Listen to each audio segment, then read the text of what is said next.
Hi, and welcome to the AdaKay Show.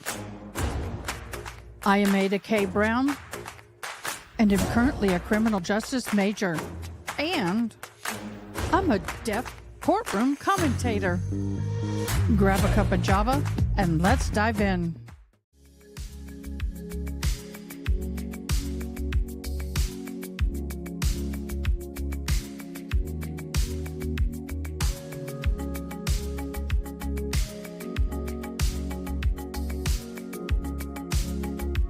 Hello, everybody. How are you doing? Wrong person.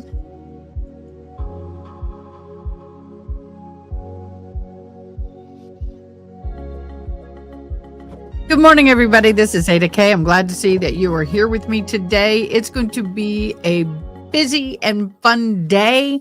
We have a lot to talk about, a lot of things we're going to hit before we get into trial. To get it out of the way, because I have a lot of people commenting on them. First of all, as you saw, we had a face pop up a minute ago. Well, we're kind of doing some things a little bit different here. We're going to do a quick morning dive into some of the things that are happening in different cases that are catapulting some interest in the YouTube world. So first, Raul Valley. Well, we've had some movement in his case. For those of you who don't know, Raul Valley was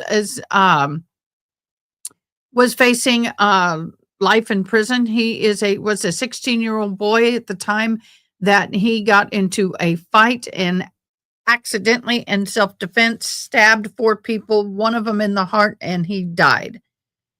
He was found not guilty of the red room and intentional assault, but after 2-week trial, the jury could not reach a verdict on the lesser of the reckless charges and prompting a mistrial. So what's happened now? We have 2 first-degree reckless manslaughter indictments against Mr. Valley concerning Mr. McGrath's death and unaliving.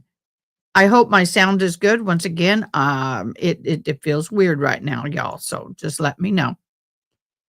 Then he's got first-degree reckless manslaughter with McGrath's death. He's got 2 counts of first-degree reckless assault with Hines and Connolly Jr.'s stabbing, and 1 count of second-degree reckless assault on Fashion Telly. And these charges allege that Valley acted recklessly with the extreme indifference to human life, but stopped short of claiming the intent to unalive. So what does that mean now? Valley remains free without bond. No court date has been set for the new charges, and prosecutors may pursue a retrial or offer a plea deal before heading back to court. What are y'all's thoughts on that one? I am so not surprised. So not surprised. I'm so not surprised that I'm actually surprised it didn't happen a lot quicker. I'm surprised they did not have the charges waiting and ready for just in case. Just in case. So luckily for him, he is out on bond. That's a good thing. Good morning, everybody. First in chat was Miss June, Jesse, Aaron. Good morning, Tinkatude. Good morning, one sunny day. Good morning, Miss Dawn. Good morning, Miss Palau's mom. Oh my gosh, hadn't seen you in a while. Yay. Hello, honey, 2800. Welcome. I'm so glad y'all are here. Thank you so much for joining me this morning. I know I went live a little bit early than anticipated, mostly because I knew that we were going to have some things to cover, and I wanted to get those covered. So we are a little bit early in live, but that be okay. That be okay. So, one of the things that I wanted to get in is I just wanted to get some of these cases we're having a bunch of movement on other cases. So we're going to talk about some of these cases, including Miss Sarah Boone. Oh, I always do the siren when I talk about Miss Boone because she is a hot mess and a siren call. She is, y'all. She is a hot mess and a siren call. So that is what I am functioning on at the moment. Give me a second. I did forget to do her thing. So my apologies. My apologies. So I'm getting that done right now. Miss Sarah Boone is a hot mess, y'all. She is a hot freaking mess.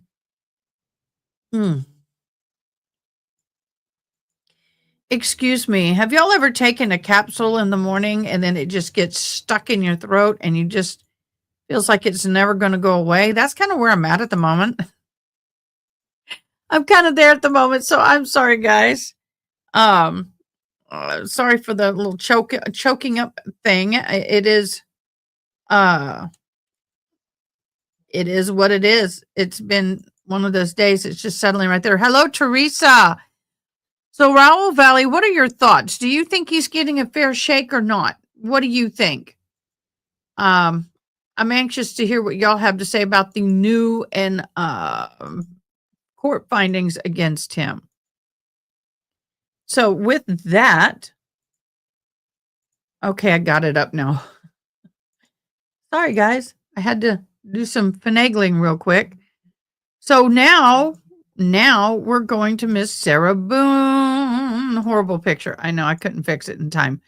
So Sarah Boone was convicted in 2024 of a suitcase red room of her boyfriend, George Torres, and has filed a formal inquiry expressing a deep frustration with the court-appointed appellate attorney. Here's the breakdown. Y'all really want to know? Here's the breakdown. Boone claims her appellate attorney, appointed in December of 24, sent only a single introductory message via inmate messaging in February of 2025. Oh, wow. So he was appointed her attorney in December of 24, and it took him till February to introduce himself.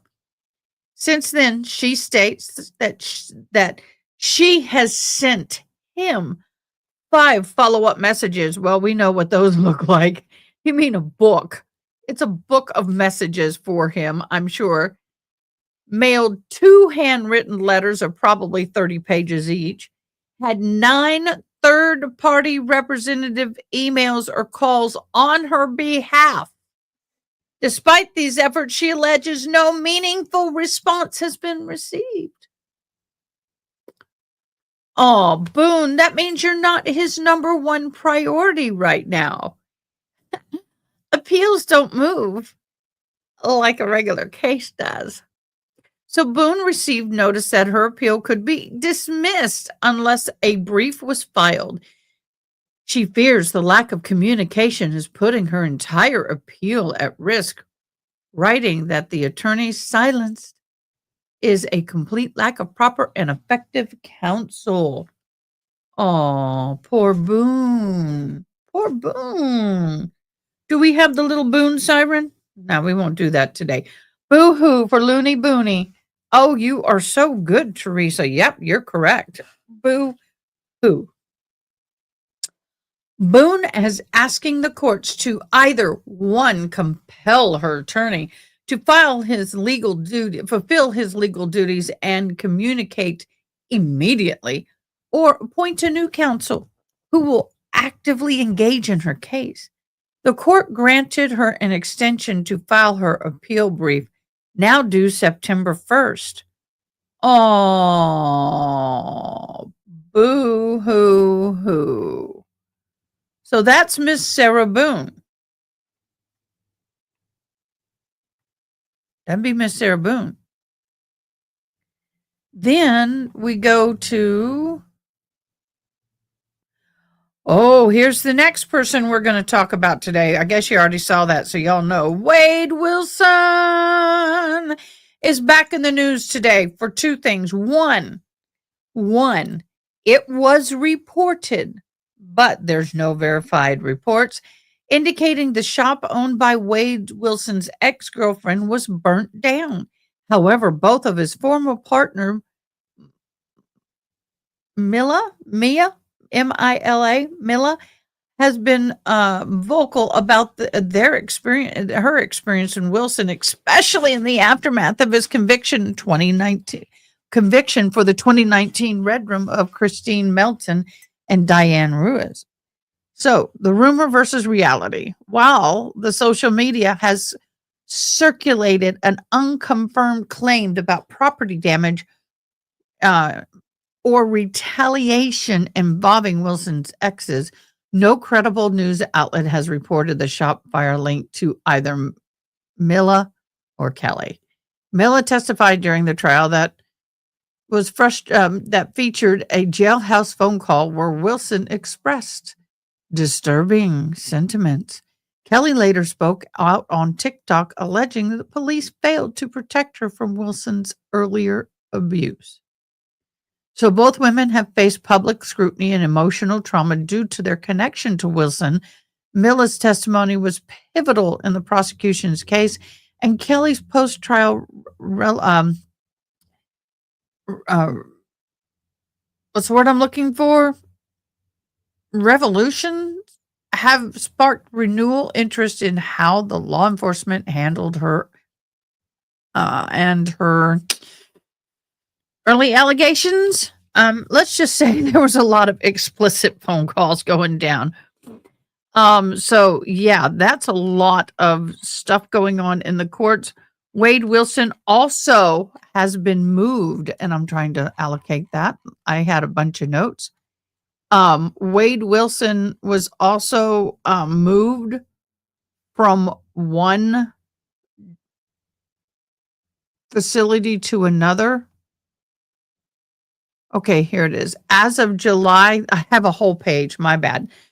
July 11th of this year, a couple of days ago, everybody was going nuts because it was rumored that he's no longer on death row because they moved him. Well, hold on to your pants. Wade Wilson was transferred to the Swanee Correctional Institution. I just want to start singing the song Swanee River. Swanee. Anyway, in Live Oak, Florida. This marks a shift in his previous placement at the Union Correctional Institution, where he had been housed since receiving 2 death sentences in August of 2024, the Red Rooms of Christine Milton and Diane Ruiz. So that in and of itself sparked a lot of concern and a lot of controversy. There were people who thought that because he was moved to that facility, he was no longer on death row. Well, I know I'm saying something I shouldn't. I'm not monetized. So there you go. So the legal and inmate status of Wilson is he remains fully incarcerated under maximum security. His transfer did not affect his DP sentence status at all.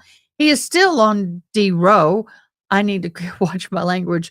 Through the Swanee CI does not have a designated unit. So what this means is while he is on appeal, he is still on DR, but he's not in a traditional DR facility. Which means, oh, boo, somebody can get to him. Why was this transfer happening? Nobody really knows for sure, but it has not been publicly confirmed. His support team stated it's likely due to the routine administrative reasonings such as housing arrangements, medical needs, internal restructuring, or they're just freaking overcrowded in DR in that particular prison. For those of you who don't know, Wilson was convicted of first-degree murder in the rectum of 2 girls hours apart in 2019. He also pled no contest to illegal medicational trafficking charges while in jail and received a 12-year sentence for that. serve concurrently his DP sentences. Yeah, that guy's never going to see the light of day. The prisoner escape attempt in 2020 led to additional charges, which were dropped as a part of his plea deal. Whoa, that's a lot on Mr. Wade Wilson. So what we're going to do, we're going to take a little breath break. I'm going to pause Wade Wilson and get his ugly mug off of my screen. I can't stand to look at him. I am not looking at this dude at all. I'm not looking at him. Won't do it. But what I am going to do is I'm going to share with you our bingo con. Thank you, Miss June, so much for your work. Today we have please be seated, side by witness excuse, be excused, exhibit, daughter, on the ground, injuries, any objection, look up at me. Have you testified? You have testified. No further questions. Preliminary issues. Cross-examine about. What about? With permission, fair statement, trespass letter, ID defendant, protective order, photo, attack. I don't remember, right and correct. Mind you, if I say any of these words or they're said in the actual court hearing itself, it is permissible for you guys to check it off. And where can you find this card? At the top of comments. It's pinned. Just click on the link and it will be there. And all you got to do is click on these, and you made a mistake, click on it again, and it will take it off. Now, mind you, for those of you who are new here, thank you so much for joining. I do an end of the month giveaway. You could win this beautiful mug. It says, in my humble opinion, I am a Joe. I'm a hoe, in my humble opinion, with an ILY right there. It could be a hat, it could be a shirt, it could be one of whatever you pick out.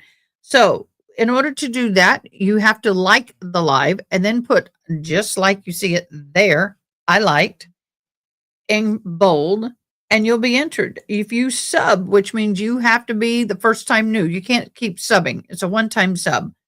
If you sub for the first time, put I subbed. If you share the live, put I shared. We got one. Come on, guys. We got so many people. Why share, guys? It's just a click. It doesn't cost you anything. And if you are playing the bingo and you get a bingo in vertical, horizontal, diagonals, as many times as you get a bingo, you put a bingo every time. Thanks for sharing, Tinkitude. If you shared on multiple media formats, I am currently on Facebook, YouTube, Twitch, and X. If you shared on those as well, you will be entered in multiple times. All righty.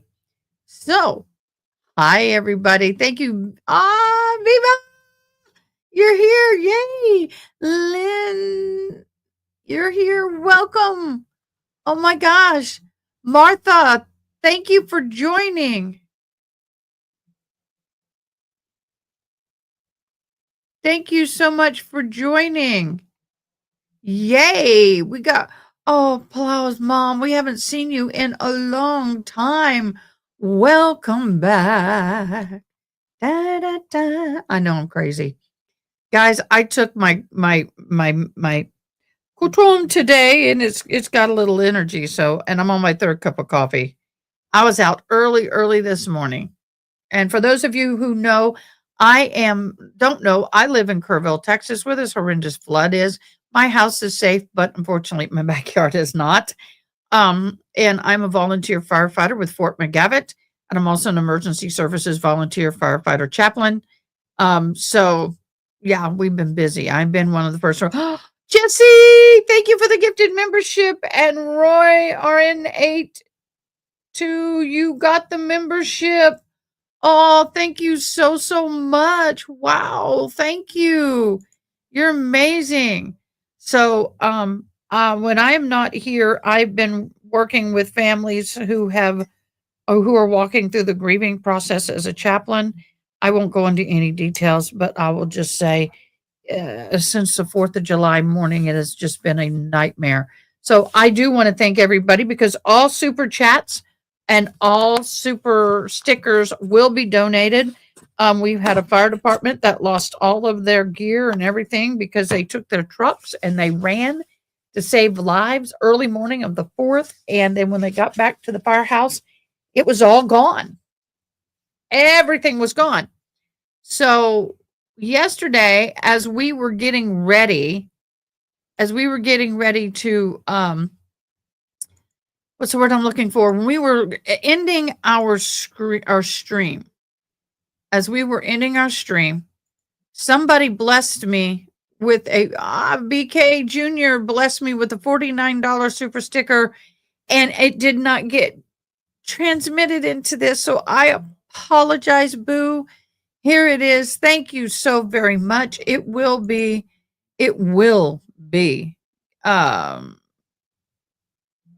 added into the donations for the victims, disabled victims is who I'm focusing on. And then also the fire department. It'll be split. So if you'd like to have a chance to win at the end of the monthly drawing, please like, share, and new subscribers type I liked, I share, I sub to be entered in. Now,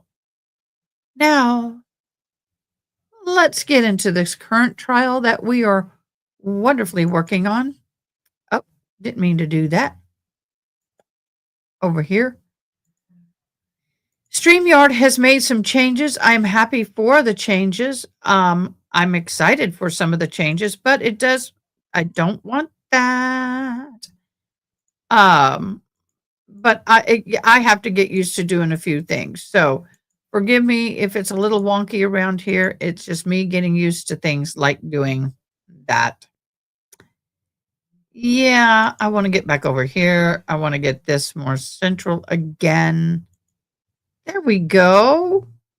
Then I want to get this up and running. There we go. Now we're going to talk about this trial. Now let me give you a road thus far because we have about 9 minutes before we get going. And I want to thank all my mods today. We have Ronnie and we have June and we have Yana. Yana is in the background today, but I greatly appreciate you guys so very much. I can't run this live without you. So, for those of you who are new and just joining, the trial of Ihsan Zahraa Ali is in Thurston County, Washington, is unfolding as a harrowing case of alleged attempted honor redrum involved in their teenage daughter. So, here's what's happened. The defendant, Ihsan Ali, the father, and Zahraa Ali, the mother, are charged with attempted redrum, attempted kidnapping, assault, burglary, and the violation of a restraining order. The incident happened in October 18th of 2024 outside the Timberline High School. The allegations are the parents allegedly attacked their daughter after she refused to travel to Iraq for an arranged marriage. Now, they're saying that she was going because of something to do with the brother's passport to visit family. The mom missed her sister, and they were going to take their daughter because she refused to do an arranged marriage. Well, get her there, and she can't do anything about it. That's where they were. In day one, jurors viewed surveillance and cell phone footage showing the Ihsan's allegedly choking his daughter until she lost consciousness. It's not alleged. It's there on camera. You can't negate that. And then witnesses, including the bus driver and students, described the scene of chaos and life-threatening activity, such as choking his daughter. Zahraa allegedly violated a protective order by being at the school and on school grounds and confronting the victim's boyfriend. The victim's boyfriend is a young male. I think he was just a grade lower than her, and he is that of color. I am not making this about race, but the family is. And the family's making it about religion and race. So don't scream at me. We're not going to get political or any of that. Just stating the obvious. He's a child of color. In their eyes, excuse me. That capsule is still stuck right there. Driving me crazy. I'm trying to get it down. So the daughter testified that she had run away that morning and took $100 from her mother and was seeking help from her school counselor. She did go to a teacher first. The teacher was like, above my pay grade, go to the counselor. She described feeling very terrified and heartbroken as her father allegedly choked her at the bus stop. Students and bystanders did intervene, pulling Ihsan off of her as she appeared to go limp. You can see in the video some hand convulsing and legs convulsing. So she did actually lose consciousness, in her estimation, possibly up to 4 times. Hi, Tash. Good morning. Good morning. Good morning, everybody. One sunny day. So, the defense's strategy is that the attorney is arguing that the parents were searching for their beloved runaway daughter and question the credibility of witnesses' accounts versus the video evidence. He was just loving his daughter, right? He was just hugging her really good.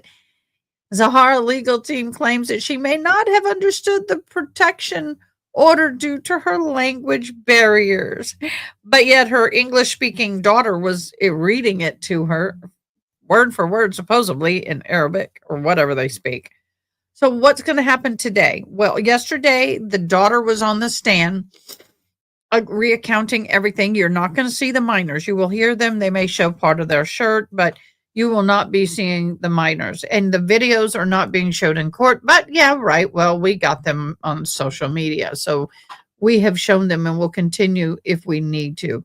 Yeah, one saying to hate it when they just sit right there. It feels like it's moved a little bit, but it's driving me crazy. It's really uncomfortable and I'm trying not to show it. So today, where are we at? The trial is expected to last 2 to 3 weeks, although it is moving pretty quickly. So maybe more than 1.5 to 2 weeks. With more testimony from school officials, police, and the victim's boyfriend, maybe. I would love to hear from him. Court TV, we are streaming it. Court TV is providing the feed for us. There has been some situations in the courtroom where the judges had to reprimand people because they're coming in as news media and recording when the only people who have permission to record anything in that courtroom is Court TV. It is a live feed that other people may use, but the judge has kind of put that down on some people. The other thing that happened today was that yesterday was a juror at lunchtime said, I'm too sick to come back. I'm going home. So we've already lost one of the 3 alternates. So day 2 of testimony, the teenage daughter, Fatima Ali, took the stand, described feeling fleeing from her home. She recounted how her father confronted her near the Timberline High School and began choking her. She couldn't breathe. She felt her body go limp and everything went dark and feared that she was going to die. She broke down during the cross-examination and when she was asked about inconsistency of her past statements. I'm proud of the girl because she did when she needed to ask the judge for a break. I was very happy with the judge. Immediately shut it down. 10-minute break. See you later. So that was really good. Now, multiple students have testified they saw Ihsan Ali choking Fatima until she did lose consciousness and her face turned pure white as she appeared lifeless. The bus driver and other bystanders have described the intervening and pulling Ihsan off of his daughter, with one witness saying her eyes rolled back and she couldn't breathe. Law enforcement and family testimony. The law enforcement, Justin Beltran, testified about the victim's boyfriend's emotional state and minor injuries from trying to stop the attack. Victor Barnes, the boyfriend's father, spoke about the restraining order against Zahraa Ali prior to the incident involving the Ali family. Now, when he spoke about that, he said that he filed online and got a court date and went in and filed and got a temporary restraining order, and another court date was set for a full hearing. The problem is that the defense was coming in and said, well, but Mrs. Ali was never informed. She had no idea, so she couldn't report to defend herself. His temporary restraining order and a full court hearing was scheduled, and she was informed at that point. So the defense, once again, is arguing that the parents are searching for their runaway daughter and are challenging the credibility of the witnesses' statements. It is just one of those crazy things. Let me see. Oh, Fatima is 5'1", 101 pounds. She said she felt dirt on her face, pain in her neck as her father's arms tightened around her throat. She suffered cuts, whelps, and broken bones, and said that her legs were too weak to walk immediately after the attack. She testified that Ihsan was subdued. Her mother, Zahara, grabbed her chest and her neck, allegedly trying to finish the attack. Her older sister, Haneen, was not charged, held onto her sleeve as she tried to flee. I was afraid she stated about her mother and her sister and her father. She was fearful of all of them. And the defense is saying Fatima response that no matter what I say, it doesn't really change, explaining why she hadn't told her parents why she didn't want to go to Iraq. She was very fearful of Iraq, by the way. And I understand why she was very fearful of Iraq because, well, when she's over there, she doesn't come back. She won't be able to come back. And she was very, very fearful of leaving the country. And that was very evident. And what a lot of people don't realize is the moment she gets over there, if the unaliving is unsuccessful, or if she goes over there and they want to do an honor unaliving, it will be carried out over there. And if it's unsuccessful on attempt 1, there will be 2, 3, 4, 5, 10 until it is done. There is no mercy once they decide to do that. And I know a lot of times it's the men of the family that do it, but the women will join in if need be. So right now we are in waiting for court. They will be in shortly. It is 11:01 our time. Welcome to all you new viewers. Thank you so much for joining me. Again, I'm AdaKay. Thanks for being here. And I want to tell you how much I appreciate you. Hello, and thank you for joining. Okay, guys, we're going to take a little palate cleanse real quick. We're going to hear from our sponsor. Hey, y'all, please help me welcome the Hitchman Homestead Coffee. They are fabulous. They have many different blends of freshly roasted, freshly ground coffee. They have a monthly club where you get 4 bags for $40 or a Keurig option. Also, they just came out with a half and half. Oh my gosh, I absolutely love it. So do me a favor. Go down to the link below at hitchmanhomestead.com. Order you some coffee and show them some love. Yes, go show them some love.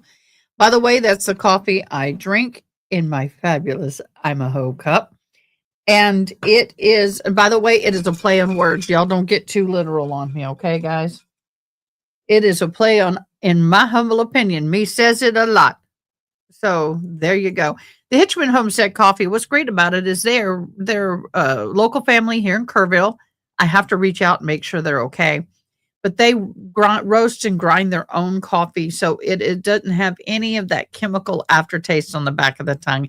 And it's not super bitter because did you know, fact for the day, that coffee beans are normally picked green, not when they're ready. And when they get them to wherever they're going to process them, when they roast them, they all but burn them in order to get the full bodied flavor out of them. Hence the bitter kicker on the back of the tongue. Yes, sir. Oh, awesome. Hi, Defender of Faith. Thanks for joining. Thank you. I'm glad you found us too, Martha. Thank you, Ivy. Thank you so much for joining. We're so great to have you here. So, we are all caught up. Yes, we are. And I got it all done in time. Ah,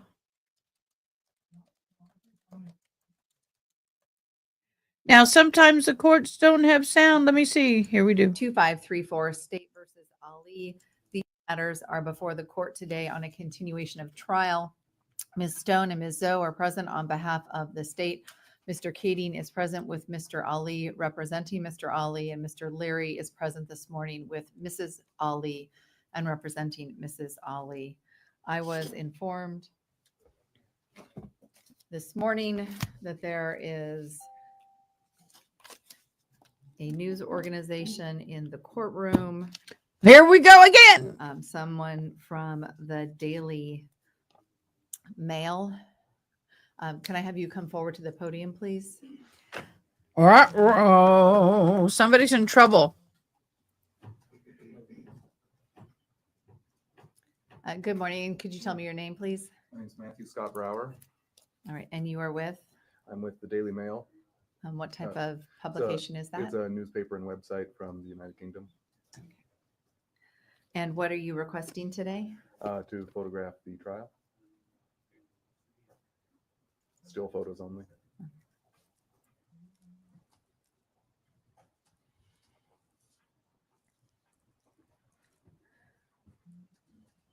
So you're not requesting to video in any fashion? No video or sound. All right. So well, first of all, I'm going to go ahead and then have you step back. Thank you. Ms. Stone, anything as it relates to this request? No, Your Honor, only in that it is consistent with the court's prior orders. I would ask the same protections for the minors and alleged victim in this case. Thank you. Mr. Kading? Do you have Go anything back as it and relates to this you got to go back at least at the last part of the day when the daughter testifies. request today? No. Mr. Leary? No request to modify the order that's been previously entered. All right, thank you. So the representative from the Daily Mail, you are allowed to take still photography during the course of this proceeding, as I have already directed as it relates to those who are recording the proceeding. You will take no photographs in any fashion of the jury coming, going, sitting in the jury box, and the like. They cannot be included in any photographs. You also are prohibited from photographing any minor who will testify in this proceeding today. And my understanding is that there are minors who will be testifying today, and you cannot photograph the alleged victim who will be testifying first this morning. Those are the parameters as it relates to your being able to photograph. You also can't interrupt our proceeding in any fashion, which I'm sure that you understand. Do you have any questions? Will the minors be identified as such before testifying, so I know who not to photograph? Yes, we will ensure. I will ask that the state identify anyone who is under the age of 18. All right. Thank you. Ms. Stone, do you have any preliminary matters before we bring the jury in? I guess two questions, Your Honor. One is there was a question this morning in terms of the shot by Court TV while minors are testifying of the witness stand itself. It hits the bar of the witness stand. It doesn't show the minor It just shows the bottom of a shirt. itself. The question was raised to me. I said that was a question that needed to be raised to the court.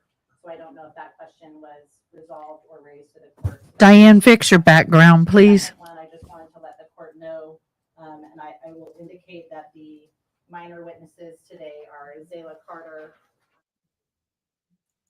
How's that? Better?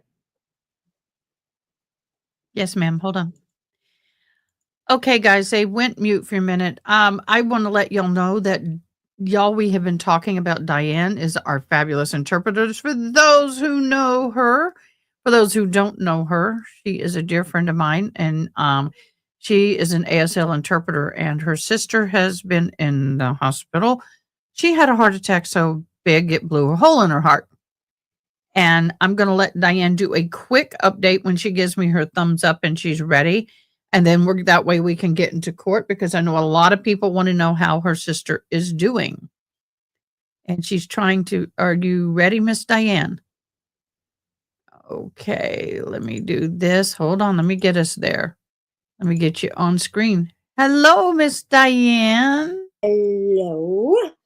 You might want to Oh, scoot. whoa, let me change my lighting. Give me a Ooh, minute. girl doggy, that's bright. And we do have a deaf person that is wanting to hop on, so I'll let them know that Diane is here. I'm in all white, so if I need to help Miss Diane interpret, I will switch into black. I'm explaining all this because we have new people, and I am deaf without my hearing aids, and so this helps me. Oh, looks fabulous, Diane. Everything looks great. Wonderful. Everything looks great. Good morning, everybody saying good morning. Hi, we're Debbie M. Welcome, welcome. So, Miss Diane, a quick update. Good morning, everyone. And first, thank you from everything within me and Margie. Thank you for your prayers. Yesterday, they took the tube out.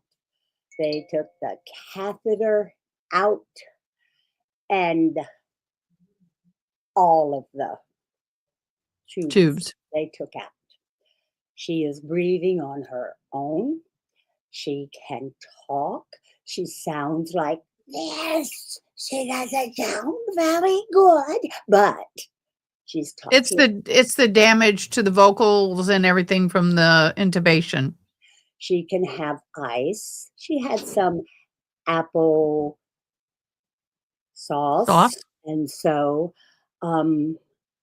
today, I've not seen her today. I've been busy getting some other things done that needed to be done. But she can have soft foods today. It looks like, as of right now, she will be in the hospital through the end of this month, maybe into next month, and then she will go into rehab. So, but she knows she had a very, very, very serious, life-threatening heart attack. And so her life will change. My life will change.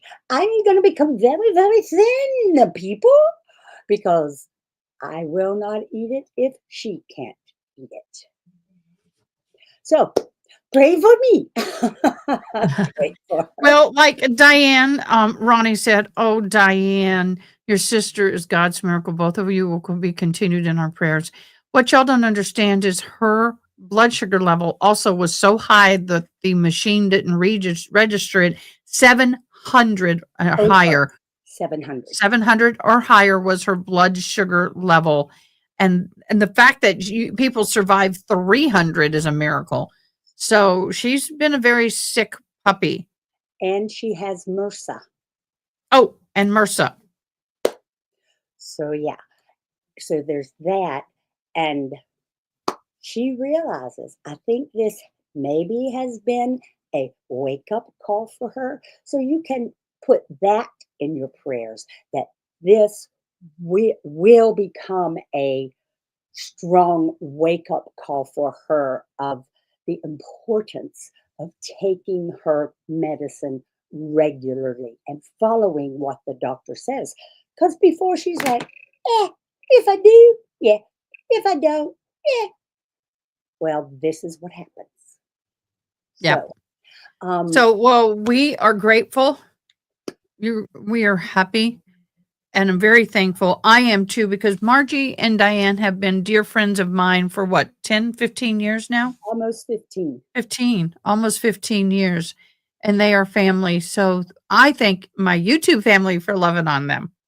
All right, Miss Diane, I know we don't have you for all day, but let's get going into court. Yes, because I will leave at 12:50.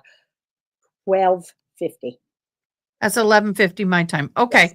Yes. So I'm going to have you sit back, relax, and start your hands a flying. We are having some downtime and some dead time. It's because there's some things that the court does not permit us to hear, but that's okay. I'm going to zoom through some of that. We can. Why do we have no sound for this? I guess because they're talking about minors. I'm going to zoom until we do. Of this proceeding. Mr. Leary, do you have any? Okay, this is the father of the boyfriend, if I'm not mistaken. Preliminary issues? I can't imagine 700 Mr. to Leary, do you have any 1,000 preliminary issues? on blood All right. sugar. As it relates to the issue raised by I Ms. can't. Stone, the only parameters that I have placed as it relates Scares me. to the recording of this proceeding is as I have already articulated, and if the recording does not show the alleged victim or the minor witnesses, then they are complying with the court's order, and I don't have any issue with that, and I don't believe there's anything further to clarify. With that, please bring the jury in. So what they were arguing, let If me you could pause it. please have Ms. Ali return to the stand. Okay, I'm going to pause it real quick. What they were arguing, and the prosecution did not like, was Court TV was showing just the bottom little bit of a shirt in the stand, but did not show the witness face. And so, because of that, they were not happy. The judge is fine with what the Court TV has done, and all is well. Can I step out for a trigger? Yes. Thank you.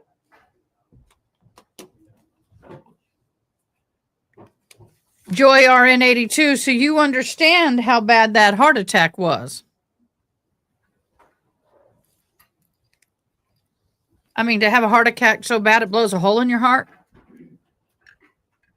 She did get 3 stents. Eventually. And I shouldn't have put hand lotion on when I'm beating a hat.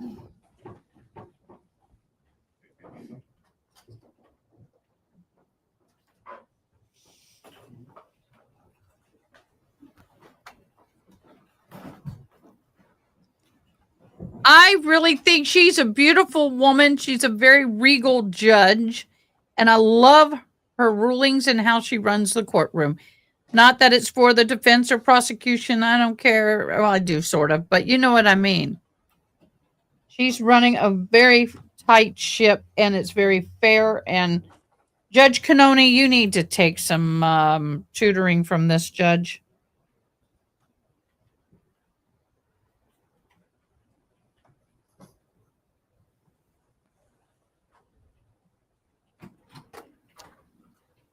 Thank you.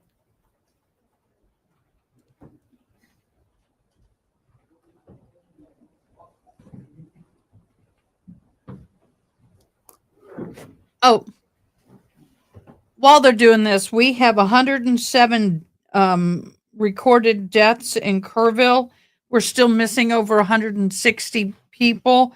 The numbers are actually probably closer to 200 because there's a lot of homeless people and a lot of people that we don't know who is missing because it's not been reported yet.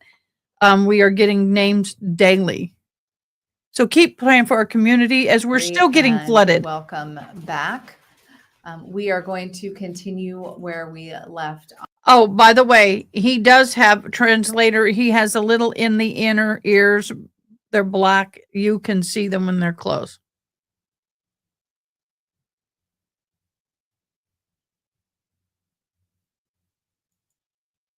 They're just small. Off yesterday, which will now be the redirect of Ms. Ali. Ms. Stone? Thank you.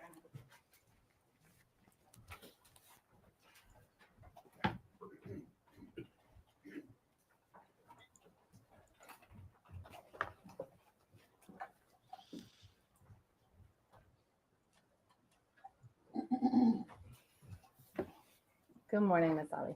Good morning.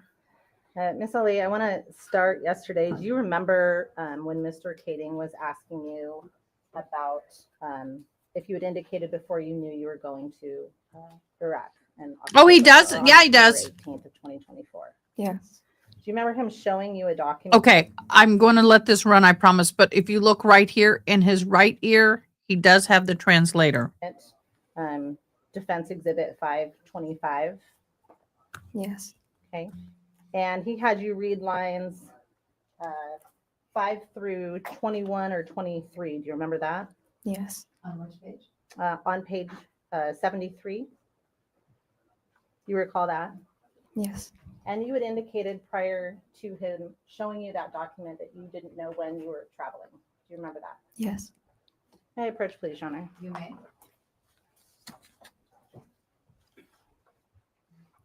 I'll have you take that.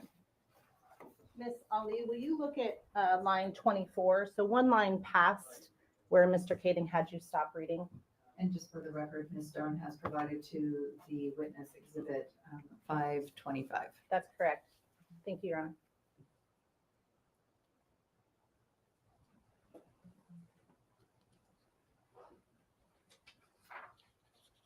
And do you see line 24 on there? Yes. So when Mr. Kading asked you about lines 5 through 21, and then I believe he clarified to 23, at line 24, did you indicate to Mr. Kading at the time of that interview that you did not know when you were traveling? Yes. Okay, thank you. I'll take that back from you.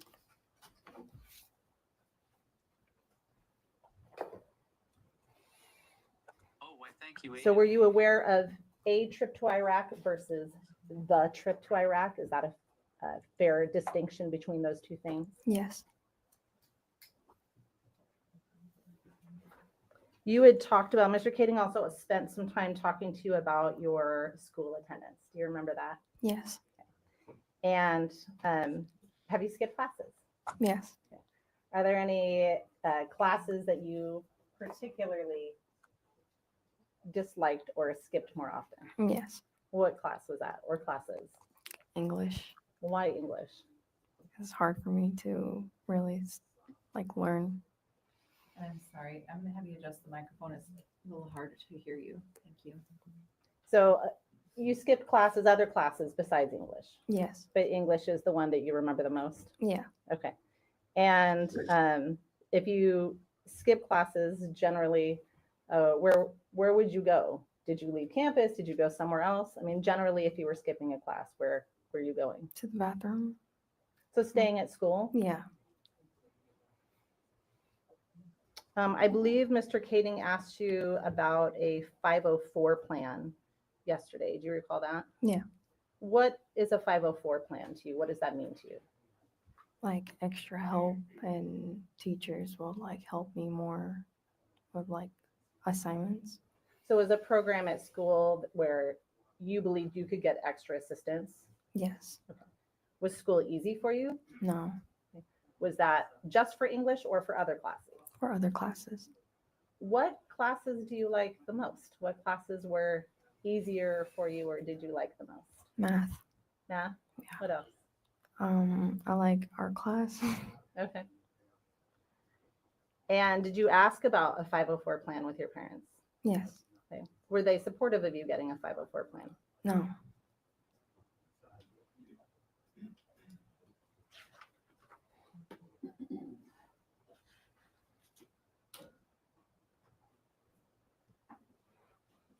If you, Mr. Kading asked you yesterday or said you didn't tell your parents things, is that correct? Yes. Is that a fair statement? Did you not tell your parents things? Yeah. Okay. Why wouldn't you tell your parents things? I was afraid. Okay. Were you comfortable telling them things that you knew they wouldn't like? No. Would they like knowing that you were dating at all? They would not like that. They would not like that. Yes. Was it dating in general? Was it dating Isaiah? Was it dating boys? Like any part of that? Dating in general. Dating in general was not okay. Yes.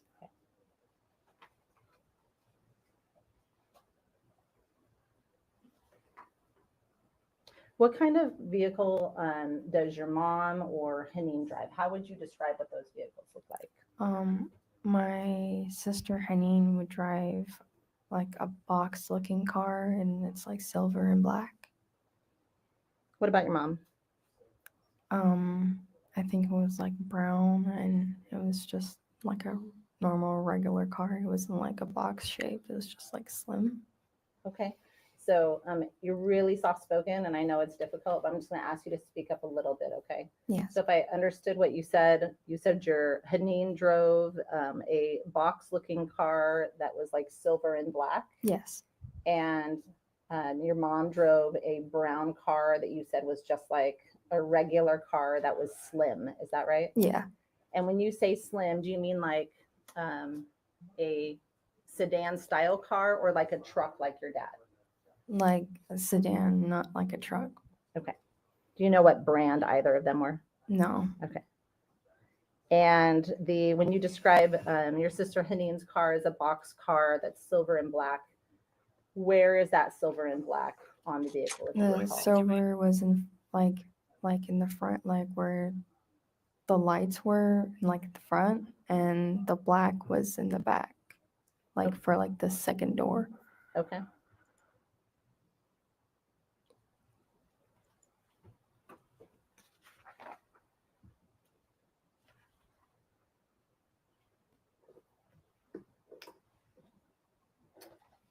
Do you remember yesterday when Mr. Leary asked you about your mom and who she was saying my daughter to? Do you remember that line of question? Yes. And Mr. Leary had you look at against Defense Exhibit 525 and line 55. Do you remember that? Yeah. And he asked you to look at line 23. Do you remember that? Yeah. Okay. May I approach runner? You may. You said line 55. Is that page 55? Page 55, Thank line you. 23. All right. You may approach. Thank you. And again, Miss Ali, I'm going to ask you to look at page 55. Look at lines, read 23, but also read 24 and 25, please.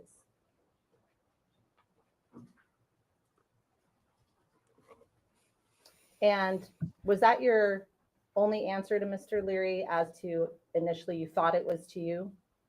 No. What else did you tell Mr. Leary during the course of that interview? I said to me or to someone else. I don't know. I just know that. Okay, thank you. So is it fair to say that during those interviews, you didn't indicate you knew exactly who it was to? You thought it might be to you, but it could have been to someone else as well. And then you said, I don't know. Is that a fair statement? Yes. Okay. And that was indicated in the document as well, correct? Yes.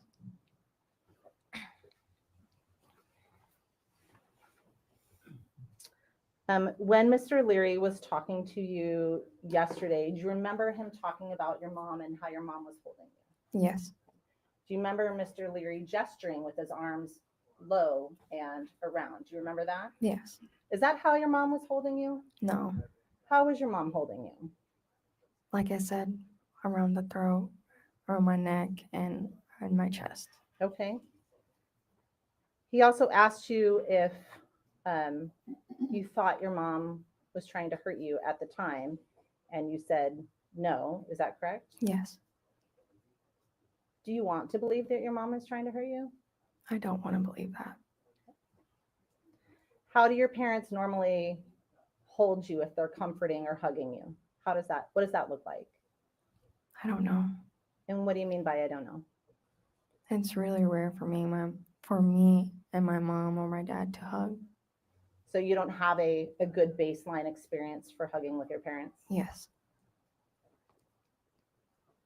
And that's Is it fair then normal. to say that they're not big huggers? Yes.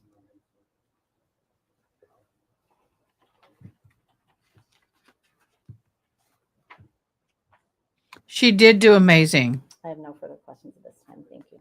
Thank you. Mr. Kadeen Recross.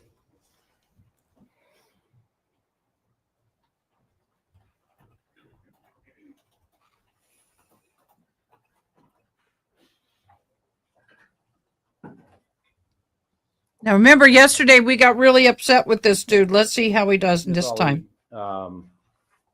You indicated that when you skipped class and such, you stayed at the school. Yes. Is that every time? Yes.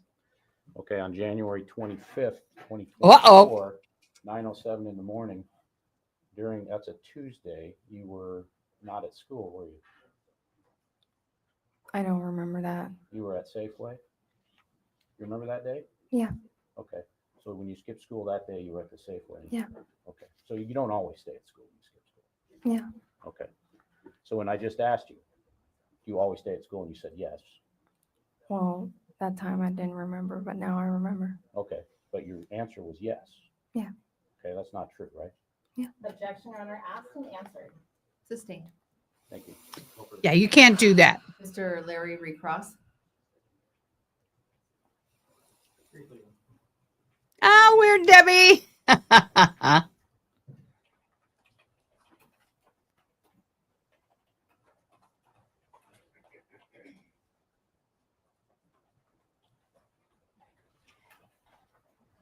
Okay, I'm going to explain something. I have already had somebody. By the way, guys, I actually am on 5 different social medias, and sometimes I'll answer a question from there that's not been showing up on your stream.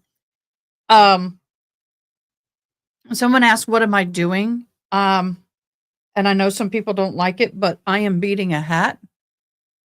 See, I'm putting these beads on, and I'm doing this because I'm self-caring right now. We have had one horrible week where I live. I live in Kerrville, Texas. I've been dealing with a lot of grief and families in grief as a first responder and chaplain. And this case is real heavy. And so this is how I self-care while I work. And I need to get it done. But so that's what I'm doing. I'm not ignoring. I have my iPad set up down here, and I can see the captioning because I'm deaf. So I see Miss Diane interpreting down here as well as on the screen. So I just want to explain, because some people go, "You normally aren't doing that. What are you doing?" Well, this is called self-care. Separating a little bit, but I'm still with us. Got it? Understand? Sorry. Good. Yes, ma'am. Hold on. Let me get you up here. Okay. And I am sure people curious, why am I not at the hospital with my sister? She's been so sick. Good comment. This right here is my self-care, but even more, I tear up my house to clean it deeply and put everything back. That's my self-care. And I can't do that if I'm at the hospital. And I can't do anything at the hospital. She's in ICU. So I go, I visit maybe an hour, maybe an hour and a half, and then I come home. And Yeah, they don't allow you to sit. Some ICUs do not permit you to stay more than an hour to an hour and a half at a time. And so that's what's happening. So guys, thank you for your understanding. That was a good question. And on my channel, I always advocate to everybody's self-care. If this is getting a little too much, step away, come back. I totally understand. This is a hard case. And this case is very difficult, especially when you've been dealing with death for the last week and some days. So anyway, thank you so much. Well, all of the super chats, all of the super stickers, all of anything that comes to me is going straight into the victims, disabled victims, volunteer fire department that lost everything. We are to help my community. So please, please, please be generous. I appreciate that. Thank you for praying for Kerrville since July 4th. Bless you and everyone who's affected. Thank you so much. It's the entire Central Hill Country. It's not just Kerrville, but Hunt, Ingram, Kerrville, Center Point, Comfort, all of us along that corridor of the river, but greatly, greatly appreciate it.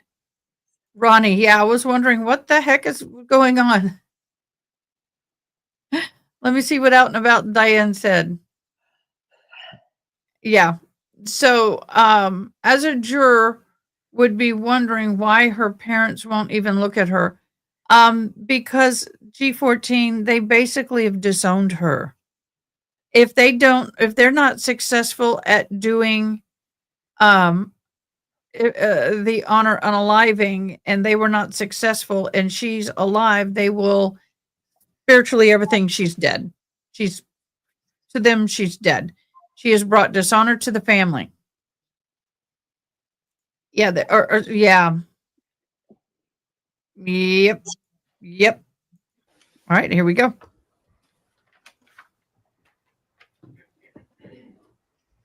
So back to our conversation yesterday about the interview that we talked about.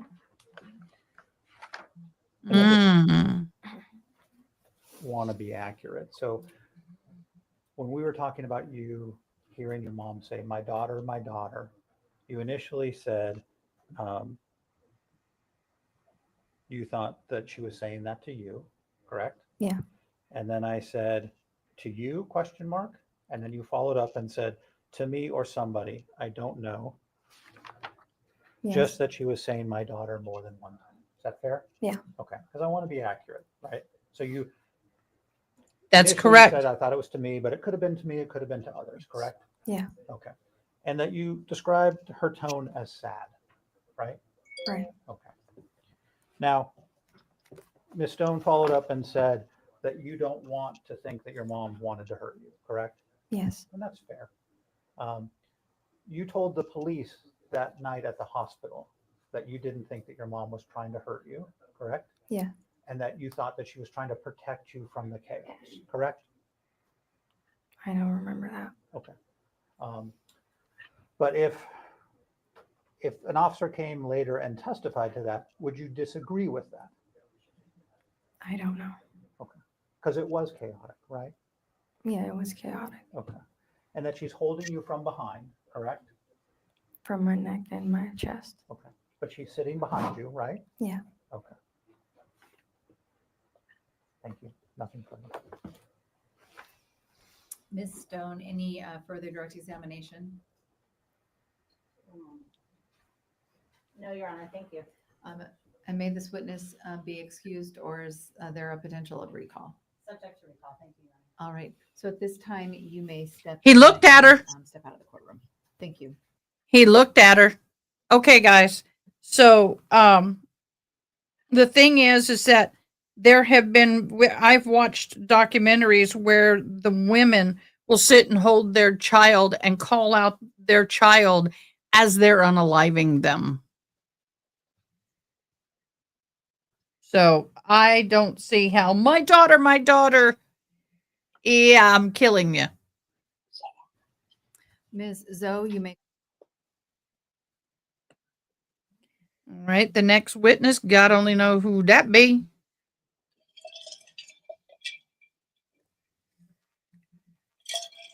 Somebody asked about my beating. I am Native American, Irish. The Irish is on the outside. I'm Cherokee Cree on the inside. And I make Native regalia. I do the bead work, but I also bead cowboy hats, baseball caps. They wanted an up close, so here's the up close of my work. And I do sell them, so if anybody needs a Christmas gift. This is a felt hat, and it's very difficult. It takes longer to do this than any other kind of cap because the felt is so thick. I break needles like crazy. I do. I break a lot of needles. Although surprisingly, I'm on my third needle. Usually by now I'm on my fourth or fifth. It's very tedious. It takes about, depending on the pattern, an inch to an inch and a half per hour.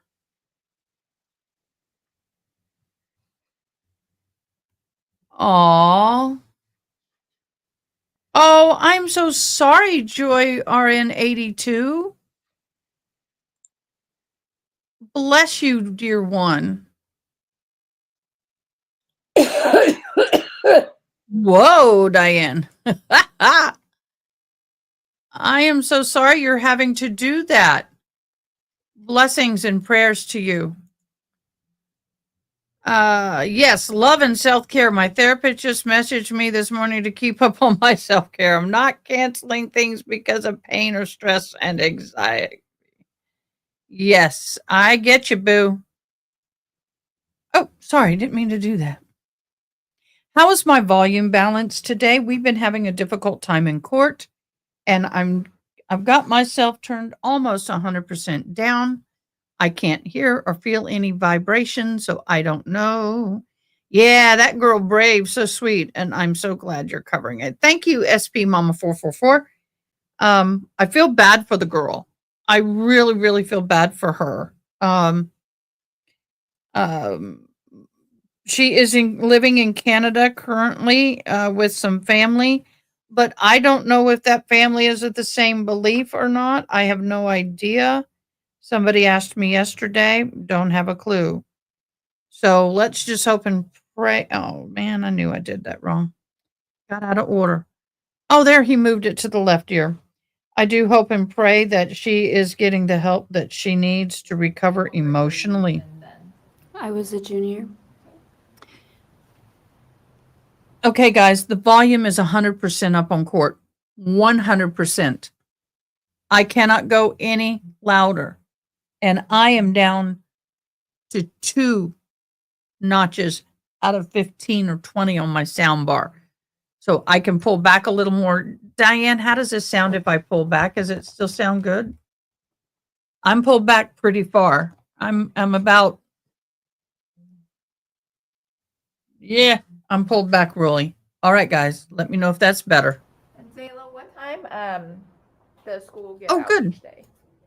2 p.m. 2 p.m. Okay. And then back in October of last year, how do you normally get to school each morning? I ride the city bus. Okay. And when you say the city bus, is that the inner city transit bus?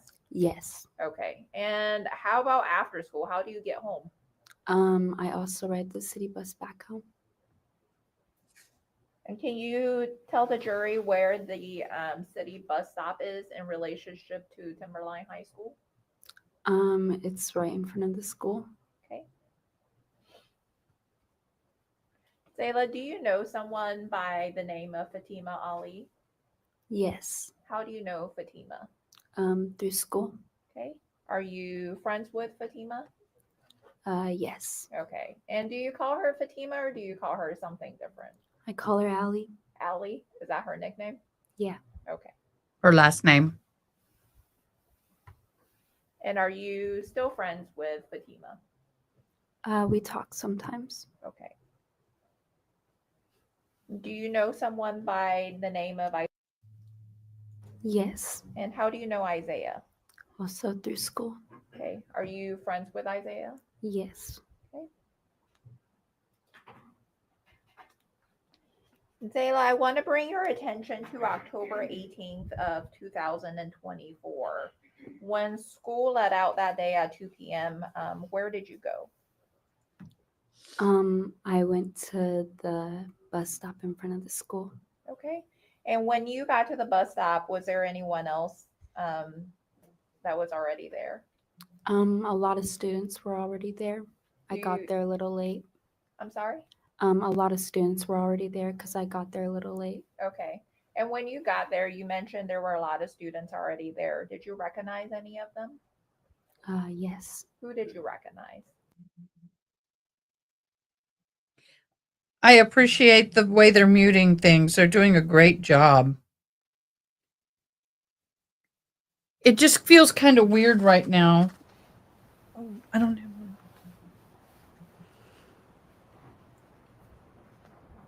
And you indicated when you got to the bus stop, Allie and Isaiah were already there. What were they doing when you first got to the bus stop? I think Ali was arguing with her father. Okay.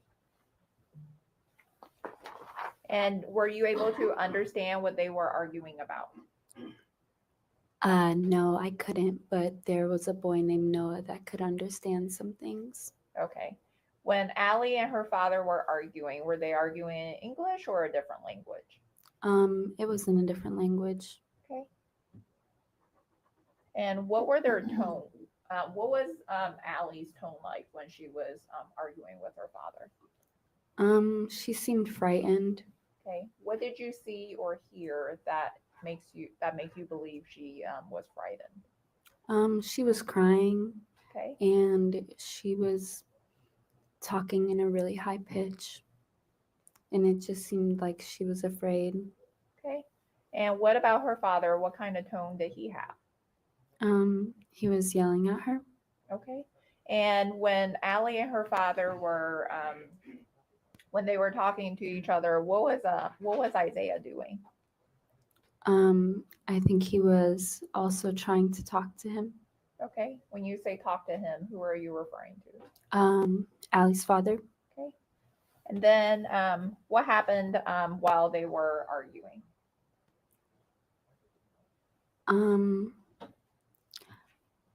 They were just going back and forth for a little bit, and then at one point, I think Allie tried to walk away or something, and her father grabbed her.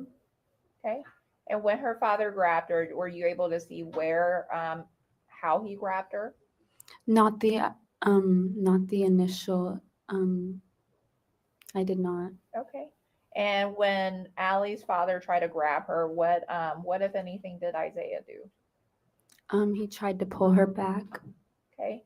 And when Isaiah tried to pull Allie back, what was her father's reaction? I think he punched him in the face. Okay.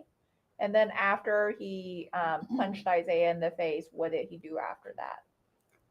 I'm not exactly sure, but I looked and they had fell to the ground, and he had Allie in a chokehold, and she was trying to get away from him, but she was like losing consciousness. Okay.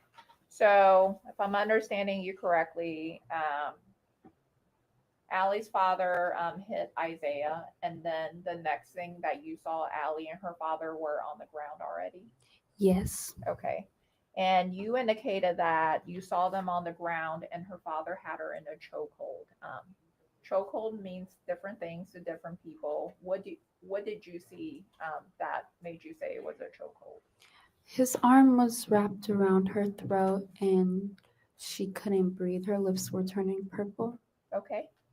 And when you saw Allie's father had her in the chokehold, what was your reaction when you saw that? I tried to help her, but I wasn't strong enough, and a lot of other students stepped in at that point. Okay. You indicated, Zayla, you tried to help her. What did you do? I had hit him. Okay. And you said and when you hit Allie's father, did he let go of her from the chokehold? No. Okay. And you also indicated other students stepped in. Do you remember who stepped in?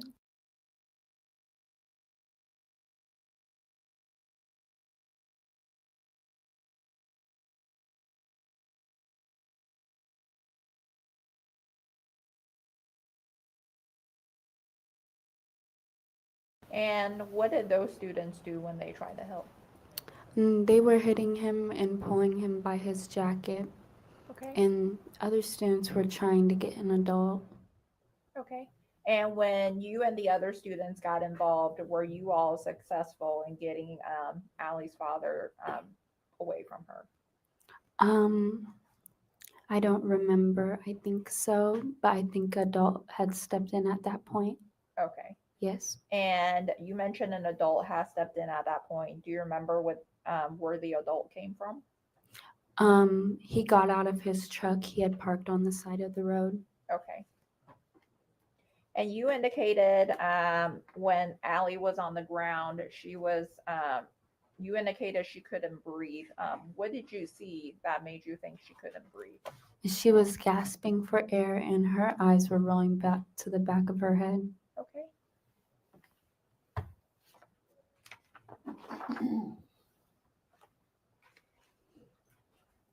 Do you remember if at any point you indicated Allie's father was there? Do you remember at any point if any adult females showed up? Yes, Allie's mom Okay. and sister. Okay. And when Allie's mom showed up, do you remember what she did? I think she was trying to help her husband with Allie. Okay. And what did you see that make you believe that she was helping her husband? When Allie had tried to get off, or when she had got away from her father, she had tried to run, and her mom had grabbed her, and she was grabbing her by the throat and stuff. Okay. Whoa. This is the first we're hearing that And when you clearly. saw Allie's mom grab her by the throat, do you remember what Allie did or say? She pushed her away. Okay.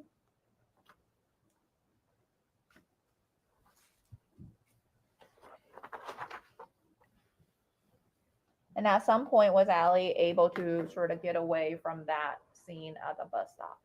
Yes, she was. Okay. Do you know where she went? She went into the high school. Okay. And what about Allie's mom? After Allie went went to the high school, do you know where her mom went? She tried chasing her. Okay. And you indicated Allie's sister also showed up. At some point, did you end up trying to talk to her sister? I did not talk to her personally, no. Okay.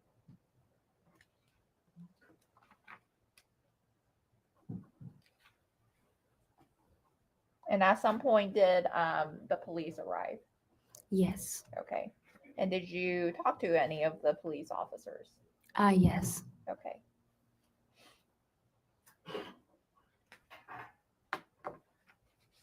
And do you remember during the incident at the bus stop, whether you indicated that the reason you went to the bus stop was because you were trying to catch the bus to go home? Yes. Do you remember when the incident at the bus stop was happening, whether the bus showed up at any point? The bus going the other way, did show up, and the bus driver did get off the bus and try to interfere. Okay. And Zayla, have you seen a video of this incident that was taken by one of the students? Yes. Okay.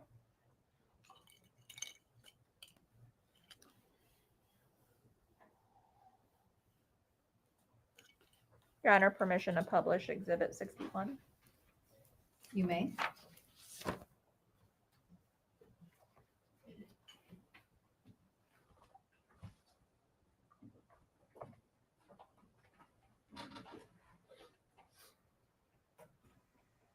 Ada,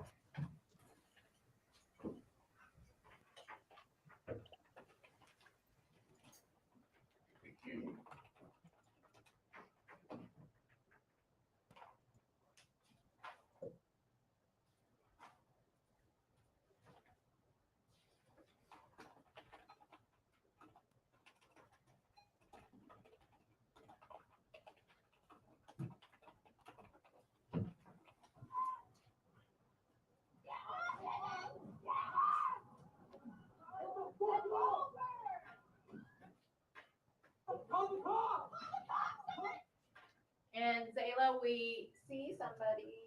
Can you please indicate the time that you have stopped the video? Yes, Your Honor, I apologize. The video is stopped at 00:11.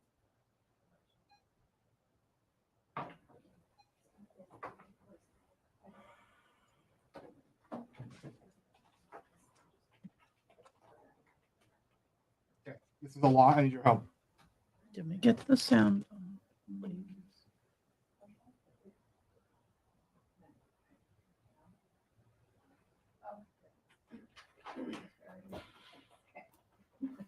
Zayla, I'm pointing to somebody with the red dot, the big red dot, to somebody who is standing sort of in the middle upper portion of this video image, wearing sort of all black. Do you know who that person is? That is. And what is happening at this point that we see in the video? At that point, they had been on the ground for a little bit, and we were trying to get him off, and we needed somebody to call 911. Okay. And when you say they have been on the ground for a little bit, who's they? Allie and her father. And continue playing the video.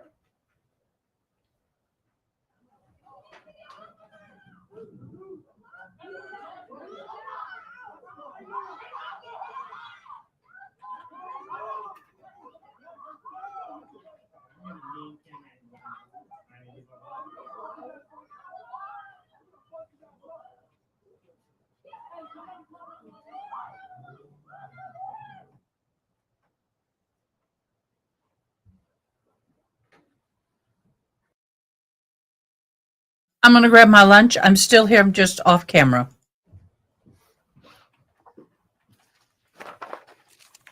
I don't have any additional questions at this time. Thank you. Thank you. Mr. Kading, cross-examination.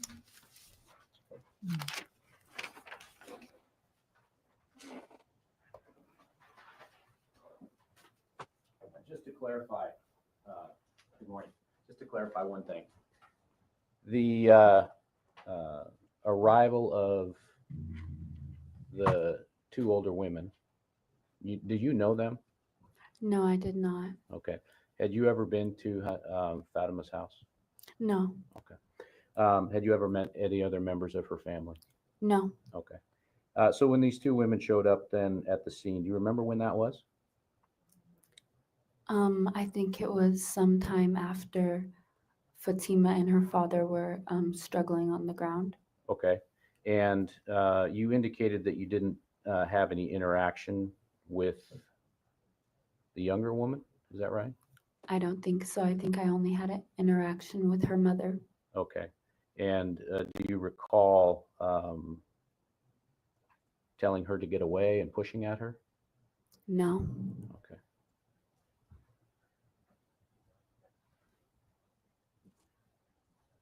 All right. And do you remember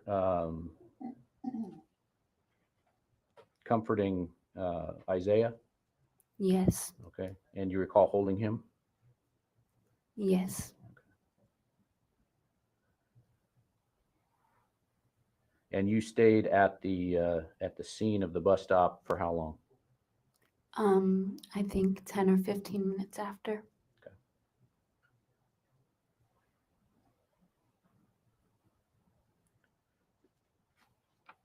All right. Thank you. Mr. Larry, cross-examination.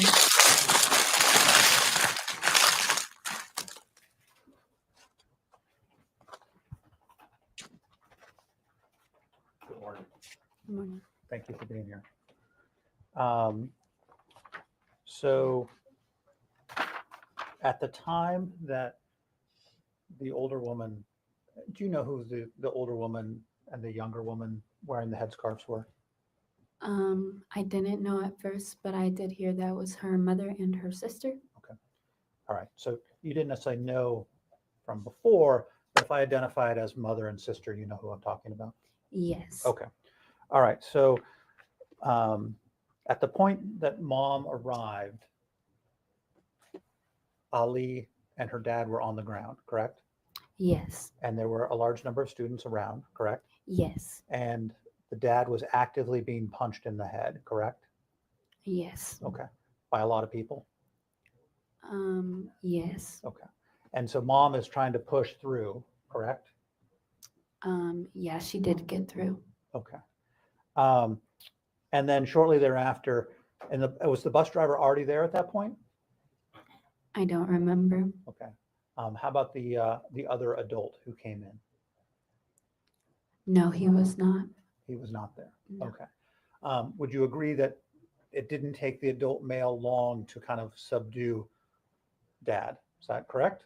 Yeah, he put him into a chokehold. The passerby put dad into a chokehold. Yes. Okay. How long was the passerby having dad in a chokehold?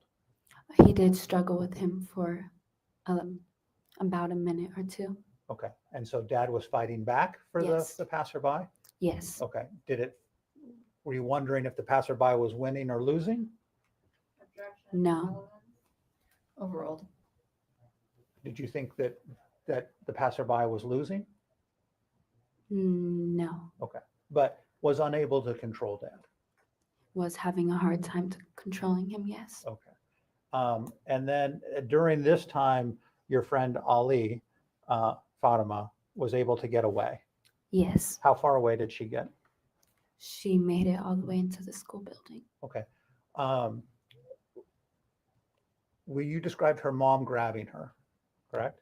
Yeah. How far away did she get before her mom had her? She made it to the dirt, to the sidewalk of the where we were at. Okay. Did she get up and walk and run? She was able to get up or she had help up and she was able to get to the sidewalk and her mom started grabbing her Okay, how far away did she get from where her dad was? to the sidewalk. I mean, so distance wise, like number of feet, if you can estimate. She's she's a kid. She's 5 not going to feet. be able to estimate that. Okay. And at this time, you are holding. I'm sorry, unless you're in band or football or well, I don't know. She did good 5 feet, but if that was me being questioned, I would have said it in yards because that's what I would recognize. On to Isaiah, correct? Yes. Um, Love curly fries. Being a bad so girl. then mom's holding on to Very bad. her daughter, correct? Yes. And then Fatima is able to, she lets go, and then she runs into the school. Yes. Her and Isaiah run to the school. And mom is how far behind? She was right behind them for a second, but they started running faster than her. Okay. And then did mom run, or did mom just continue to walk quickly? I think she was just walking quickly at that point. Okay. Do you remember yelling at Haneen when she was filming you? Who? The sister. Do you remember her? Do you remember yelling at the sister while she was filming you? I'm sure I did. Okay. All right. Nothing further. Thank you. Thank you. Redirect. Wow. There was once a pair from Iraq who were part of a very strange pack, whose culture, religion, and subsequent vision has left us all taken back. Frank Leroy. Interesting. Good. Sayla, when Allie's mom first showed up, you indicated she was trying to help Allie's dad. Was that your testimony? Yes. Okay. When Allie's mom first showed up, did you hear her ask Allie whether she was okay? Once again, she didn't need to because she's going to fix it. Hopefully. No. Okay. Did you see her mom try to help her in any way? No. Okay.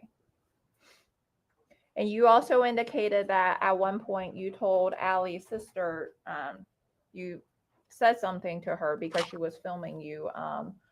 Why did you tell her to get away from you?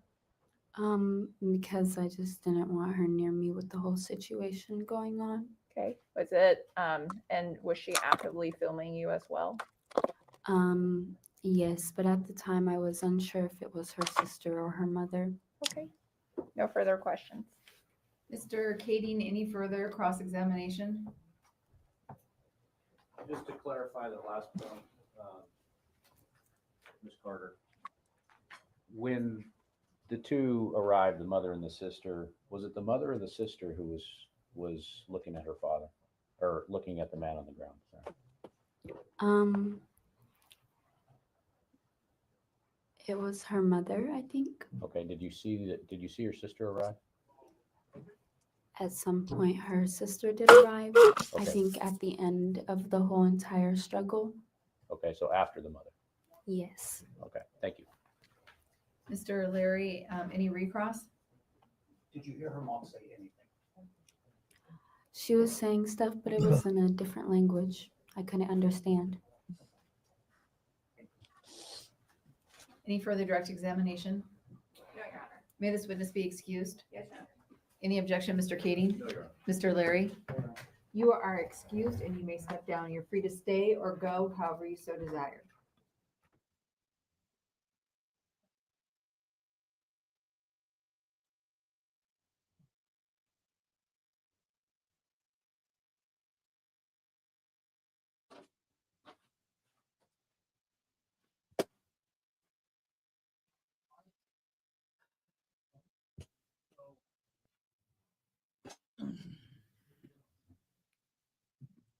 Okay, so we're getting ready to go to the next witness.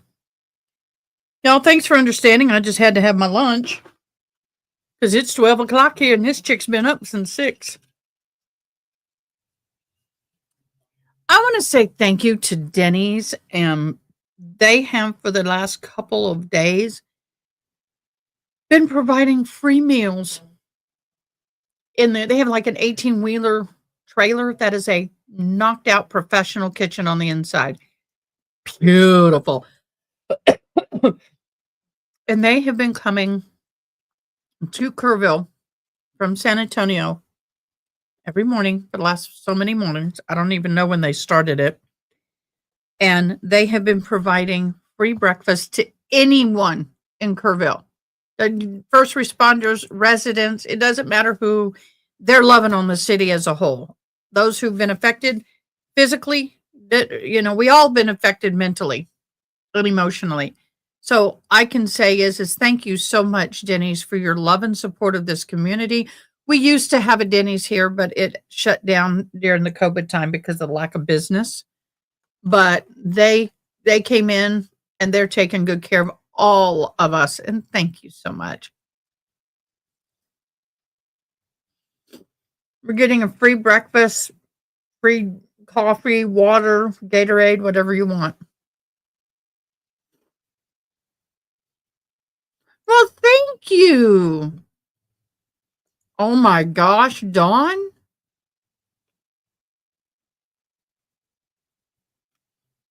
So you're California time or East Coast, West Coast time.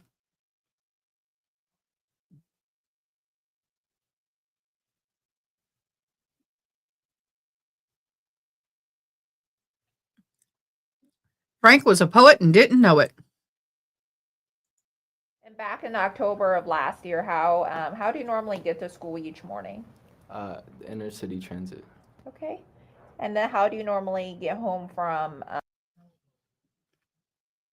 By the sound of his voice, if the boyfriend takes after his dad, that's the boyfriend. School each day. I would take the inner city transit back home. Okay. You indicated you're 16 now. Do you drive? Yes. Okay. Is that better than taking the inner city transit bus? It's a lot quicker. It's a lot quicker. Okay. And the inner city transit bus stop, where is that located in relationship to Timberline High School? It's right outside the school at like the front sign. Okay. Caleb, do you know someone by the name of Isaiah Williams? I do. How do you know Isaiah? Goes to my school. Okay. Are you friends with Isaiah? Yep. Yeah. Yeah. Okay. You seem a little. We're not like best friends, but yeah, we've talked before. We've hung out. I'm sorry. We've talked before. We've hung out. Okay. And what about Fatima Ali? Do you know someone by that name? I do. Okay. How do you know Fatima? She goes to my school. Okay. And are you friends Maybe with not Fatima? boyfriend. I am not. Okay. Caleb, I want to bring your attention to October 18th of last year. After school got out at 2 p.m. that day, where did you go? To the bus stop. Okay. And why did you go to the bus stop? I was waiting for the bus to go home. To go where? To go home. Okay. And when you first got to the bus stop, who else was there?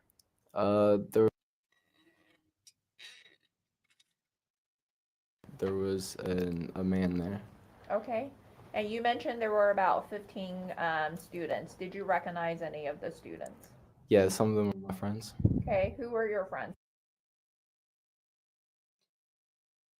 Court TV, you are doing a fabulous job of bouncing back and forth and keeping up with all this. I have to admit, y'all are doing a rocking good job. This is not easy for them because they have got to keep the names and they have got to keep all And this what stuff. about Fatima? Was she already there? Yes. Okay. And what about Isaiah? Doing a good He job. was there. Okay. And you mentioned there was a man there as well. What was the man doing when you first got to the bus stop? He was like aggressively talking to Fatima and Isaiah. Okay. When you say aggressively talking, what do you mean by aggressively talking? When I had walked out there, I observed him like kind of moving his hands around, like flailing them and like kind of like yelling and like more. He had like a look on his face like he was mad or upset. Okay. And when the man was yelling at Fatima and Isaiah, were you able to understand what he was saying? I was not. Okay. And why was that? Because he was speaking in a different language. And while the man was yelling at Fatima, what if anything else happened while that was happening? Everybody was just kind of like confused on what was going on and like what he was doing there, why he was like talking the way he was to them. Okay. And then at some point, while the man was yelling at Fatima, did Isaiah try to do anything? It looked like he was trying to get him to like go get away from them and like kind of antagonize or like de-escalate De-escalate. the situation. Okay. And you indicated it looked like Isaiah was trying to de-antagonize the situation. What was Isaiah doing? He was like, one things I've heard, he was like trying to get him to like stop, but I heard objection, Your Honor. He'll say. So she's only asking you questions about what you saw or observed or heard, not what you have heard subsequently. Okay, after the fact. I heard that he was telling Yep. So you're not supposed to say anything that you heard. You're supposed to say what you remember or what you saw. Okay. So I'm gonna have Ms. O ask you another question. Okay. And Caleb, when you while you were at the bus stop, you indicated that Isaiah was trying to de-antagonize the situation. Did you hear him say anything at that point? yes. And what did you hear him say? He told him to go away, like get away from the girl. Okay.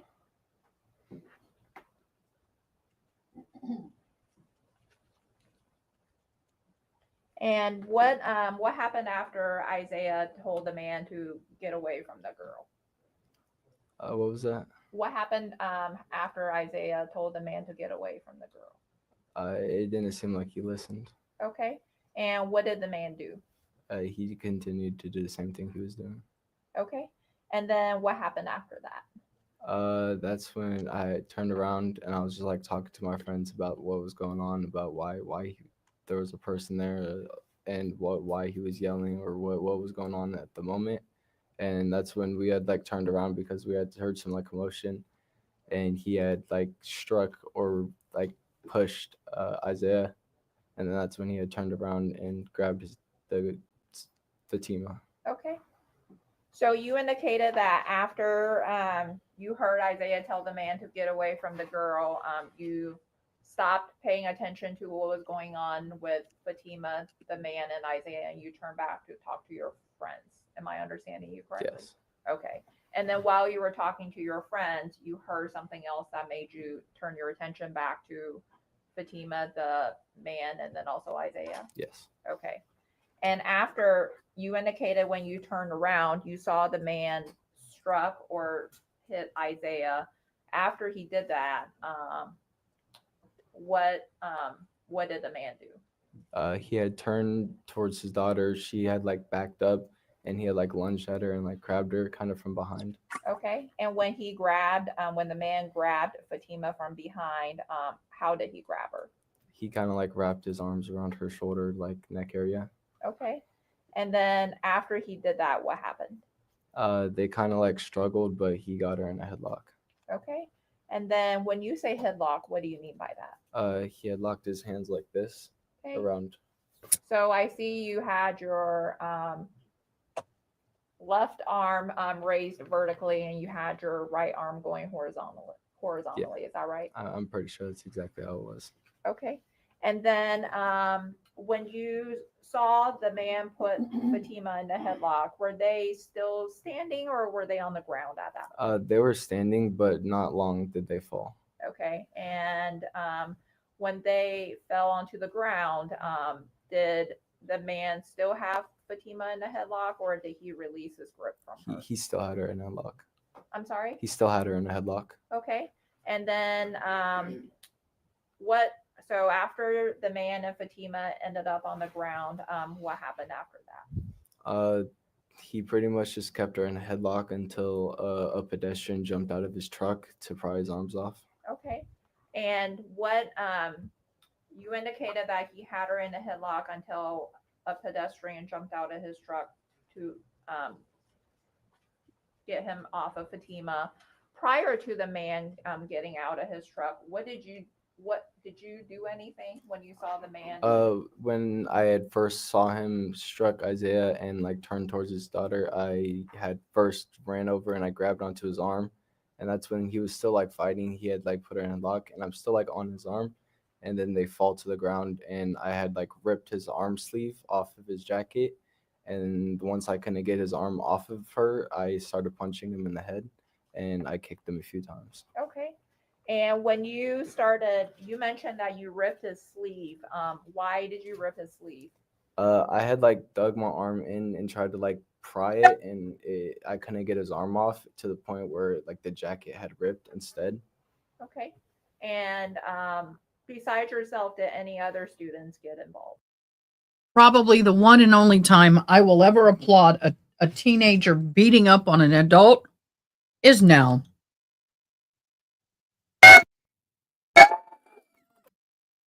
Come on.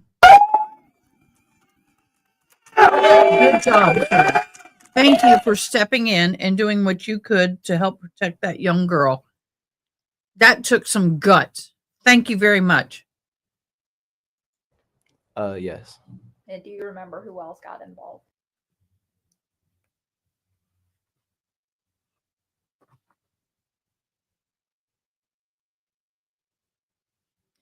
I've got that much more to do. What did the other students do when they got involved? A lot of them were just kind of like telling him to stop and let go, and some of them were like tugging on him. But Isaiah had punched him, and Zayla was punching him as I was, and I'm pretty sure Eric was too. Okay. And with regards to while you were on the ground as well, you indicated you were pulling on the man's jacket and then you were hitting him. While you were doing that, did you see what was happening to Fatima? Yeah. At first it turned from like her trying to like grab his arms and stuff to like kind of like flailing her arms, and her eyes started rolling back, and that's when her face started turning purple and lips. Okay. And then what happened to her after that? She just completely fell limp. There was no movement. Okay.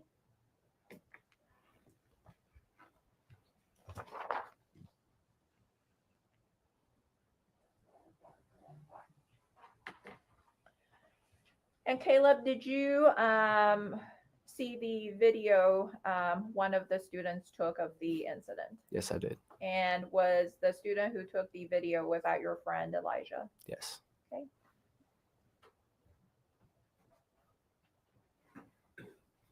Your Honor, permission to publish Exhibit 61. You may.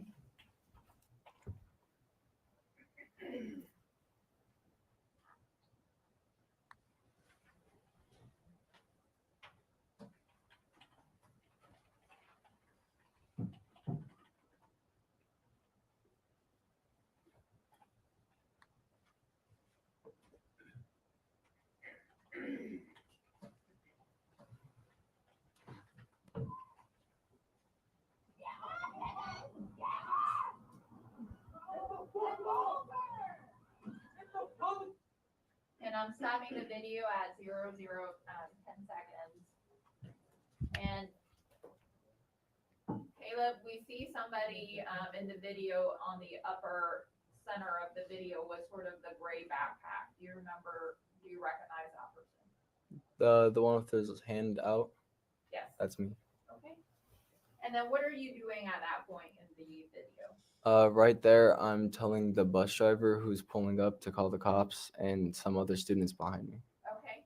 And then do you know any of the people that ended up calling 911? I don't believe anybody called before me. I ended up having to stop what I was doing to call. Okay. The bus driver didn't call, nor did anybody behind me. Okay. And so you believe you were the first person that called 911? Yeah, I had sat there asking people to call, and nobody was calling. Okay. Starting the video again at 10 seconds.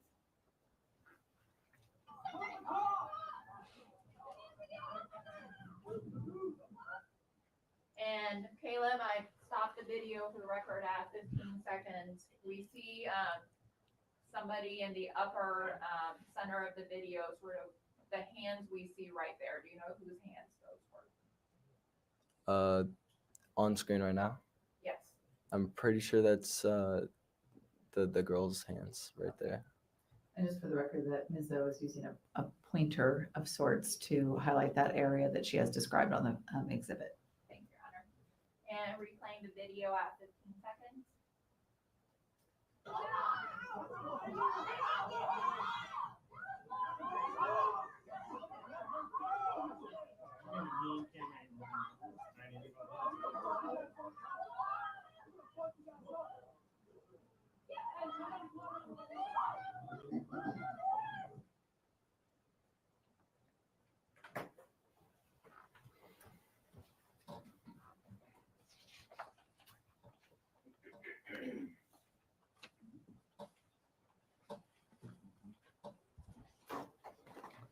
And Caleb, do you remember whether you indicated that there were the bus driver was there, and then there was a gentleman who came out of a truck that came to assist? Do you remember if any adult females showed up? Yes. Okay, and do you when they showed up, were you paying attention to what they were doing, or were you still paying attention to what the man was doing? It was a little bit of both. The woman that came up, it was just yelling, so there was kind of like a lot going on. Okay. So I wasn't really paying attention to her. Okay. Thank you. No further questions. Thank you. Mr. Kading, cross-examination. Thank you. And Caleb, just so we're clear, you're saying that the man was there talking with his daughter and Isaiah before you got to the bus stop? Yes, I had walked out there. They were there. And at one point, you had told the police that you saw Isaiah get punched and go flying onto the concrete. Do you remember that? Yes. Okay, is that your memory of that? Yes. Okay, thank you. I have no further questions. Mr. Larry, cross-examination. Good morning. Good morning. Thank you for being here. How's your- Like he has a Going good. choice. A lot of work. What do you do for work? I work at Taco Bell now. So you described that there was a pedestrian, I think is how you described him, an adult male who Yes. came in and intervened? Yes. Okay. And was he successful in terms of intervening? Yes. Was it much of a struggle for him? I wouldn't say so. Okay. Well, how would you describe He had his kind of like, actions? he had jumped out, and like as soon as he got there, he had asked what was going on, and I kind of just told him, I was like, hey, this dude attacked this little girl, and he jumped on him and got his hands off of her. Okay. And was there much of a struggle between the adult male and the pedestrian? I would say like, yeah, strength wise, like it probably took power. Okay. Did it take him a long period of time though? Not really, no. Did you see him put the adult male? Do you see the person in court here today who you saw interacting with Ms. Ali? And if you don't, that's fine. I don't remember what they look like. Okay, fair enough. Did you see the passerby put the man in a chokehold? The dude that jumped out of the truck? Uh-huh. No. Okay, so to your knowledge, that didn't happen. Yes. Okay. No.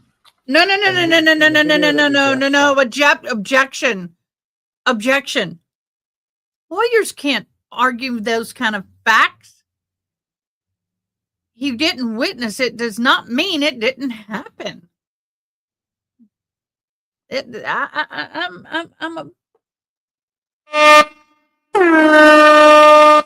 I don't like that kind of lawyering. Object. Why are we not getting objections today? Law, which was Exhibit 61, you could see Isaiah punching the adult male in the head, correct? Yes. And appeared to be connecting with the head. Yes. Hard punches? Yes. Okay. Did you see the woman attempt to have the people stop punching her husband in the head? Not that I'm aware. Okay. Mr. Ali got a can of whoop ass. And then when you talked to 911, how long were you on the phone with 911? 10 minutes, maybe. So, and did it appear to them that they'd already had a call about this, or were you giving them new information? It seemed like they just heard about it. Okay. All right. I appreciate you being here. Yes. Thank you. Ms. Zoe, redirect.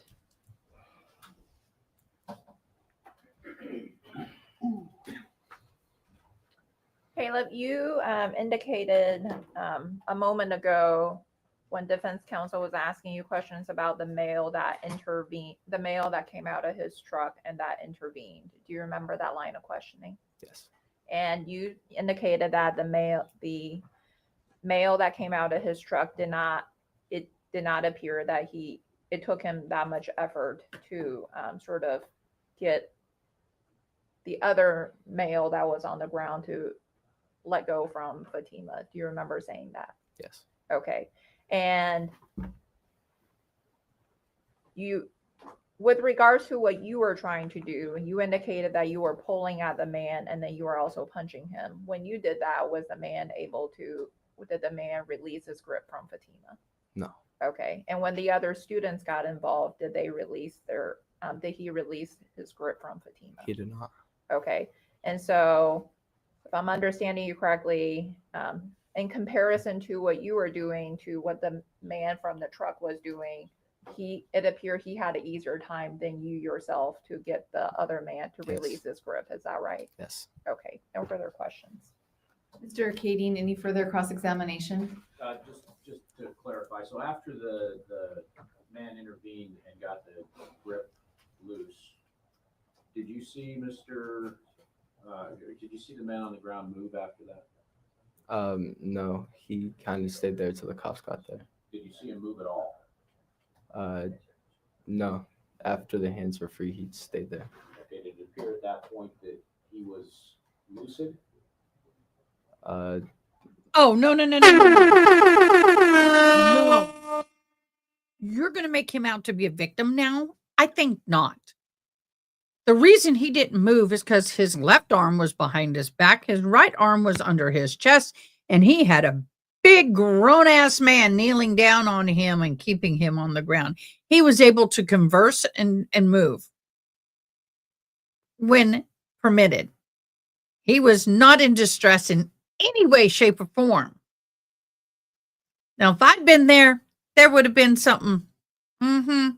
Yeah, he wouldn't be moving because there'd be something else against his head, not a knee.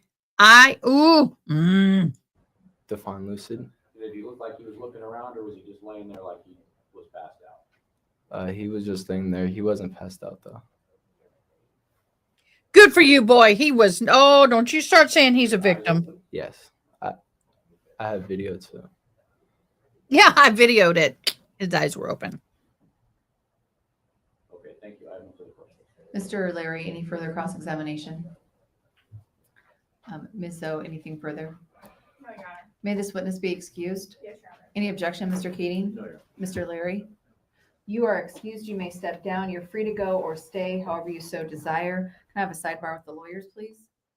Ooh, so the judge is calling for a Sidebar.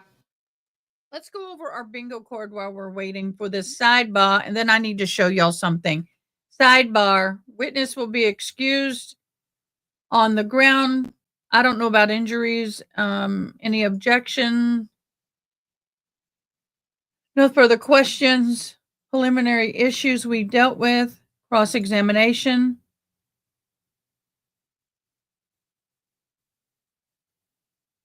ID defendant. I don't know if they've done that yet. Protective order.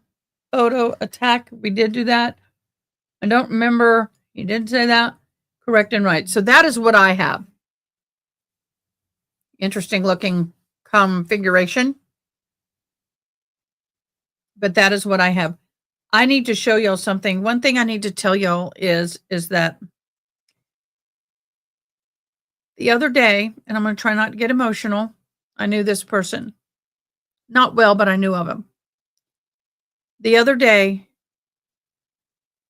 an Ingram volunteer firefighter who was taking part in the rescue and recovery of the victims. Ingram was hit really hard. Hunt was hit really hard. And Kerrville were all kind of like, Kerrville's a bigger, and then you have a little Ingram, and then a little further you have Hunt. While he was working with the efforts to rescue and recover the deceased, had a heart attack and passed away in the line of service. This is his family picking up his gear for the last time. I want to honor him. No fear is what they say. Protect and serve every day you put your life on the line. Risking yours to help save mine. You're sacrificing all your worries. I know sometimes you get discouraged. Yeah. Thank you for your service. Thank you for your service.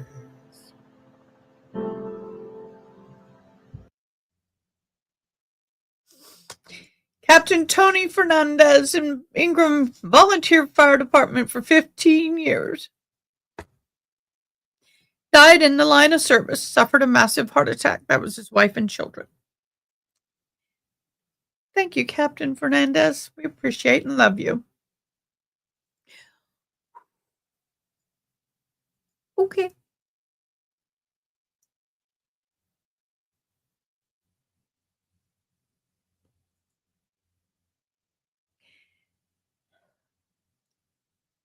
Yeah, it's hard. There's so much destruction and death around me right now. It's so hard. And around all of us who live here.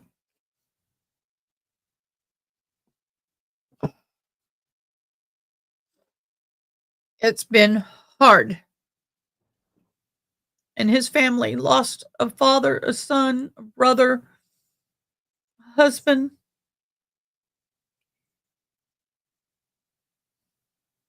The sidebar on. Yeah.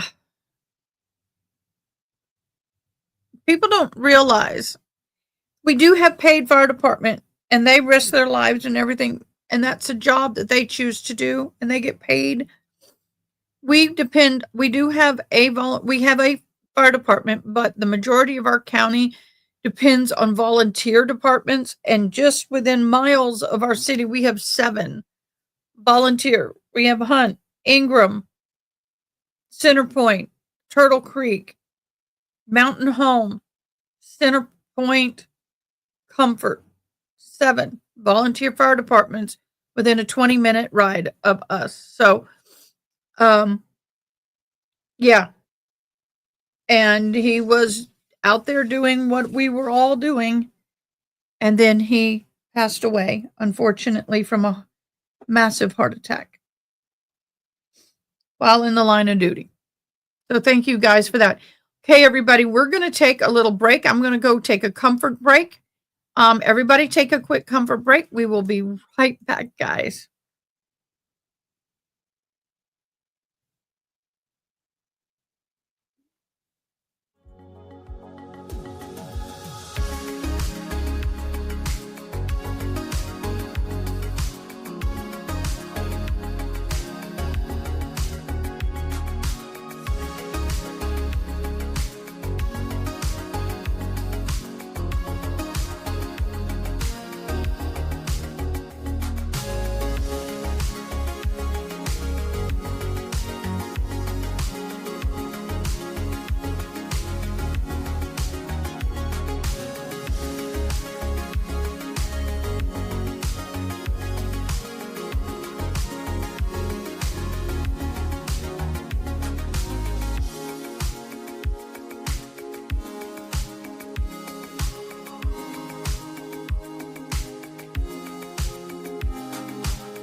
Okay, guys, sorry about that. I thought the video would run and it didn't loop.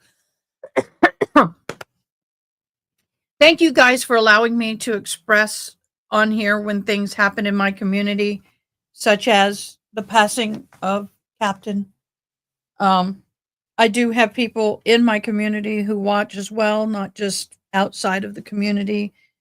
And I'm sure his family will see this on Facebook. And I just wanted to make sure that I took a moment to step back and remember the sacrifices. We have upwards of 3,000 people here sacrificing their time, their lives, their money to help recover anywhere from 160 to 200 bodies. The actual number is unknown, but that is the range of estimation of how many have not been found or recovered. And it is grueling work, going pile to pile of debris. When the debris piles, or some of them are 20 and 30 feet wide by 20 something feet tall, they're huge. And so with that, this is going to go on for a while, but I have met this man. He is a wonderful man, and I want to read something real quick, which I thought was very kind. Today our firehouse is heavy, silent, and reverent. We gather as family, and the hearts have shattered, but heads held high to honor our own Captain Troy Fernandez and his family, who came to pick up his gear one last time. The sound of boots stepping across the bay floor felt louder than usual. The sight of his gear carefully set aside, not for a call, but for a goodbye. It was almost too much. It wasn't just a helmet or coat. This was his sweat-soaked, smoke-stained, battle-tested, just like him. Tony gave this department more than just his time. He gave his soul. His laugh could fill the room. His presence could steady a storm. And today his family walked through those doors. They were not alone. We stood behind them, beside them, around them, just as he always stood for us. This isn't the end. Tony's name will echo in the tones. His legacy will live in our hearts and courage. His spirit will ride with every engine that rolls out of this bay. We will carry him with us every step of the way. Every heartbeat. Rest easy, brother. We got it from here. Well written.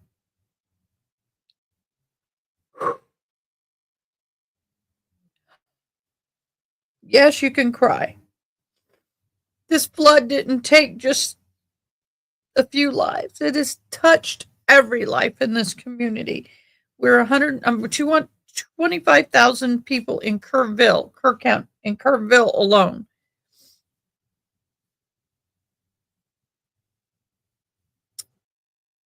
Martha,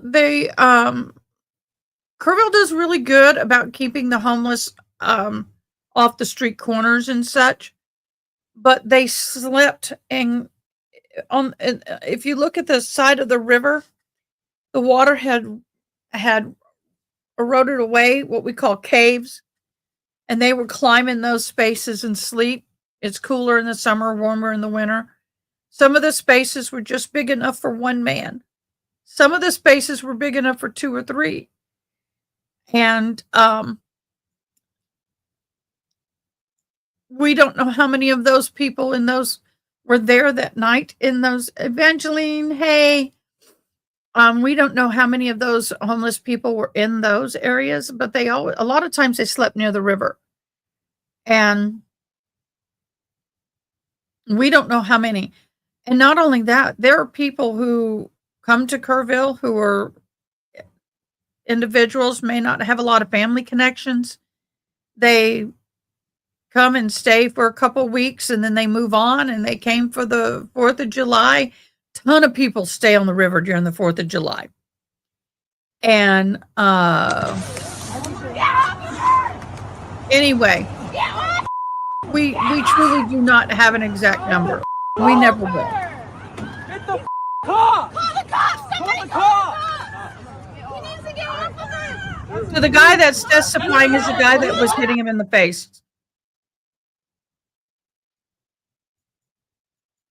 Photograph. I know we could have zoomed, but I needed a break. Okay, she's speaking. No sound.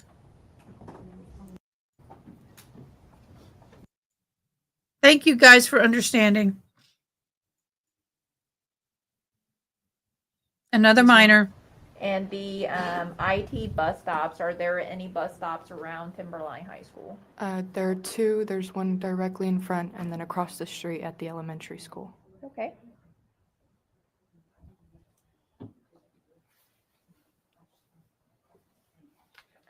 And Athena, do you know someone by the name of Isaiah Williams? Yes, ma'am. And how do you know Isaiah? Just friend of a friend. He was kind of an acquaintance. Okay. And are you friends with Isaiah yourself? I would say so. Okay. And what about Fatima Ali? Do you know someone by that name? Yes, ma'am. Okay. And where do you know Fatima from? We were kind of same, like acquaintance, friend of a friend, but I know her from Timberline High School. We went to school together. You had school together? Yes, ma'am. Okay. And are you friends with Fatima? I would say so, yeah. Okay. And want to bring your attention to October 18th of last year, and I'm going to ask you some questions about that day. Is that okay? Yeah. Okay. And Athena, where did you go after school was done for the day at around 2 p.m.? I walked through the parking lot to the bus stop. Okay. And you mentioned that you walked through the parking lot to the bus stop. What parking lot are you talking about? The Timberline High School, like, parking lot that's right in front of the bus stop. Okay. And is this parking lot, is it for students parking? Yeah. It's for students Yes, parking? it's a student parking. Okay. And what about parents? If they want to park there, can they park their vehicles there as well? There's a separate area, like a separate pull-in for that on the other side. It's by the, like, other side of the building. Okay. So. And when you got to the bus stop, and the bus stop that you're referring to, is it the one that's by the elementary school, or is it the one that's in front of It's the one that's in front of Timberline High School. Just one moment. If you can wait until she gets the question out completely. Only one person can talk at a time. Thanks. And Athena, when you got to the bus stop, was there anyone else already there? Yes. And who do you remember being there already? Caleb, Noah.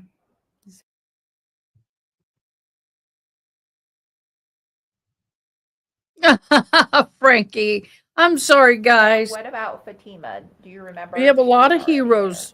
They had came after I had got there. there? Okay. And when Her you say and they, Isaiah. who are you referring to? Her and Isaiah. Okay. And when you so you indicated you got to the bus stop, and then how long after when you got to the bus stop did Fatima and Isaiah get there?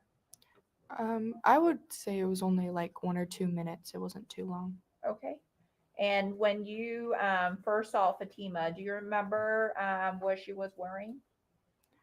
She was in very baggy clothing. She had a beanie on and like a COVID-19 face mask, like one of the blue ones. Like she was trying to hide almost, and she had bags. She was holding 2 big bags of clothing and had a backpack on. Okay. And you indicated that it appears she was trying to hide.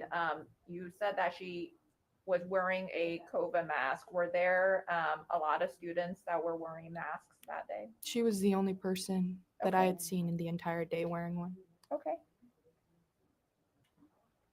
And after Fatima and Isaiah arrived, you testified that there were students at the bus stop. Did any adults show up to the bus stop at any point?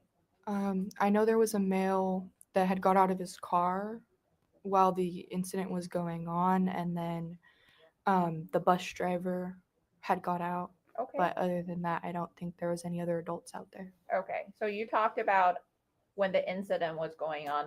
I'm gonna Oh ask yeah, you beforehand. yes, Yeah. before the incident. After Fatima and Isaiah got to the bus stop, did any adults show up? Oh, her father had showed up. I want to say like 2 to 5 minutes after they had showed up. Okay. And you indicated Fatima's father showed up prior to October. Well, on October 18th, did you know the man that showed up was her father? Yeah, I'd seen them, like him dropping her off at school or like things like that, just them walking together. So I kind of just assumed Okay. that was her dad. Okay. And after the man showed up, what? Are you okay? I'm okay. Okay. And after Fatima's father showed up, what did he do after he showed up? They got into, well, it wasn't really a verbal argument, but it wasn't in English, so he was assuring her with his hand to like come towards the car that he had got out of or wherever they were at, and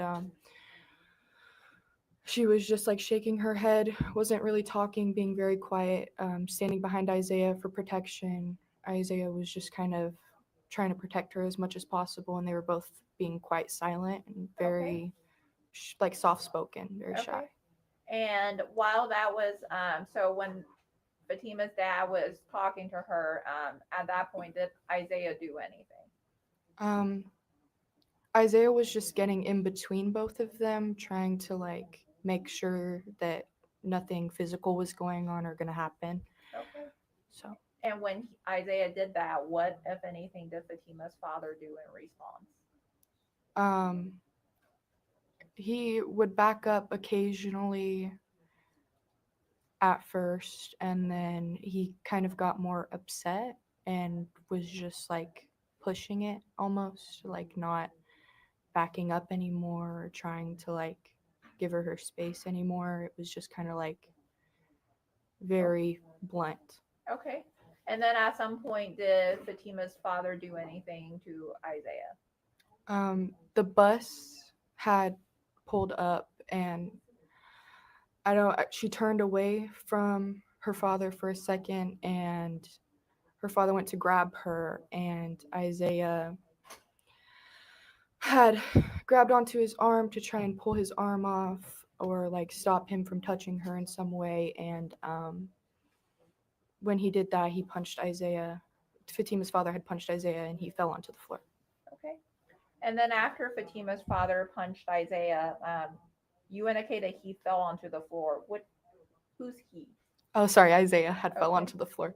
And after Fatima's father punched Isaiah, what did Fatima's father do after that? Turned to Fatima because she had turned around at this point to see what was going on, and kind of like latched onto her neck and just tackled her to the floor. Okay.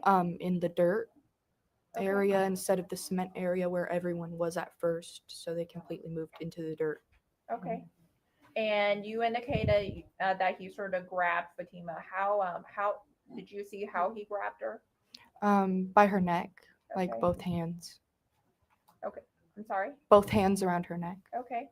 And when they, you indicated Fatima and her father at some point ended up on the dirt ground.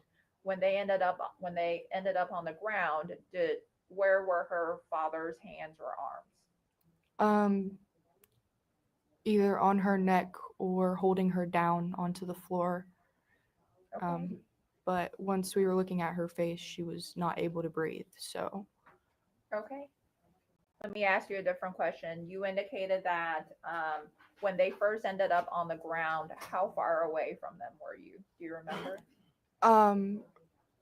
Maybe like 5 to 10 feet. We were all just talking, and it was like so sudden, and then everyone had swarmed and kind of tried to help whatever was going on.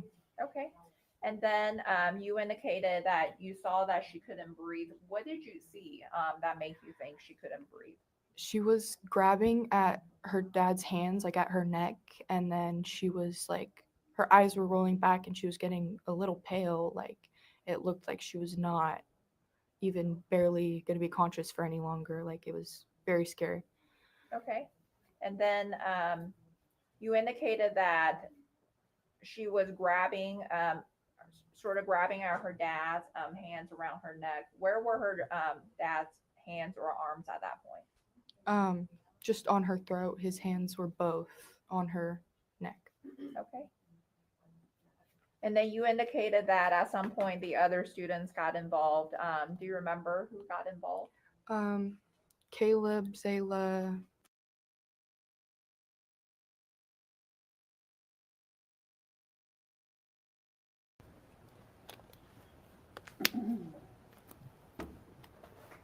And when the other students got involved, what were they doing? They were kicking at his head or body and pulling on his jacket to try and flip him over or pull him off of her. Okay. And when the students were doing that, were they successful in getting Fatima's father away from her neck? I don't believe so. Okay. And at some point, you testified earlier when I asked you if adults showed up, you mentioned a bus driver, and then you also indicated a man from a truck. Between the bus driver and the man from the truck, do you remember who showed up first? I don't. Okay. Honestly, I don't. Okay, that's okay. And when the bus driver was there, do you remember what the bus driver was doing? I don't remember the bus driver really being involved in the physical aspect of it. I think he was just kind of like yelling, telling everybody to stop and just disperse and kind of move away. But okay, let me ask you a different question then. You don't remember the bus driver doing much. What about the man from the truck? Do you remember what he did? so the man from the truck had got out, and I'm not sure if we had gotten him off of Fatima by the time he got over there and just detained him on the floor, or if he had pulled him off and then detained him on the floor. But the man did detain Fatima's father onto the floor until the police had got there. Okay. And then you indicated that at some point the police got there. Did you talk to any of the police officers? Yes, I did. Okay. And then, so Athena, you talked about Fatima's father showing up, and then the bus driver showing up, and then the male from a truck showing up.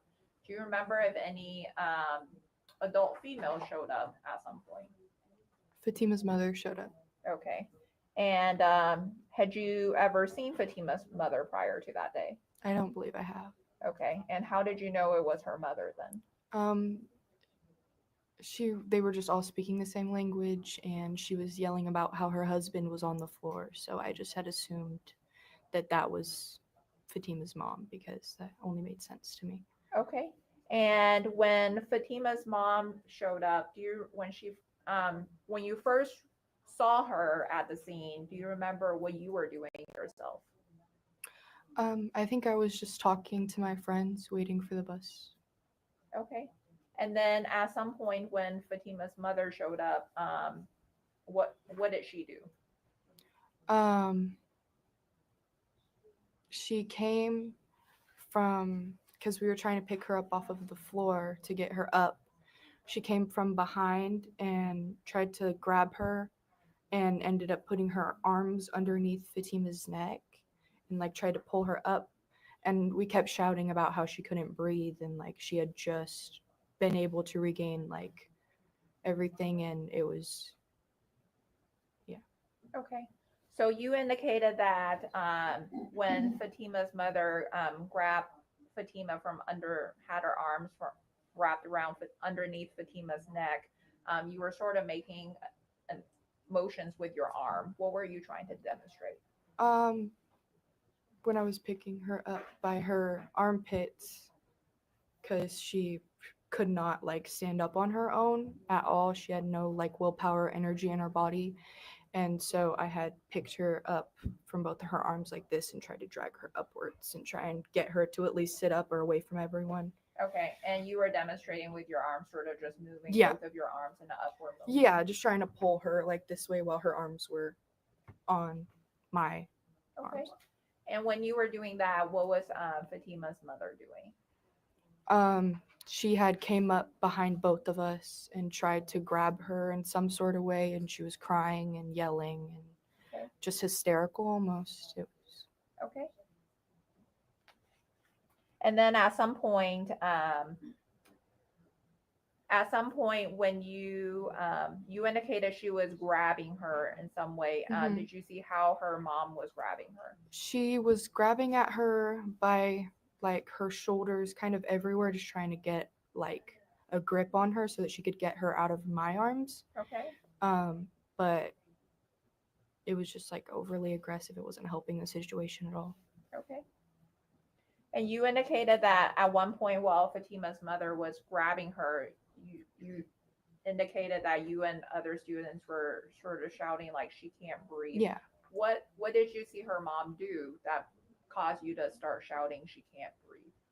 Well, she was just like flailing her around, and like she had put her arms where her neck was, and that was really like scary for all of us because she had just been able to like breathe. So I was like, I don't know how good she's doing. Please, like, leave her throat alone at least, like let her grab her by something else. But she wasn't like holding her like that for too long. She had like let go and tried to grab onto her by her shoulders or by any means of her body. Okay.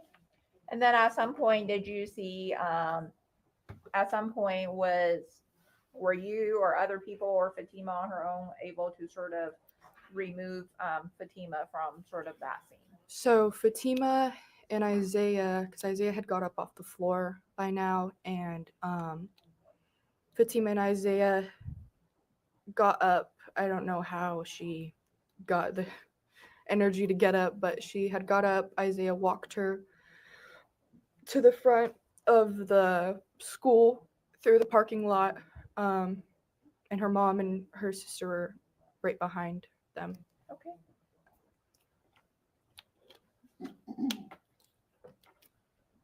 And Athena, have you seen a video of this incident? Yes, ma'am. Okay. Got her permission to publish Exhibit 34. You may.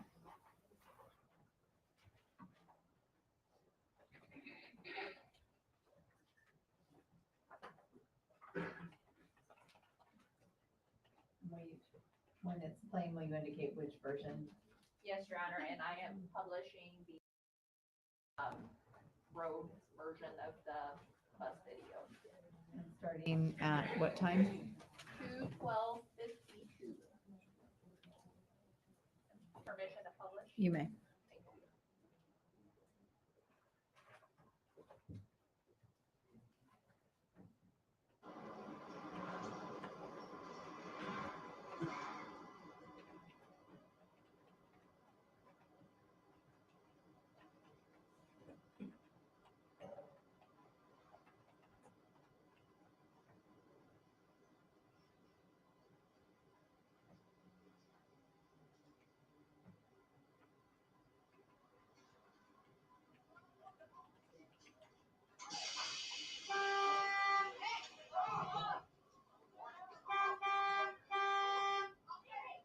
And I'm stopping at 2:13:31.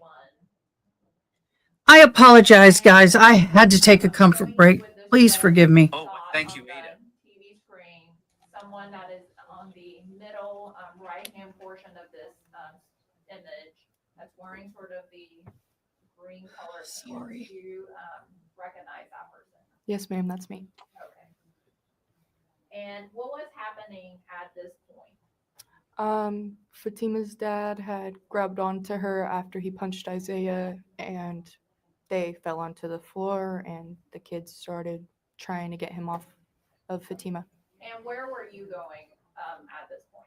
I was going to maybe help or assess the situation if they needed help. I didn't know really what was going on in the first place. Nobody really did, so just going over there to try and figure out what was going on and help her as much as possible. Okay.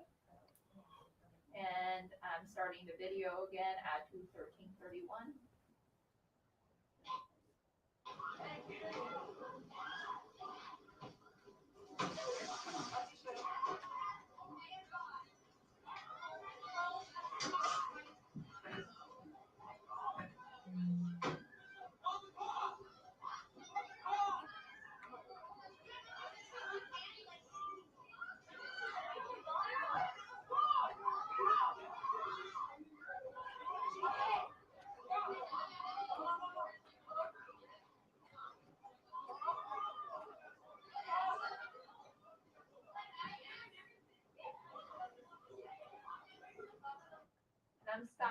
video at 2:14:12. And Athena, what was happening at this point? The bus driver had gotten off the bus to come see what was going on and try to help the situation, and then the guy got out of his truck to detain the father.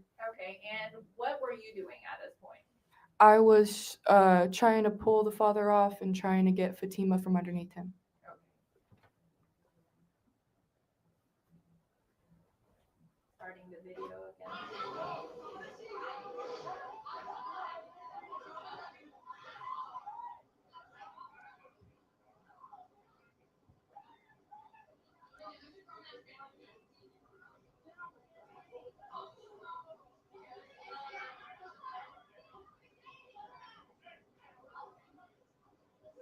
And I'm stopping at 2:14:35. And Athena, we see, I'm using the red dot, the person wearing the green pants in the right hand lower right quadrant of this screen. The person wearing the green pants, is that still you? Yes, ma'am. And what were you doing by this point? The man had got the father detained, so we all just took a step back, just trying to give them some space to be able to get everything dealt with and get him detained. And Okay, and you testified earlier that at some point you had sort of tried to pull Fatima up and stuff.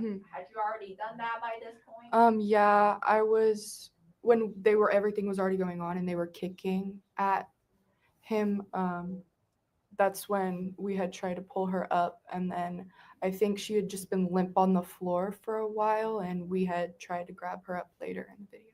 Okay. Stopping the video at 2:14:35.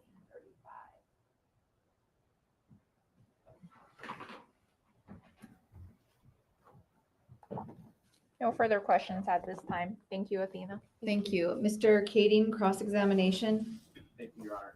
Athena, I just want to clarify a couple of things. You were talking about when Fatima's father came to the scene, right?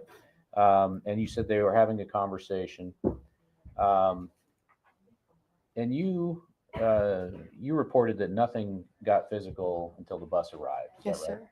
Okay. And how far away from everyone were you at that point? Oh, no, you don't. And Fatima and the father?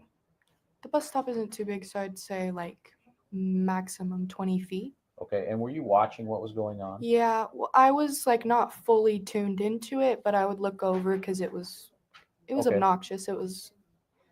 And then, so when the bus came, you saw her father reach and grab her shoulder? Yes. Okay. And at that point, is that when Isaiah got Yes, sir. involved? And what Yes, did sir. Isaiah do? He had tried to grab.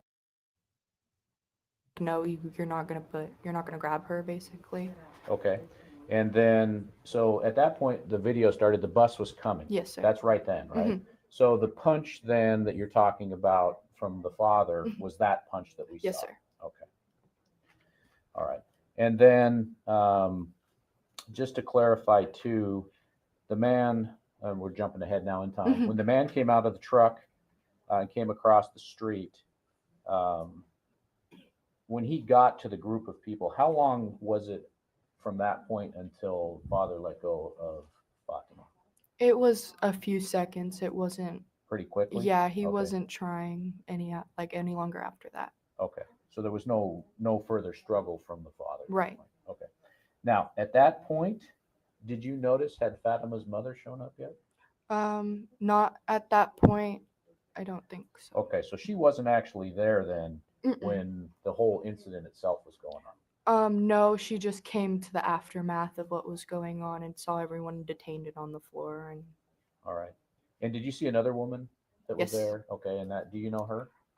I've seen Fatima running or like walking around with her at school, so I was just assuming it was her sister. Okay, all right. So you assume that the other one was the sister, and you saw her. Did you see her filming? I don't know. We don't use film anymore. Did you see her with a recording? Phone? Yes.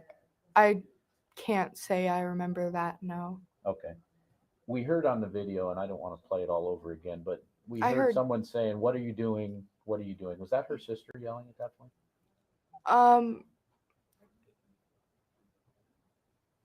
I don't want to say yes and not be Okay. 100% about that, but Okay, but it could have been. yes, Okay. that would have been the only person yelling. And then her sister, she came with the mother, or did she Yes, get there sir. later? She came with the mother. Okay. Thank you very much. And so, but we've established at that point when they both arrived, Fatima had already been let go. And Right. She was just kind of limp on the floor, and then the father was detained at Okay. that point. So Fatima then was moved after that? Yes. Okay. All right. Thank you very much. Yes. Mr. Larry, cross-examination. Yes, Your Honor.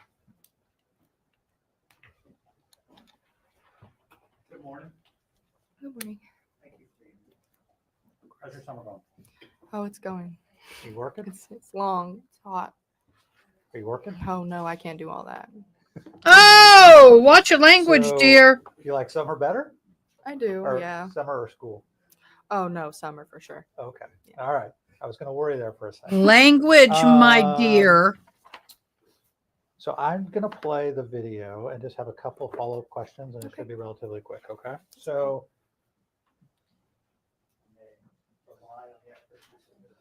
I don't know why they keep playing the video. We've seen it. They've seen it so many times. I'm sure they can. And Mr. Larry, are you requesting permission to publish 34? I'm on my way. Yes, please, Your Honor. Thank you. All right. You may. Thank you.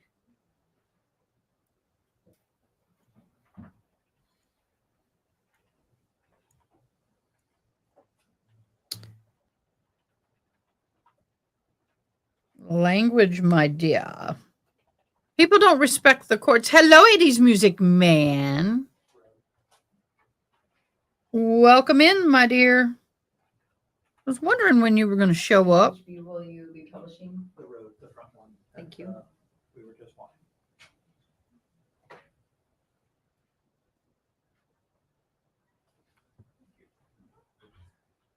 Okay, so we just watched up to 2:14:35.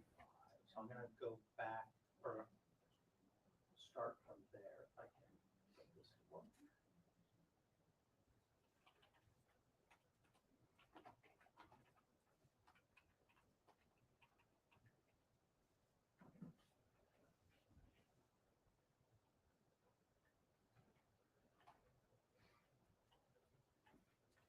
Okay, so I have it paused at 2:14:35. And so we can see the individual in the safety vest. That's the bus driver, is that correct? Yes, sir. And we can see a woman standing by the truck. Do you see that? Yes, sir. And you are there in the green pants, correct? Correct. And dark hoodie with your hood up? Yes, sir. Okay. And an individual in a brown kind of sweatsuit with white shoes. Do you know who that is? That's Jake. And so you kind of have your hands on your hips. Mhm. And at this point, the situation has kind of been contained. Is that fair? I would say so. Yes. Okay. All right. So now I'm going to hit play. And we're just going to talk a little bit more.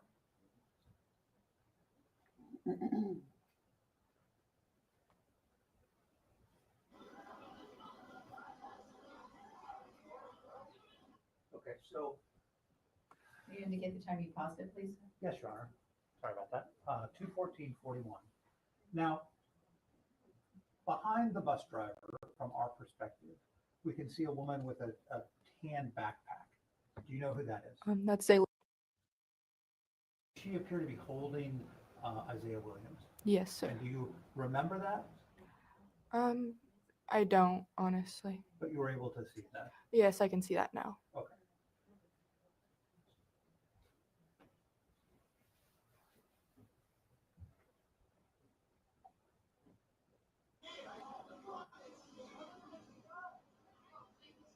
You got that right, Frank.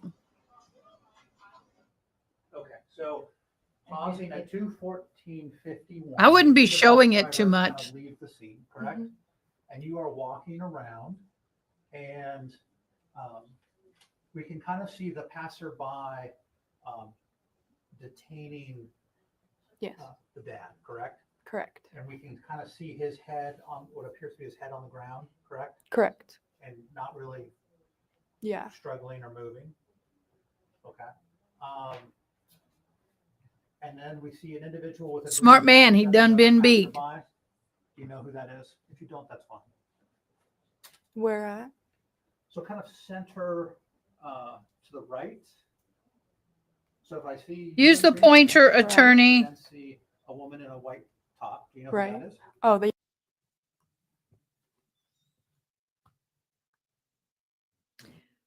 My point is that I wouldn't be showing that video too much if I was a defense attorney because it just solidifies it. Yeah, they are trying to twist the narrative and make it look like, well, now he's the victim because he can't move. He's being held down. He was beaten up by a bunch of kids. 21451. He's lucky to be alive, dude. You probably would not have been if I was there. No threats, just saying. He didn't let go of that child immediately, there would be some dire consequences. Now, stopping at 21505. You see you still there, standing in roughly the same place, correct? Yes, sir. And directly to the right of you, can you see who that is? In the blue jacket. Nope, Or- right behind. Do you see? Oh, I don't. I can't tell who that is. No. Okay, I'm gonna rewind it a little bit. And Okay.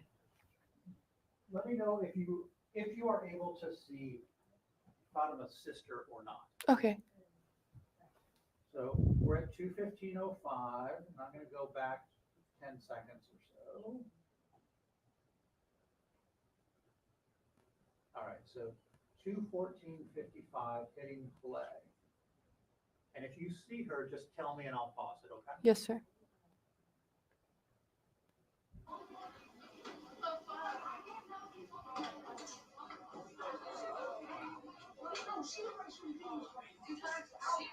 Oh, yes, sir. That is her sister. Okay, so now I pause it again at 21507.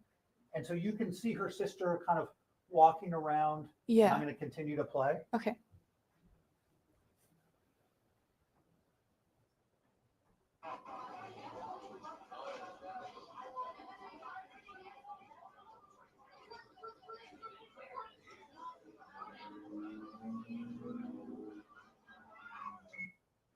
And we're now at 21521 where I paused. And does it appear that Fatima has now gotten up at this point?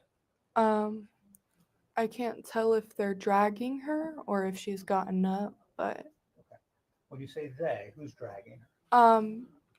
her mother and her sister, Okay. I'm guessing. I don't want you to guess. Sorry, I can't see it. Okay, So I'm going to rewind again. We'll go back Okay. to 21515. yes, that was her sister. Sorry. I'm going to go 21514 and get play. Okay. So now we're watching.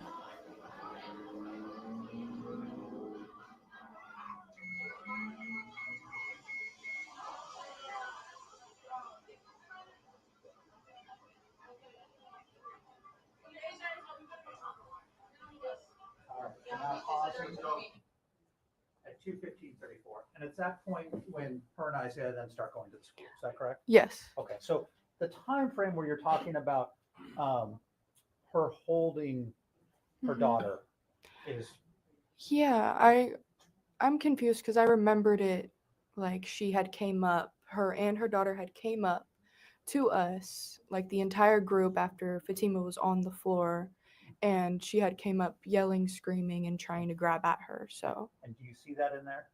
I only saw the sister. Okay. So And regardless, it was a relatively short period of time from the time when dad is detained to when she's going to the school with Isaiah. Is that correct? yes, that is correct. Okay. So it wasn't on the ground for very long. Let me correct. Once she is released from dad, Yeah. she is not on the ground for very long. Is that fair? I don't know, for being on the floor after you just got strangled by your father, I feel like that was a long time. And I'm Fair enough. Personally, I just Personally, think but- she was down there for a minute. We were all staring there Okay. for a little minute. But factually, we didn't just watch like 5 minutes of video. Is that's the point I'm making? Yeah, okay. I guess not. Okay. I'm not saying it wasn't traumatic or there No, wasn't a I lot understand. going No, on. I understand that. Okay, I'm just trying to Yeah. characterize kind of how quick things were. Is that fair? Yeah, now that I'm looking at the timing, it didn't feel as long as it really was. Like it didn't. It felt It longer. felt longer, yes, sir. It All felt right. longer than it really was. Appreciate it. Thank you. Thank you. Ms. Zoe, redirect.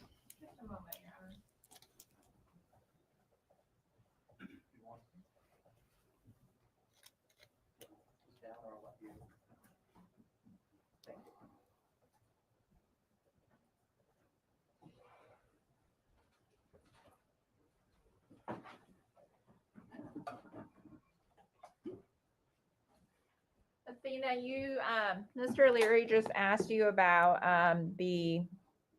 when watching the video, the passage of time. Do you remember him just asking you about that? Yes, ma'am. Okay. Despite the fact it wasn't 5 or 10 minutes, you testified earlier about your observations of Fatima's appearance when she was on the ground. Yes, ma'am. Is that still your testimony that Yes. that was her appearance? Yes. Okay. And you also indicated that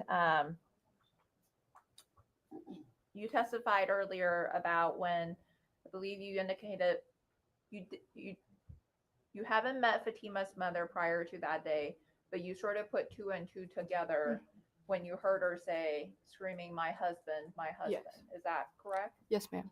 Okay. And the same person that was screaming that, you indicated that you saw somebody when you were trying to pull Fatima up, you saw somebody sort of with their arms underneath her neck. Mhm. Was the person that had their arms underneath her neck the same person that was screaming, my husband, my husband?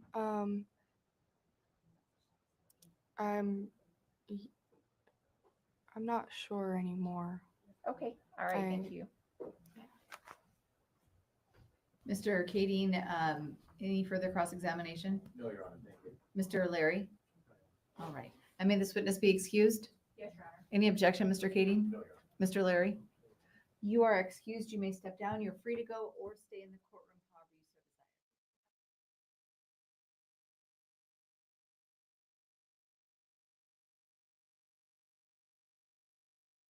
Yes. And while we are waiting for the witness, the jury is free to stand, if you would so desire.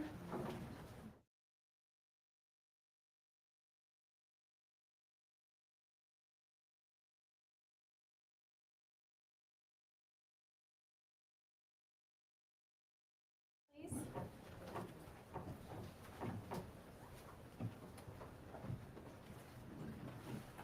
Do you solemnly swear or affirm that the testimony you're about to give will be true and correct? Yes, I do. Will you please come forward and be seated?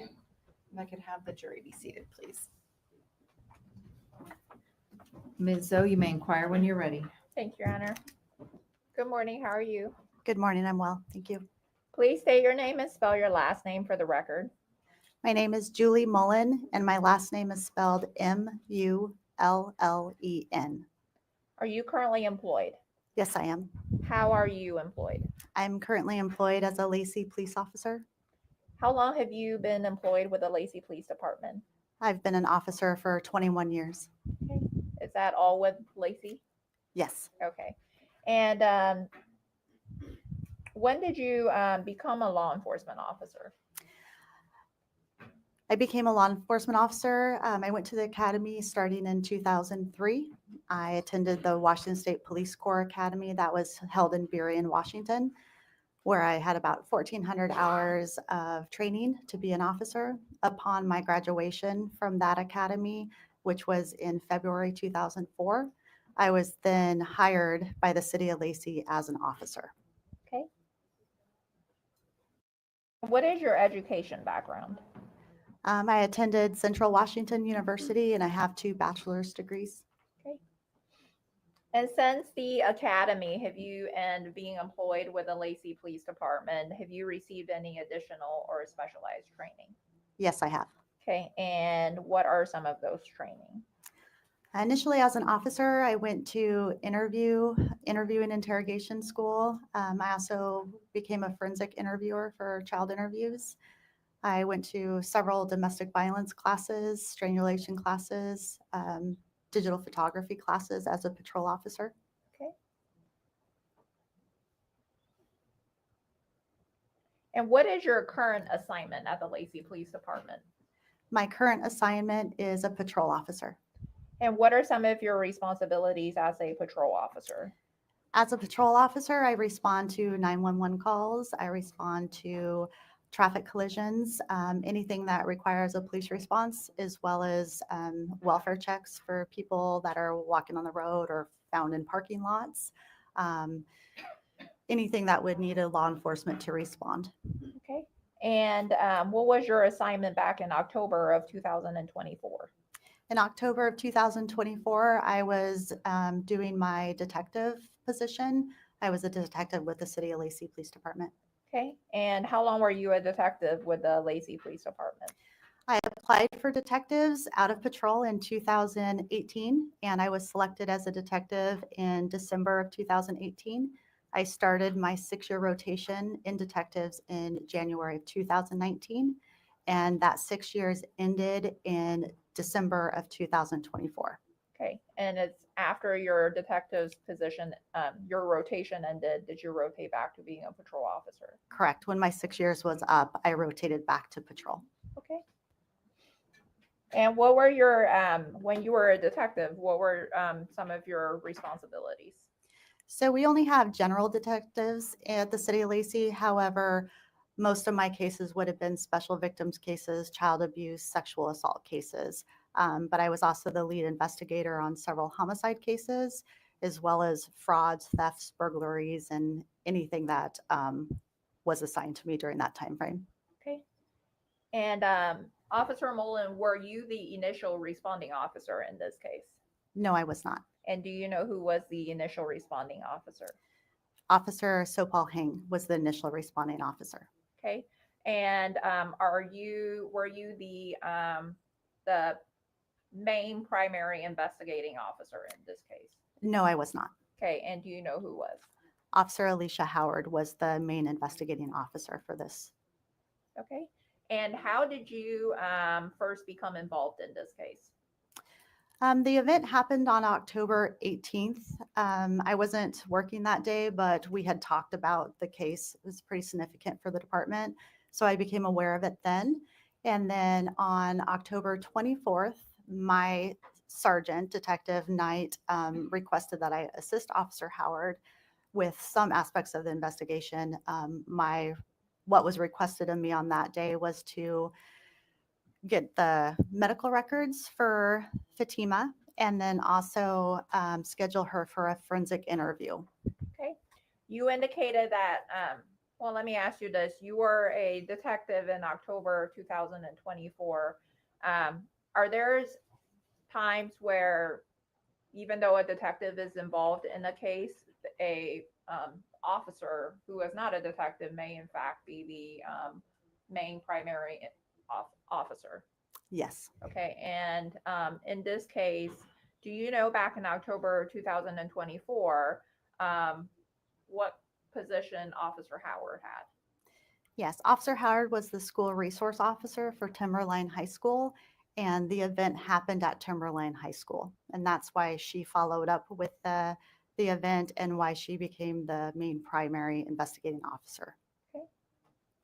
And you indicated that when you were initially asked to follow up to assist Officer Howard with this case, you there was a request for you to obtain Bellamy. That's the skincare. Bellamy. Fatima's medical records. Did you in fact do that? Yes, I did. Okay.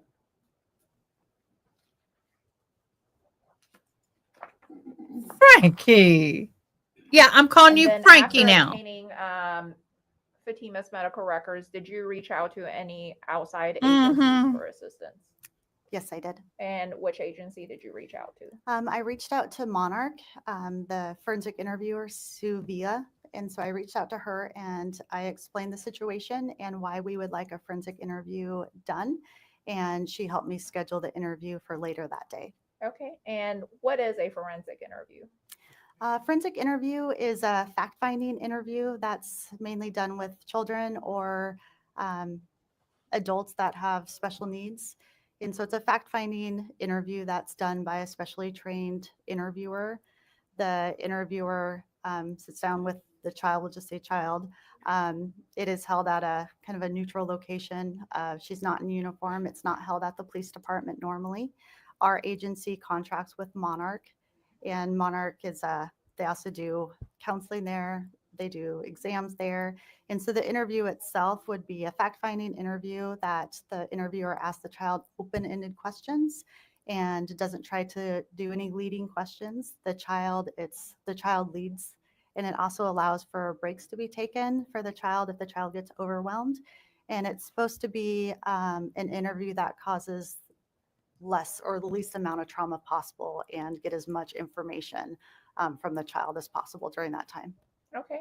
And do you know whether a forensic interview was done in this case with Fatima? Yes. And did you, as part of your involvement in this case, did you attend the forensic interview? I did not attend the forensic interview. I scheduled it. Officer Howard attended the forensic interview. Okay. And after the forensic interview was conducted, did you have a chance to review the forensic interview? Yes, I did. Okay. Besides speaking with Sue Villa to ask Miss Villa to set up the forensic interview and conduct the forensic interview, did you speak to anyone else that was associated with this case that is not law enforcement or medical professionals? Yes, I did. Okay, and who did you speak with? Had a lot of contact with Sebastian Lyon with Child Protective Services. And besides CPS, did you speak to any of the students or their parents? I did speak to one student and his parents. Okay, and which student did you speak with?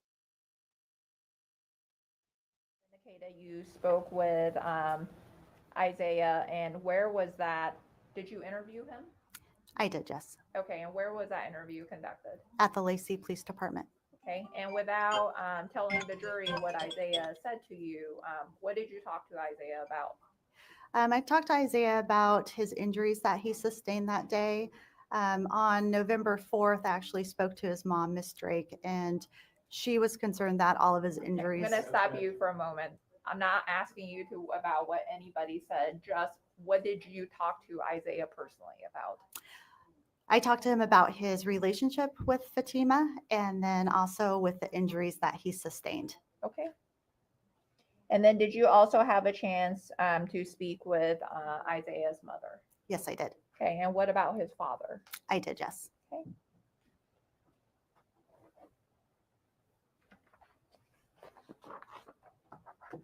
No further questions at this time. Thank you. Thank you. Mr. Kading, cross-examination. No questions, Your Honor. Mr. Larry, There. may this witness be excused? Yes, Your Honor. Any objection? Okay. Mr. Larry, you are excused. You may step down. You're free to go. Thank you.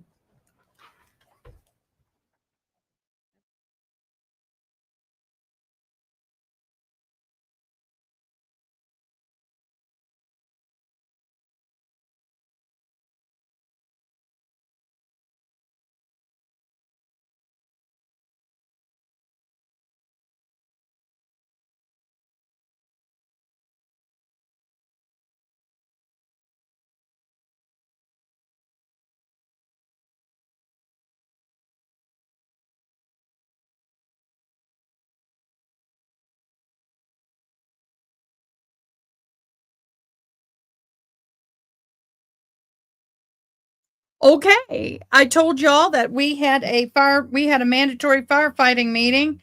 Well, we're not going to be able to go. We're going to have to reschedule all that. So you've got me for the rest of the day.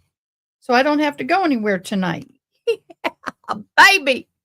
No offense. My fire department is 2.5 hours away. So with my fire department, it's kind of like, I love going, but I don't feel like it today. Mama's not feeling her best today. I'll be honest. Mama's lower back, my arthritis has been really not happy. When y'all see me pulling a heating pad out, you know I'm suffering.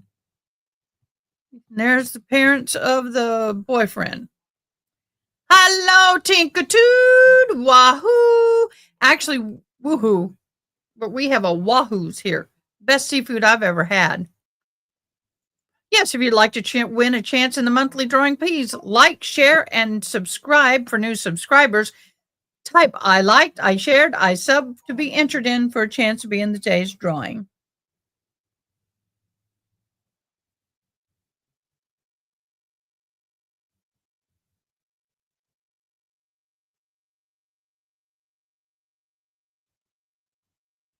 So, what in the world? Yes, and also if you're playing the bingo game,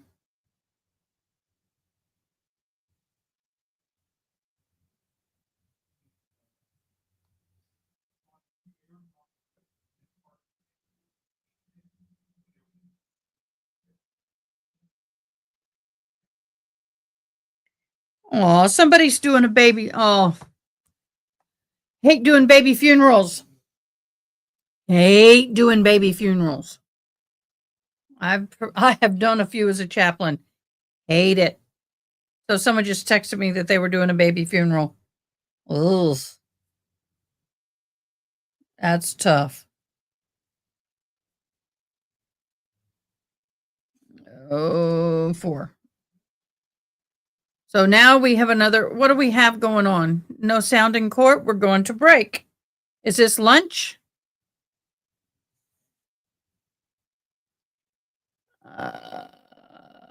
Let me take these beads off. This is lunch, so I need to get back on with you guys.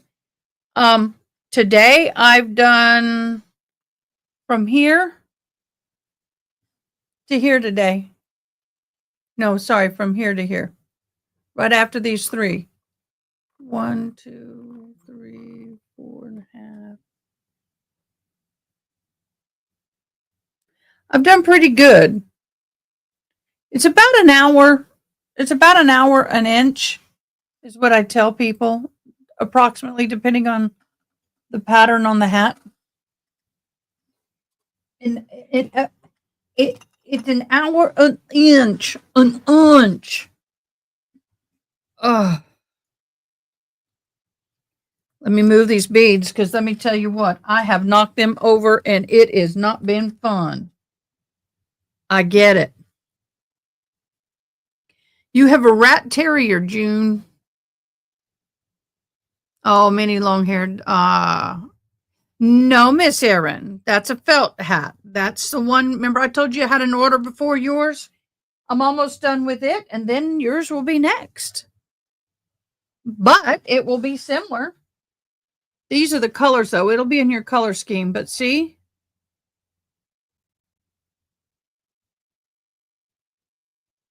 Yep. But this is a felt hat. Yours is a cowboy hat. The felt hat alone is $180, just for the hat alone.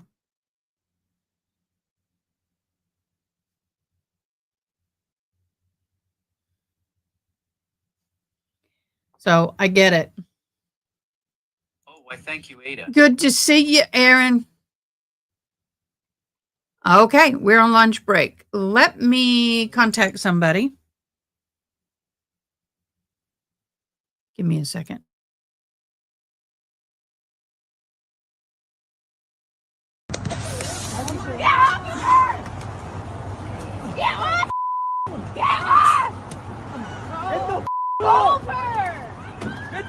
Call the cops! Somebody call the cops! He needs to get off of her! That's a dude!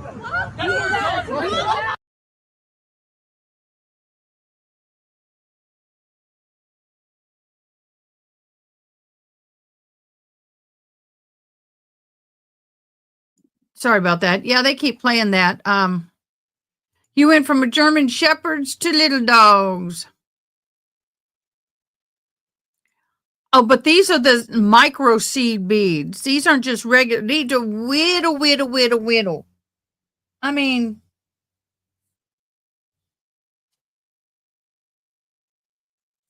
look how little those things are. I'm like, I end up getting a lint roller and waste an entire lint roller refill getting them up off the carpet. It is not fun. Yeah, I miss my sensei. I'm missing sensei. This morning I saw my little shadow from my light over here, and when I used to see a little black shadow, I'd reach down for sensei, and she's not here. They are very tiny and not cheap. I've had some tears this week over missing sensei, but I got to go love on some cadaver dogs. So that's good. Yes, Martha, they're tiny, but also bead baseball caps. I just completed 10 of these. I've got to put the border on them, and I got to sew them to a piece of material and hang 10 of them lengthwise.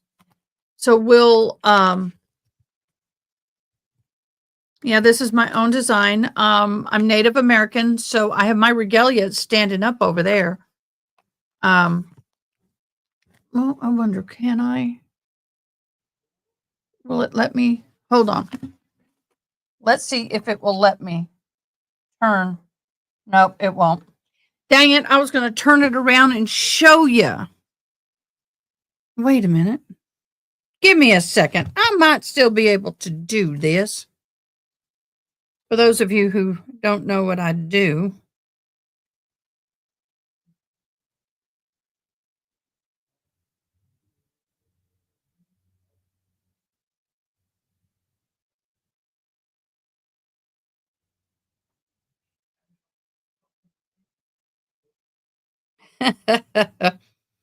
Yeah, let me get my StreamYard up. Give me a second. I was going to enter StreamYard, and I'm going to show y'all. Hold on a hot minute.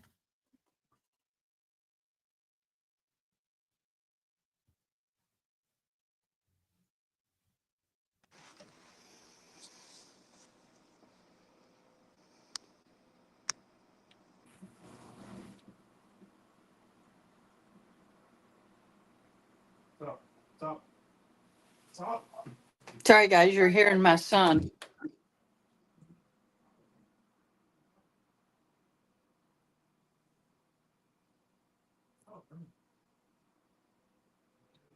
Give me a minute.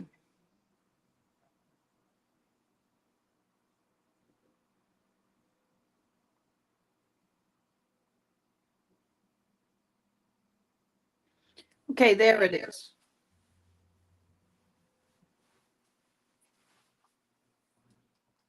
This is my regalia.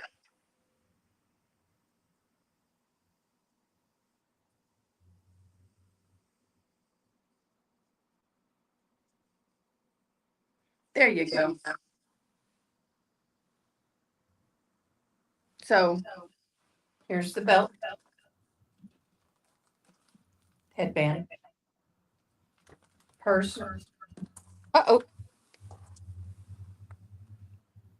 Plume.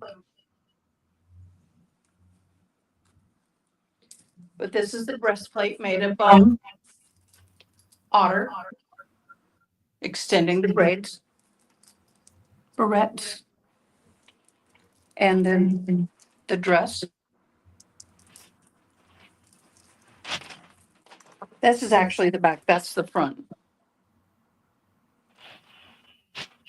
Yeah.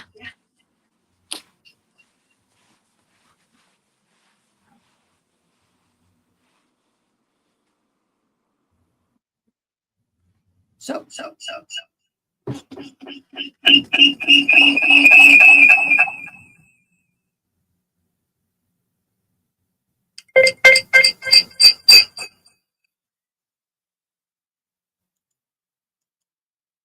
So anyway, that was my regalia, y'all. Now I got to close out this and get out of this without closing down the live. There we go. So What'd y'all think?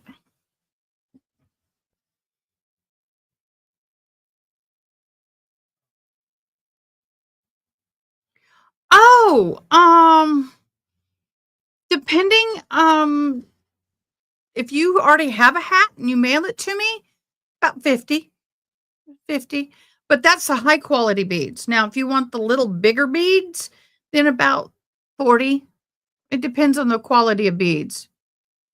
But I tell you, y'all, that is one hellacious amount of work on the let me get this up a little higher and get it more.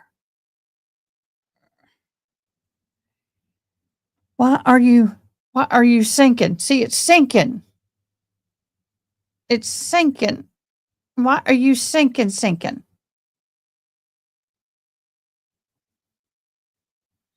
Quit sinking. Stay still. Stay. Now it's too low, too high. There we go. I'll take that. So anyway, yeah, that regalia, if I was to sell it, it would be in the thousands. I have to move it very minimally. There we go. Now you're going back up. What's the deal with this? Are you want? It's still doing it. There we go. There we go.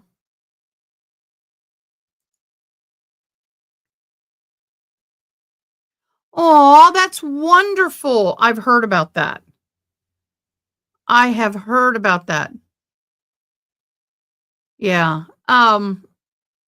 Just in the beadwork alone, I have, and all of the beadwork, including 10 of these that I've not finished putting together. This is about 40 hours per one. So 10 does 400, 500. I've got about 600 hours in the beadwork alone. Yeah, I know, right? It's like, woo. I do have my main light on up ahead. I think I'm going to leave it on today. But yeah. Yeah. So I love doing beadwork. Especially when I'm stressed. Like today we have that situation where we're really got it's a difficult hearing. It's a good de-stressor.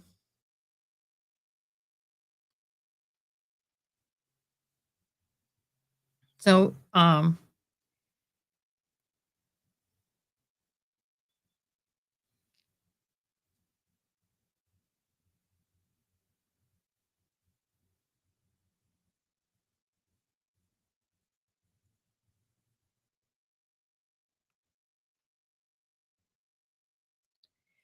yeah.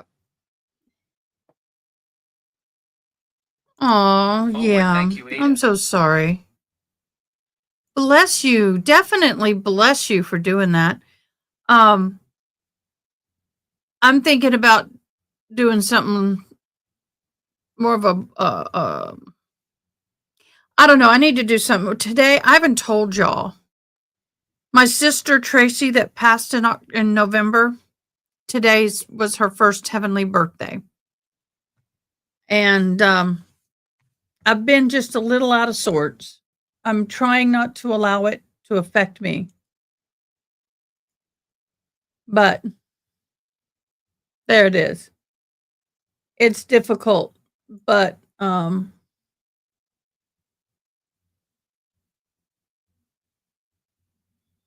yeah.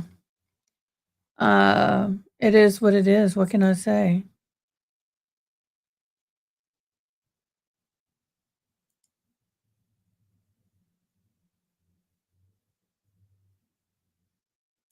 What's sad is we got a lot of people I'm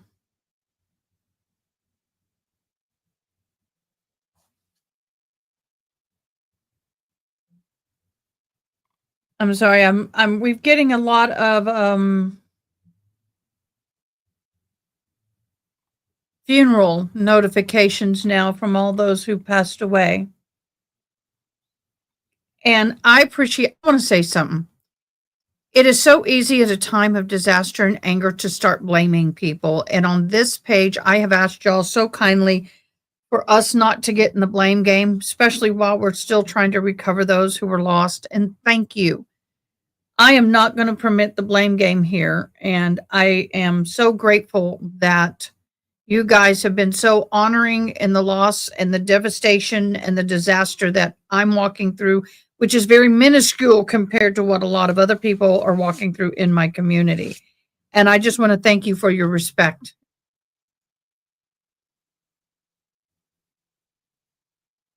Oh, oh my gosh. That's horrible. I'm good. I'm good. It helps me to be on. Actually, this is a part of my self-care. Um, and beading is helping me with that self-care.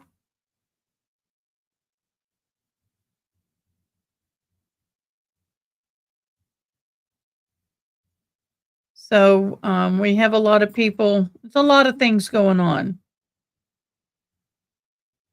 It's a lot of things. So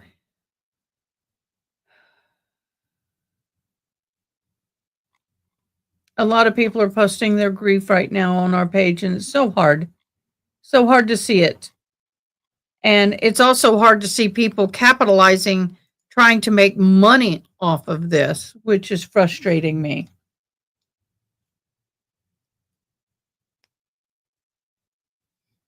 A huge, it's an old resort, nothing fancy, but it's called River End, and it's totally gone. The damage is in the billions. I mean, millions and millions, possibly $1 billion. But I am grateful for all y'all's love and support. And I thank y'all for all your donations. Just know that all of that money has gone or will be going to victims. Happy birthday, sis. I know. Oh my gosh, honey. Yes, I hope Sensei gives you lots of love from me. I just had a sweet dream a while back that she and Sensei were together. She loved Sensei. Yes, all super stats and all super stickers will be donated to the relief. All of it.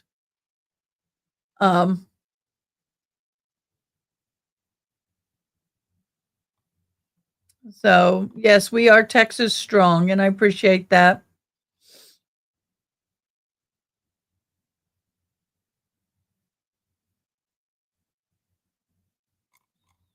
So it is what it is. Okay, guys, we are going to, let's do this. Everybody needs a little break.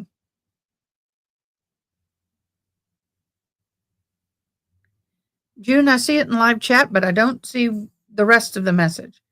But what we need to do is take a little bit of a break. I know I've eaten a little bit, but I've got to make some phone calls and I got to pay a bill before it gets cut off. So let's just go ahead and take a 15-minute off-screen break. Let me walk down to the restaurant next door, get me some ice and get me something to drink and get some blood flowing. And we will be back. Everybody stretch, hydrate yourself, take care of yourself. And like I said, we'll return in a minute.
Well, we're back. Thank you so much for coming back. Thank you for hanging in there with us. We had a little lunch break for everybody.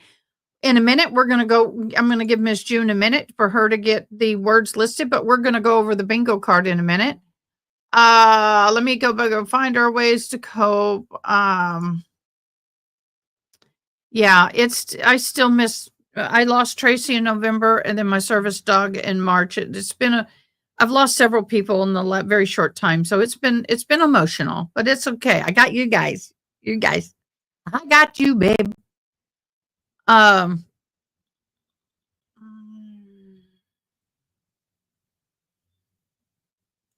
reminds me, now that I'm recovered, woohoo!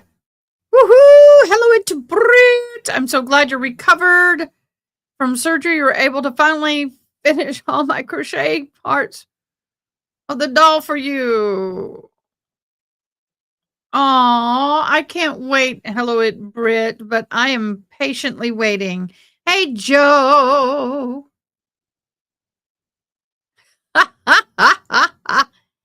Heavenly birthday sister. I know. Yes. Hello, Joe Schmo. I'll put on deodorant. Yeah, I did too. I missed you today, Joe. I was like, maybe he'll be back in time for us to do another lunch break chat. I really enjoyed that with you, Joe. You're great. My brother from another mother, my volunteer firefighter friend, and he's a chaplain in my ministry, Herbie, is going back out into work with the rescue, and he's going to be driving some of the cadaver team. So I don't know if he's going to get your sister. I told him if he does happen to be her escort or whatever they do, I don't know what all he's got to do. If he sees her, to just give her a hello from me. I didn't talk to her yesterday. I gave her time to just chill, pass out.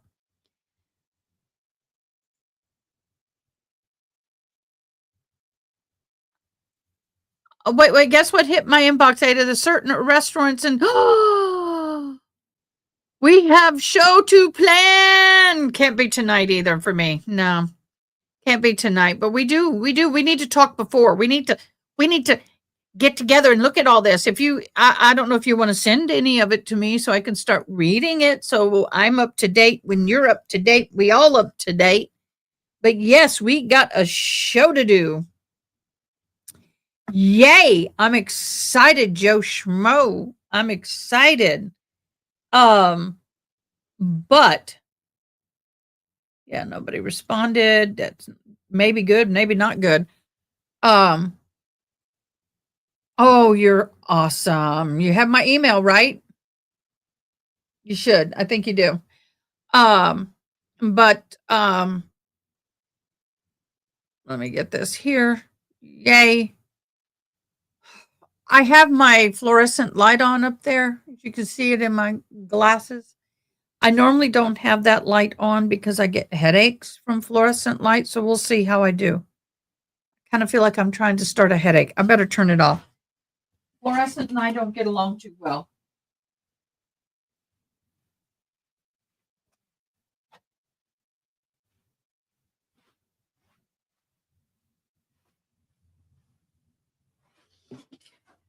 Fluorescent, it does lighten everything up, but fluorescent light in my head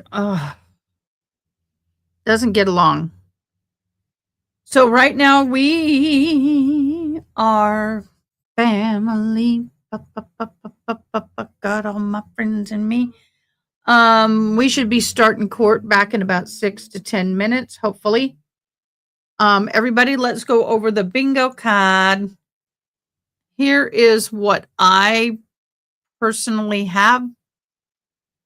I have, please be seated, sidebar, witness be excused, daughter, any objection, on the ground. They did talk about injuries? No. No further questions, preliminary issues they dealt with, free space, cross-examination. They did say, what about? Attack, I don't remember, and right or correct. Have have not. Did they identify the witnesses, the defendants? I can't remember. That should have been straight. Yeah, I get it. With permission, he did ask permission to go up.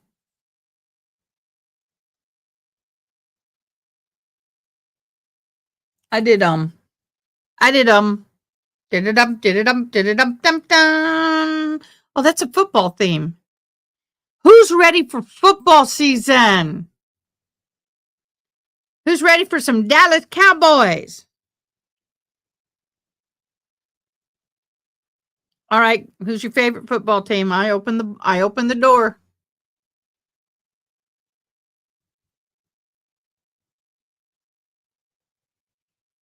Open the door, I shall. Okay. Right now we have 20 likes. We only have 1 sub. We have 3 shared and we have 3 bingos. Yay. We're getting there.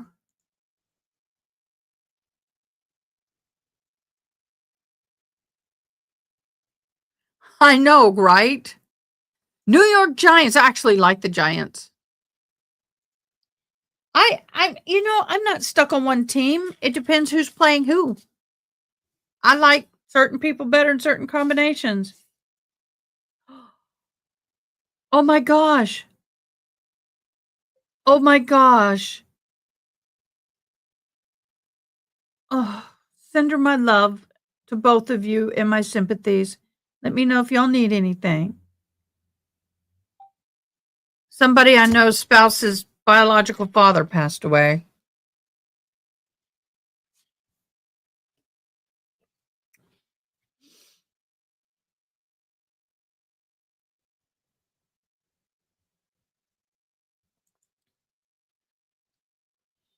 Tinkitude, put in ISHARED.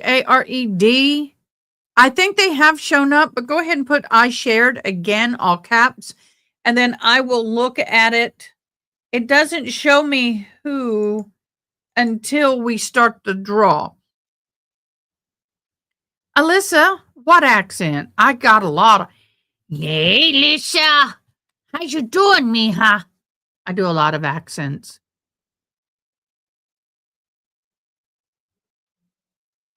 Thank you, Frank Leroy.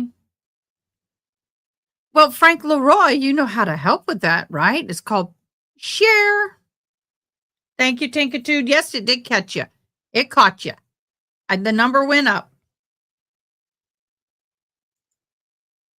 Okay, this is the bingo card that Miss Missy has. Let's see if they're coincide. Be seated. Sidebar. Witness be excused. You need sidebar, June. That did happen. Daughter. On the ground. Injuries. Any objections? Have you testified? Free space. No further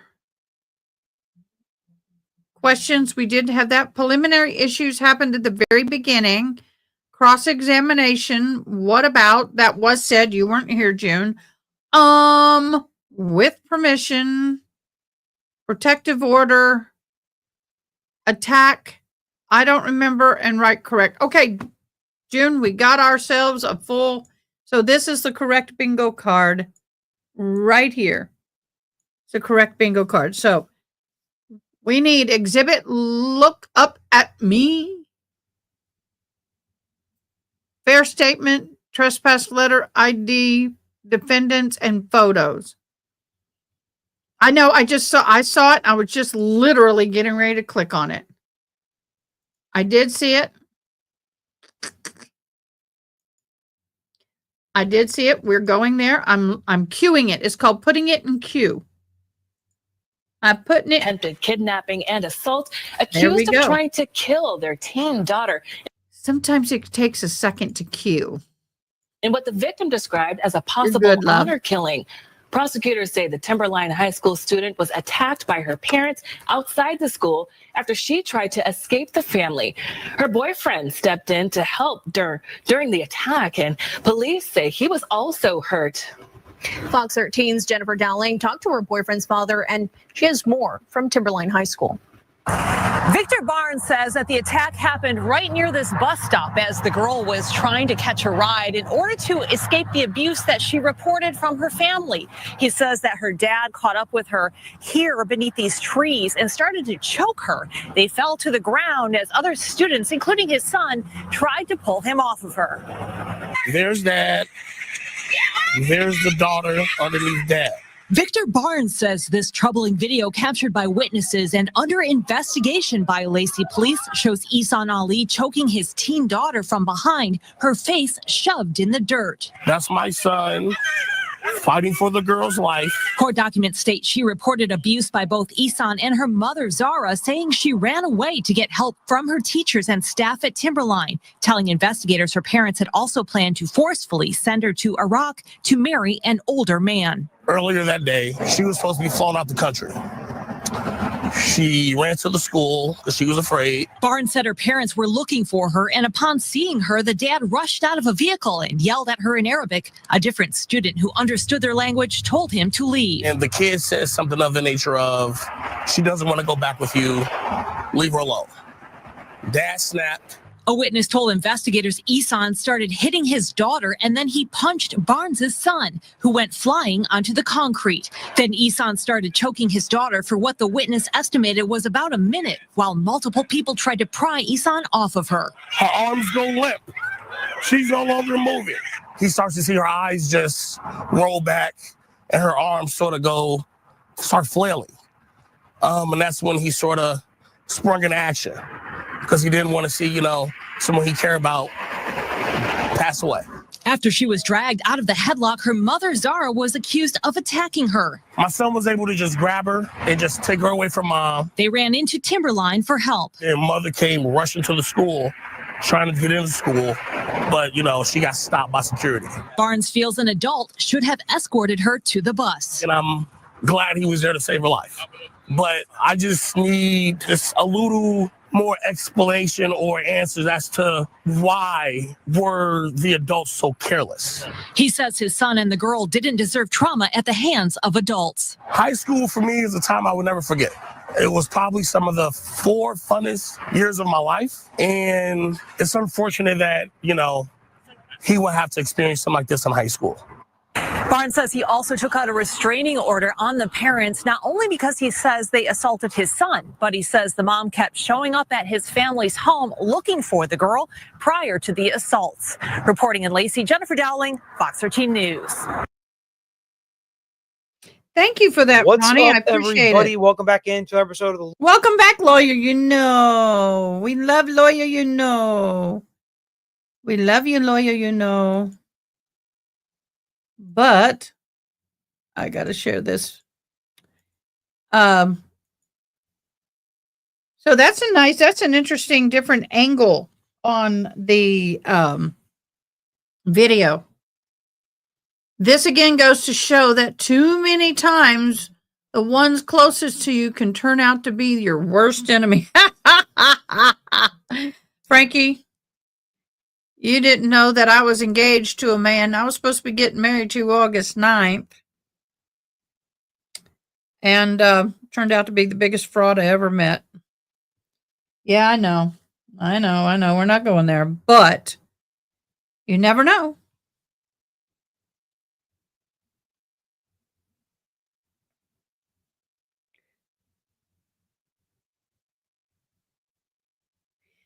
So let me get back in here.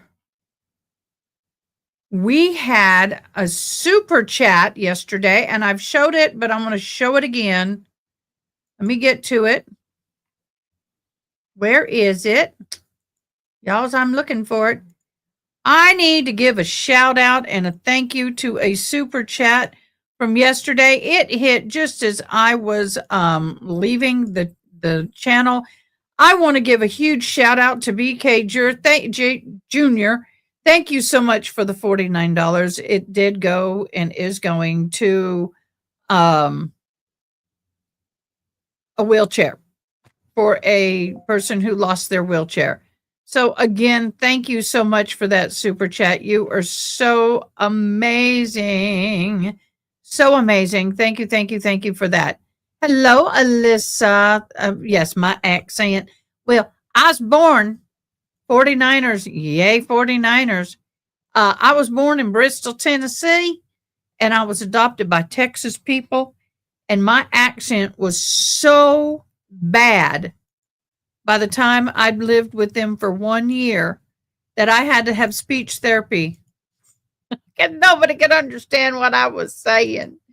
But no, thank you so, so very much, BK Jr. for the super chat. You were simply amazing. And we really, really, really appreciate you. So thank you very, very much.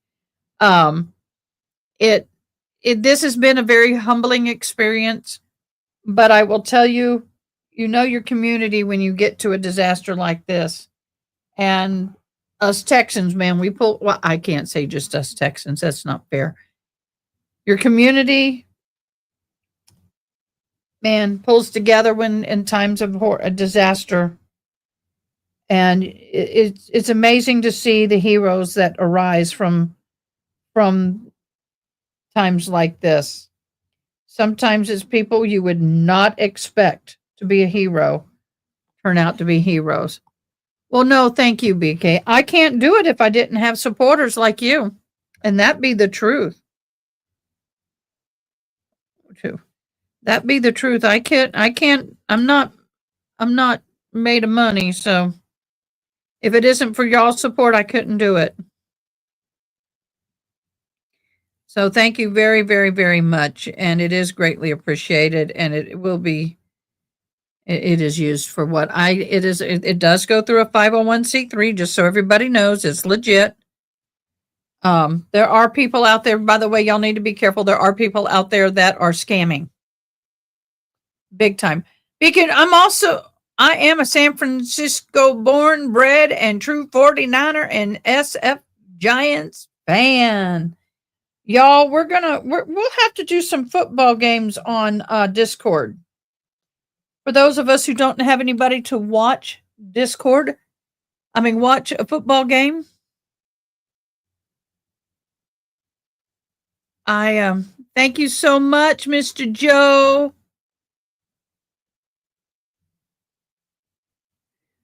I will look at that in a little bit, Mr. Joe. Thank you so very much. But some of us, like me, I don't have anybody to watch football with. It's always just myself. It's no fun. I mean, it's fine, but maybe we can do a Discord football Sunday, football game watch. I'll put it up. I'll host it. So some of us who don't have anybody to watch with, we can at least banter back and forth either by voice or text. It's no fun if you don't have anyone to banter with. But then again, there was a time when you heed a certain call. There was a time when I was young, we'd start watching football, but I'd fall asleep about the first quarter somewhere, and I'd sleep through the whole thing.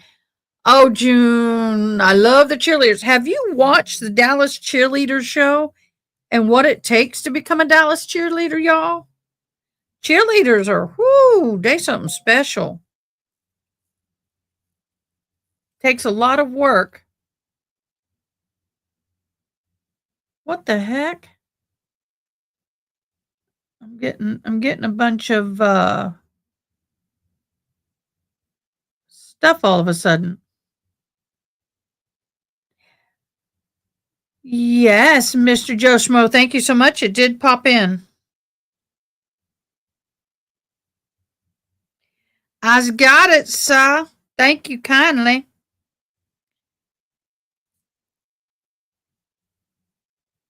Do you know what? Those girls, you're right, Tinkatu. They finally stood up and got better pay. And do you know what? I'll have to say that the CEO of the two women, oh God, I can't remember their names at the moment, that have been leading and running the cheerleaders portion of the Dallas Cowboys has fought for that for years and never got it. And you know what? kudos to those who did, and that's what happens when you work as a team. I mean, got to speak up.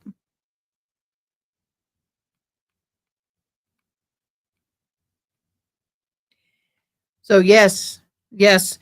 And they risked getting their contract withdrawn for standing up and speaking up. So yeah, definitely. They did.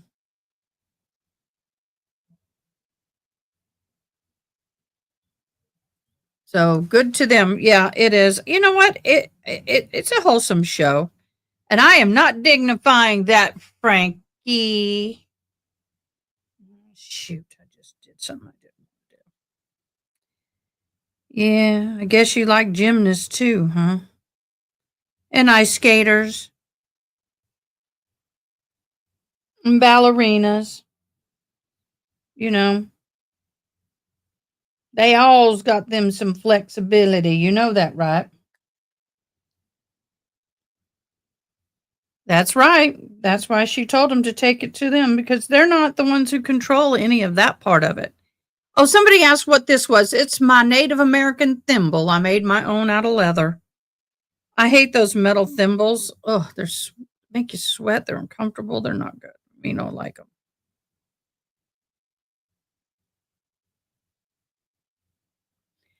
I prefer my leather one. It is high time they get due respect, because let me tell you, those women sometimes they hold down one full time or two jobs. Some of them has three jobs, not including the Dallas Cowboys. And they show up and put all that work into it. It definitely is a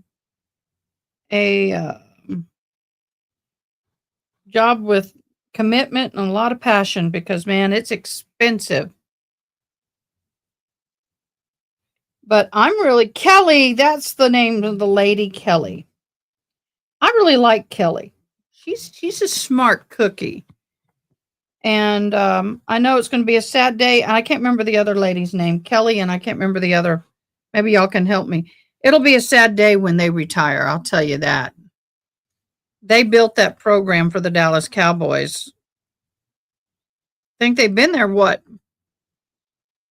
40 years?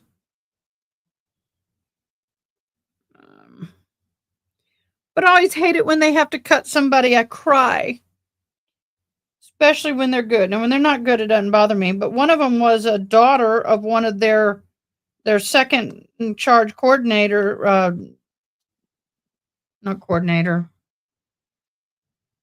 choreographer. Her daughter didn't make it for the second time, and I bawled with her.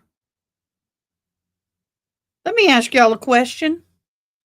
Why is it that as we get older, we cry more about things? I used to never be emotional over movies or, things. The only thing that ever would make me cry every time is hearing taps. Because I'm a military brat. I grew up going to bed at taps, rising reveille. So if at a funeral, I always hear taps, I'm going to be crying. Always crying.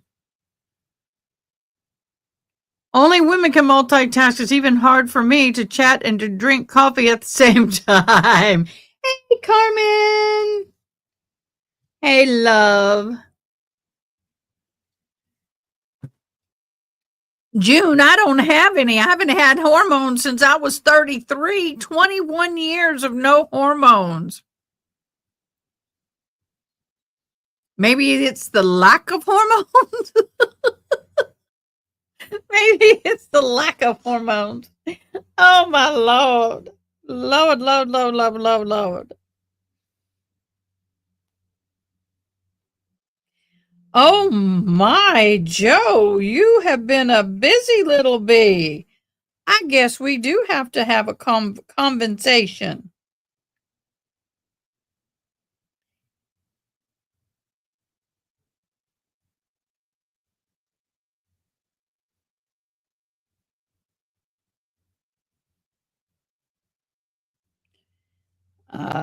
Hold on. I worked Hurricane Harvey with the Red Cross. I was there for 3 weeks. God love you.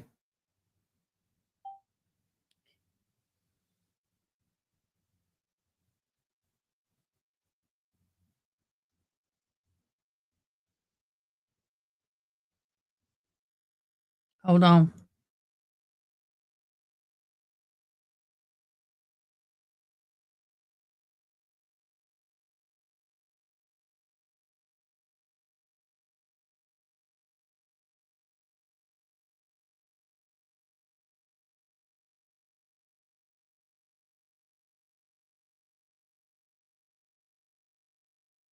I had just had to tell someone to go do some self-care. Thank you, Ada. I have said self-care so many times in the last couple of weeks. That's all I've said is self-care. Sorry, was trying to finish up and come on during the break, but ran out of time. I should be free this weekend though. Well, do you want to be a part of all of us live this weekend? We can get you in alive.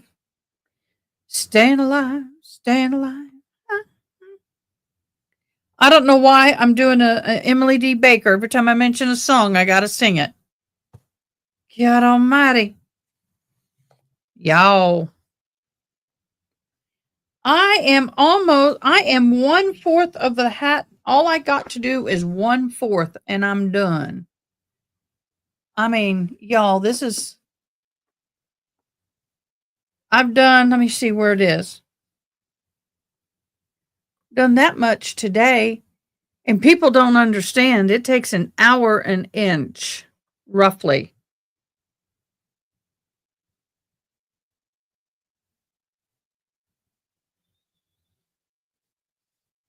Yeah, I'm about right. I'm 4.5 inches, and I've taken some breaks.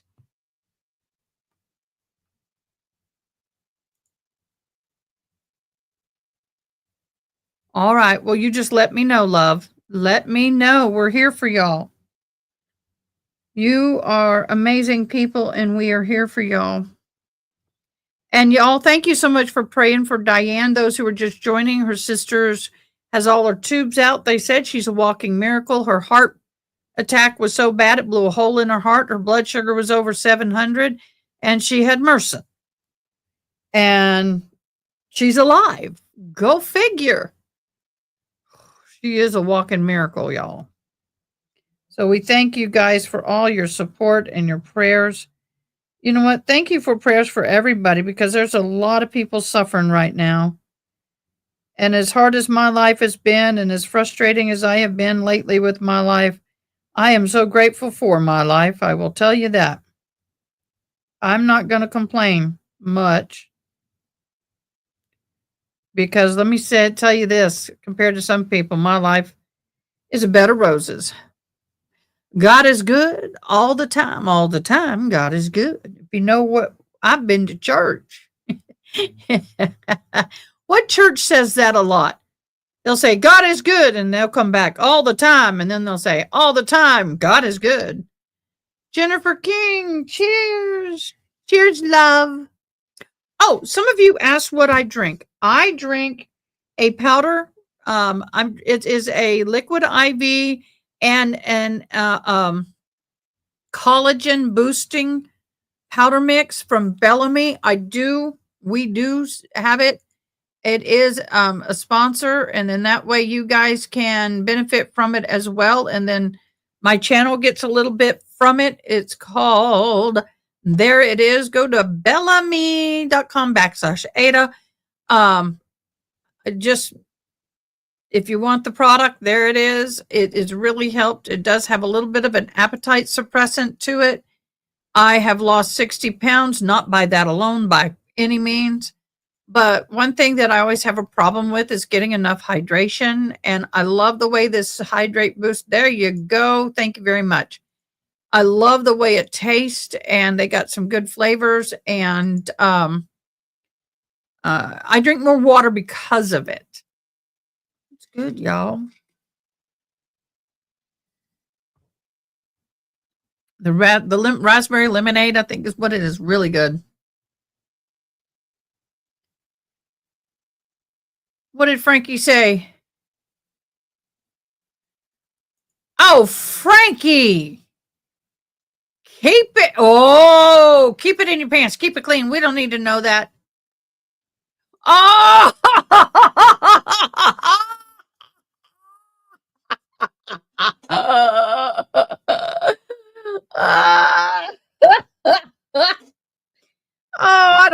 should share this story or not. I had a friend who had a little boy, and she changed the diaper in front of me. And that little boy was the littlest boy I'd ever seen. It almost looked like there was no boy. And I got to thinking, I hope there's a miracle happening between them legs, because that little boy needs a whole lot more growing to become a boy. I kid you not, it was almost like nothing was there. I felt so bad for him. He's probably 19, 20 now, but God almighty. The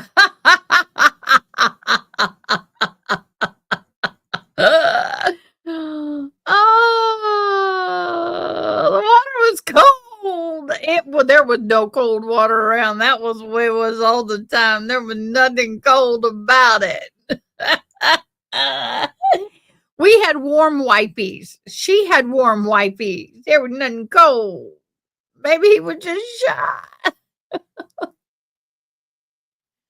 Oh.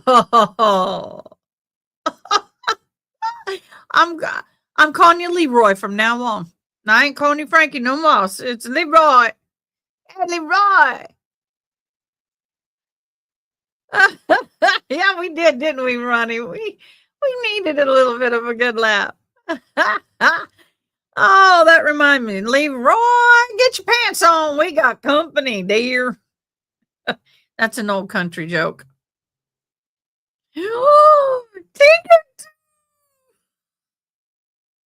I'll never look at a Vienna sausage the same way again. Oh my God. And you got children, did you? Did you get children?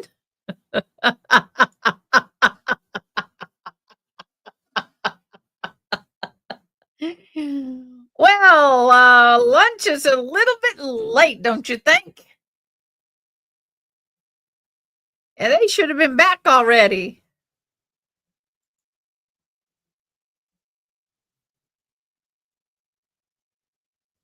I ain't gonna laugh at it. Hey, Cara.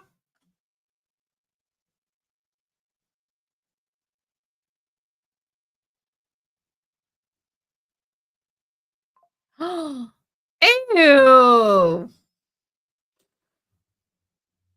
Oh, I know. I can't either. I can't, Carmen. Eastern time. I know. It just feels so late in the day. It don't feel right. I'm ready to go. You don't need a 2-hour lunch. How long have they been to lunch? Let me see.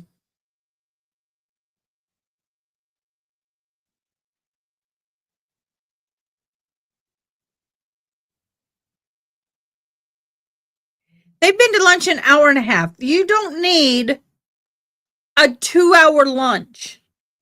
I was just saying. That's horrible. I wish I could have taken an hour and a half nap.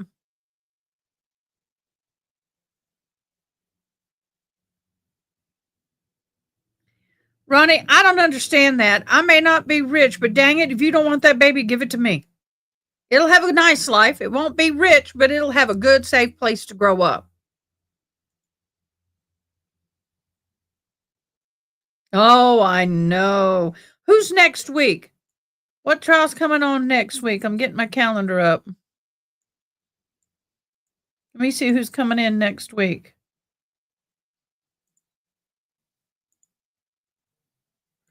So, where are we? We're the 16th. We got Morgan Geyser tomorrow as a hearing. I don't know what time. And then we have Becky Hill on Friday. Becky Hill has a hearing on Friday. We'll be doing that. I have nothing except for the 23rd of next week is the sentencing for Kohlberger. Becky Hill has his hearing on the 25th. Lori Valadabel sentencing, and that is going to be Spicy. August 1st is Texas versus Brad Simpson. We got something on him.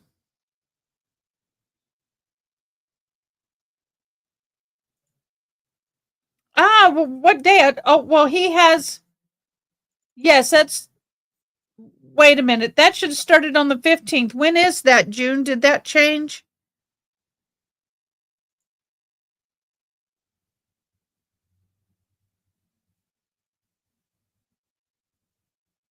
Okay. That sounds fair enough. When does Stern start? Let me look under his file.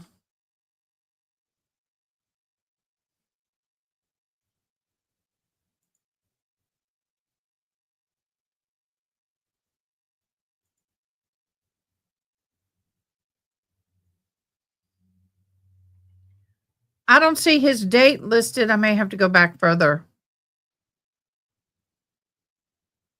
July the 22nd. Boom. Moved him in.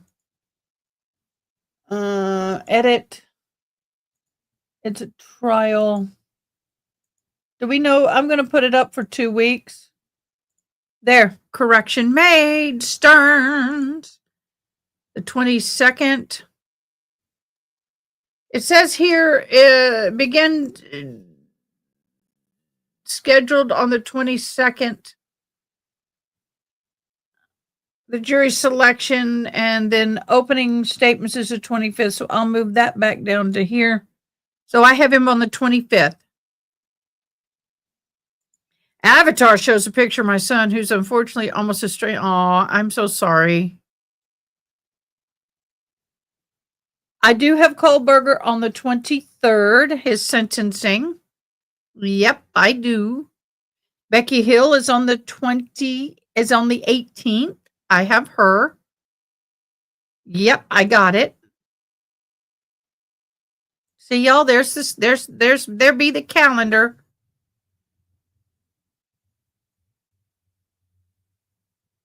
Aw. Yeah, we're going to do that one. Yeah, they may. They very well may, Jennifer. They may. But right now I got his starting on the 25th and rocking it through the 8th. And then we have Donna Adelson on the 19th of August. But I am out for those 3 days. You see purple. I'll be gone on the 11th, 12th, and 13th. Brad Simpson has a hearing on August 1st. Matthew Farwell has a motion hearing on August 4th. Colt Gray has one on August 8th, and Donald Adelson's pretrial is at 9 a.m. on the 8th. Boone versus Boone family. There will be no court videos, no court streams. And then Labor Day. So I try to keep it straight, y'all. I do. I try to keep it there.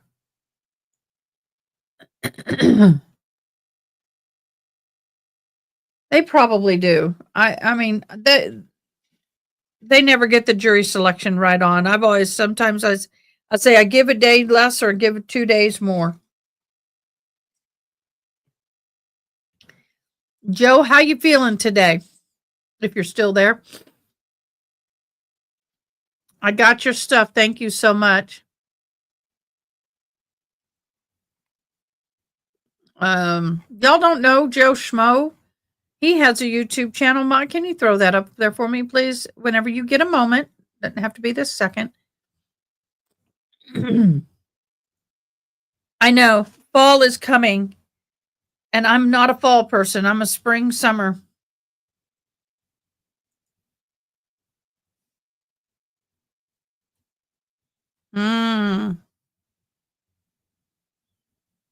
Yes, hello and welcome, Miss King. I had an aunt whose name was Jean King. Yep. The King family, but it's probably, I don't even know. Not too sure if Miss Jean King is even with us anymore. She was not a blood relative aunt. Yes, please check out our friend, Joe Schmo. Oops, sorry about that, Joe. YouTube channel, Simply the Best. He's amazing. I really enjoy his channel. You know, I want to say I really appreciate all you guys who come to the smaller channels. We really appreciate your support, and we appreciate all of your comments, your super chats, your super stickers, and just in general, your sharing, your just being here. It's very encouraging, and we appreciate that. I live in southern New Mexico, and the only real season we get is summer. Hey, I should move there. Billie Jean King. Yes, I do. I remember Billie Jean King. Yeah, I remember Billie Jean King. I couldn't figure out when I was young if Billie Jean King was a female or a male. Not being rude. Then I realized she was female. I just never saw somebody with hair like that. And, you know, I was really, really young. I remember asking my mom, is this girls or boys?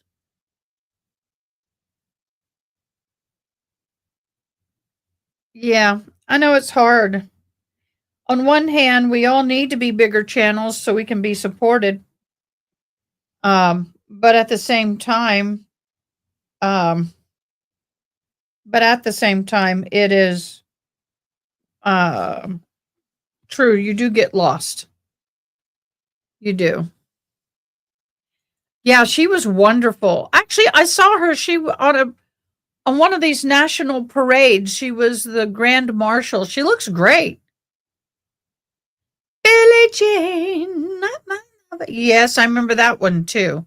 My mom and dad wouldn't let me listen to Michael Jackson. Yeah, we ain't going there either.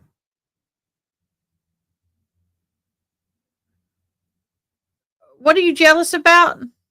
Yes. I have a friend that lives in Albuquerque, and she keeps wanting me to get out there, and so I might one of these days. I want to get one of those inflatable tents. They're about $4,000, $5,000 tent setup with the tent and all the stuff in it, and I want to just pack it in my car and go camping between here and New Mexico. Yep. I was really, my parents did not let me listen to a lot of secular music. Unless it was old things like the Bee Gees or the Beach Boys. My dad loved it.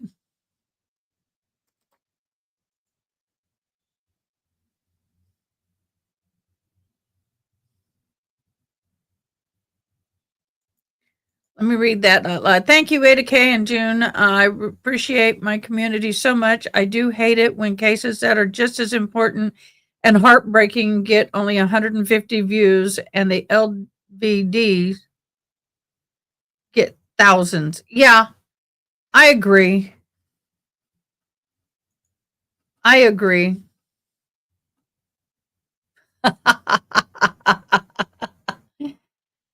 Well, and the thing is, it bothers me is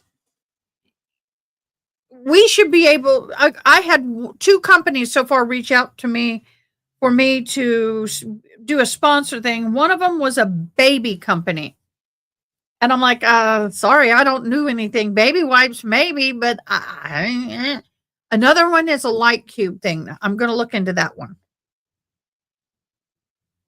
I need a paid sponsor.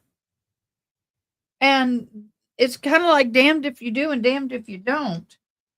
You know, it's like it helps to get sponsors at my level and his level, your level, Joe. Not big sponsors, but some sponsors.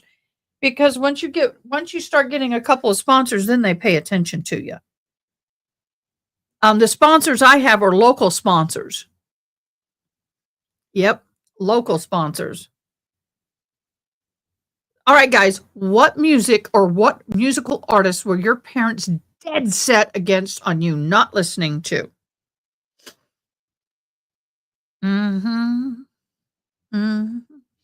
Although I did love Doris Day, Barbra Streisand. I was an oddball. From October to May, our weather is unpredictable. Yeah, well, still. Rap. Yeah, my brother could listen to it, but I couldn't because they said they thought I would start falling in love with boys of a certain culture and race and I would get pregnant before getting married. And they didn't want me marrying the boys of that culture and race. Huh? I know. Yeah, well, good.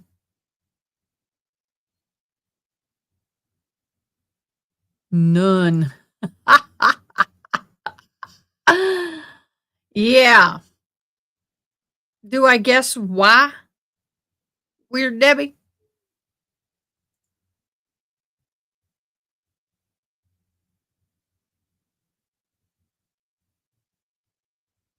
What? My mama had me 25 days for her 40th birthday.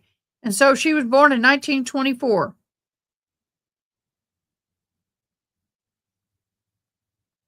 Beatles and Elvis Presley. Yeah, my mother said her parents wouldn't let her listen to Elvis, but she did. Ozzy, oh my gosh. Do you know I heard him talk about the bat experience?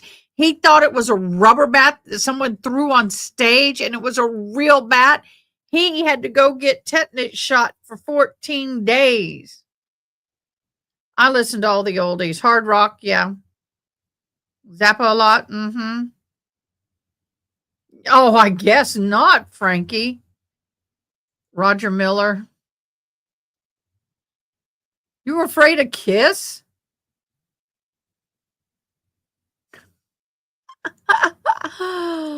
Oh.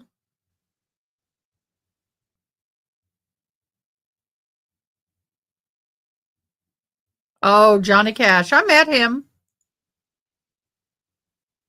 Oh my gosh. Well, now is he alive or didn't he die?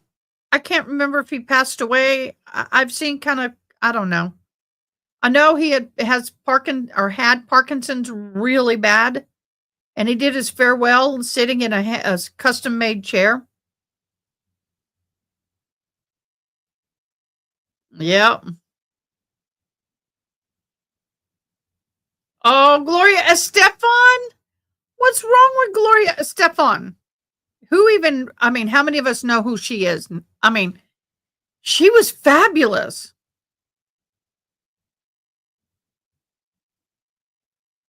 Yeah. Iron Maiden this morning. Oh my gosh, now we're dating. Gene Simmons scared me. Alive. 50s and 60s. Ozzy is still alive. Oh, thank you, Lord Jesus. You know, I was hoping so, but I saw an interview on YouTube that said when Ozzy was going to go, his wife was going to go, they're going to have assisted passings.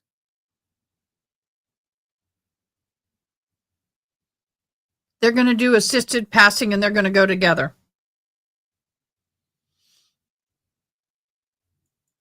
Beastie Boys, Sammy Haggard.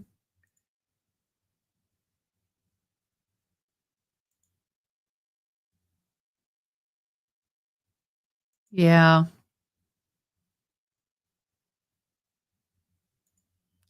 Gloria Estefan. Oh my God, she was phenomenal.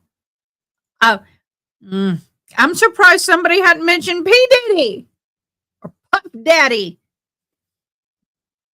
Pink Floyd in the 77s. Yes. Thank you for not mentioning the PD, Puff Daddy, P. Diddy.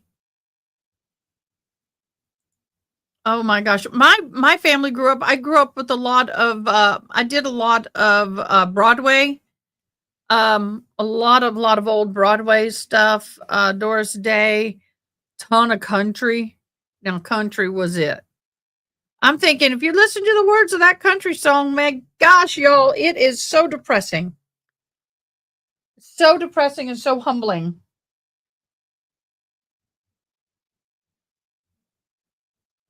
I know what all that baby oil was for, y'all. Mm-hmm. Y'all don't want me to tell you what I told y'all on the members only live. I'll tell you what all that baby oil was for.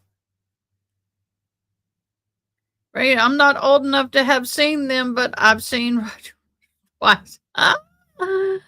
Oh, Tommy Page. Who is Tommy Page? I need kind of a reference on that one. Who's Tommy Page?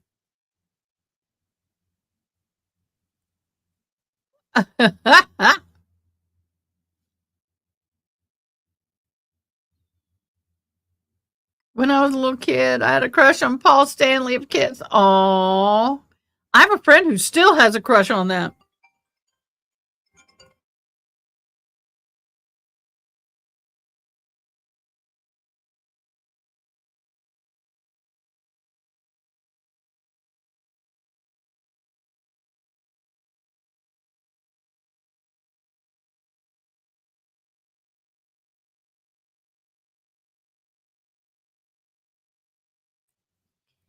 Weird WM, all the albums, because they're animal album. I often prefer smaller channels because I feel like I get to actually interact with content creators more. It's a little bit more intimate. It is. He's still alive. Thank you, Jesus. Oh, Tommy Page, I'll be your everything. Okay, I got it now. What link can you not get? Jars of Clay? Young Cougar? Mm-hmm. I was a Johnny Denver, Dolly Parton, Kenny Rogers, Dottie West, all of the oldie countries. I secretly liked Madonna, but I couldn't admit it because I was going to hell if I did. Oh, I appreciate it, Jennifer, but I can't play the song. I'll Google it later, though. I can't play the song. I'll get in trouble. I don't want to get in trouble. I've already got in trouble because that one thing I played with the firefighter had a song, but I didn't care. Yeah, I didn't care. I'm running out of pattern ideas, y'all. I need pattern ideas, y'all.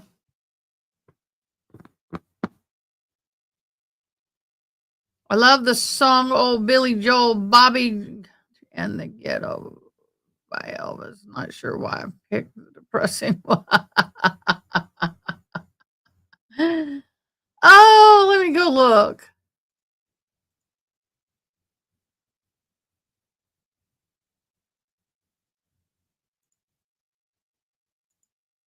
Oh, uh-oh, uh-oh, uh-oh, uh-oh, uh-oh. Oh my gosh, Carmen.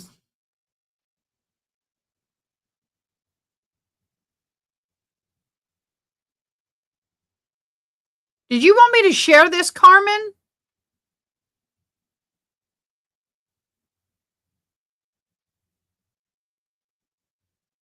Wow.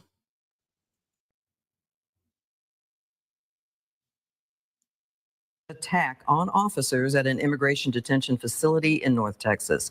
A police officer was shot in the neck outside the detention center in Alvarado Friday. Fox 4's Amelia Jones in studio with the latest tonight. Amelia. Clarice, the Alvarado police officer who was shot is expected to recover. The Department of Justice says this marks the 5th assault on law enforcement officers in the Northern Texas district this year. Nearly a dozen people are now facing multiple federal charges. Make no mistake, this was not a so-called peaceful protest. It was indeed an ambush. Monday, the Department of Justice shared new details on a shooting at the Prairie Land Detention Center in Alvarado, south of Fort Worth. Officials say around 10:30 p.m. on July 4th, a group of 10 to 12 people dressed in black military-style clothing shot off fireworks and vandalized the facility. They engaged in the graffiti, they damaged vehicles and a guard structure. The graffiti had such words as traitor, ice pig, other profanity. Officials say this was a ruse to draw out the ICE personnel, and it worked. 2 unarmed corrections officers went to speak with the vandals. Meanwhile, the group signaled a gunman nearby. Alvarado police responded to a 911 call at the facility. When the officer got there, he was shot in the neck, and another assailant fired 20 to 30 rounds at the unarmed corrections officers. When the suspects fled the scene, the Johnson County Sheriff's Office stopped a vehicle leaving the detention center. There was a single driver in that vehicle. The sheriff deputy saw in plain sight a firearm. Another firearm was in the back seat, and there were 2 Kevlar ballistic style vests also in that vehicle. According to court documents, this driver told the sheriff deputy he met some people online and took them from Dallas to the detention center to, quote, make some noise. On the detention center property, sheriff deputies stopped 7 individuals near where the Alvarado police officer was shot. Some were wearing body armor, some were covered in mud, some were armed, and some had 2-way radios on them. When authorities searched the area, they found more body armor, spray paint, and flyers with anti-ICE messaging. Over the course of the weekend, additional related searches occurred. We found masks, goggles, tactical gloves. One residence of one of the defendants, there was additional body armor. There was a cache of 9 additional weapons, spray paint, fireworks, and again, insurrectionist material. The Department of Justice charged the 10 suspects with 3 counts of attempted murder of a federal officer and 3 counts of discharging a firearm in relation to a crime of violence. An additional co-conspirator is charged with obstruction of justice and conspiracy for attempting to conceal and destroy evidence in relation to the attack. He faces up to 10 years in prison. This will not be tolerated. Those who use violence against law enforcement officers will be found and they will be prosecuted with the toughest criminal statutes and penalties that we have available to us. Court documents show that 9 of the people arrested were from North Texas, Dallas, Fort Worth, Kennedale, and Waxahachie. The other was from College Station. The 10 each face a mandatory prison sentence of up to 10 years to life in prison. Back to you, Clarice. Amelia, thank you. Wow. And welcome back here to Live Now.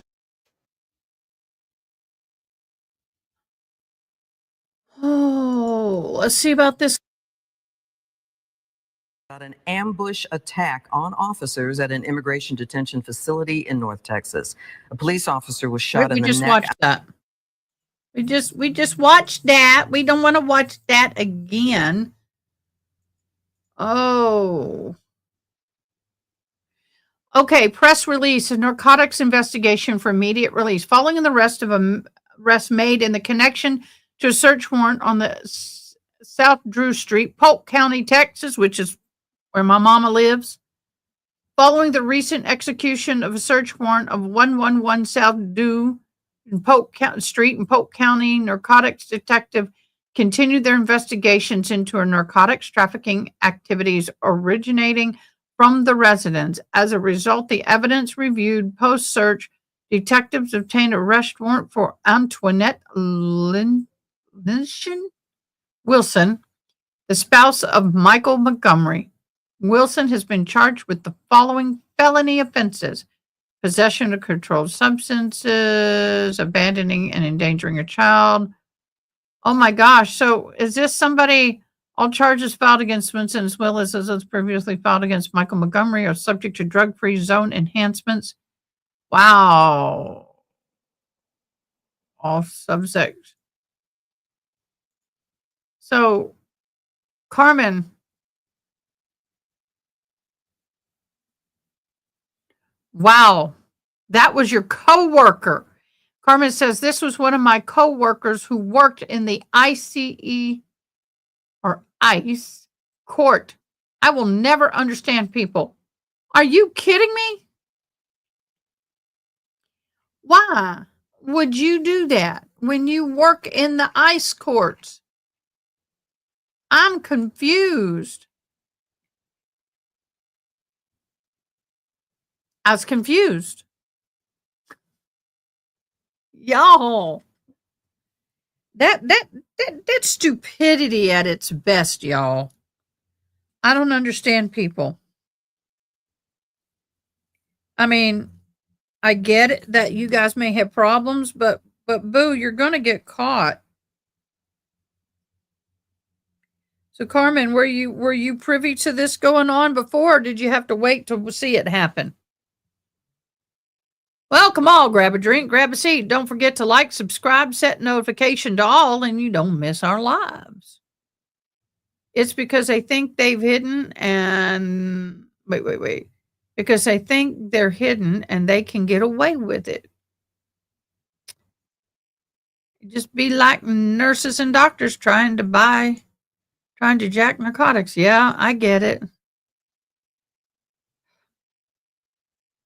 Yeah. Oh, lucky you. OMG.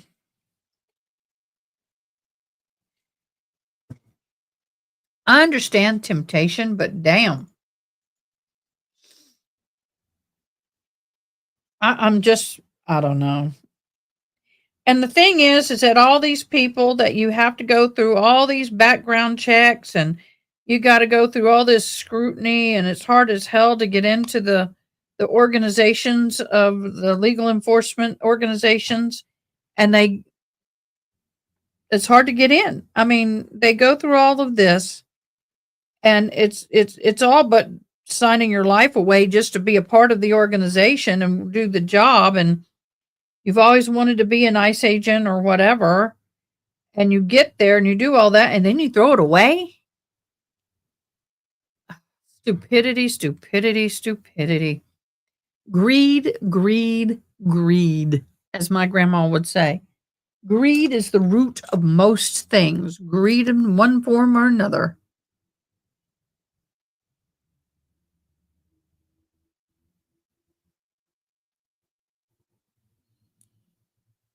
Yeah, I know. You've told me that before, Carmen. You've told me that before.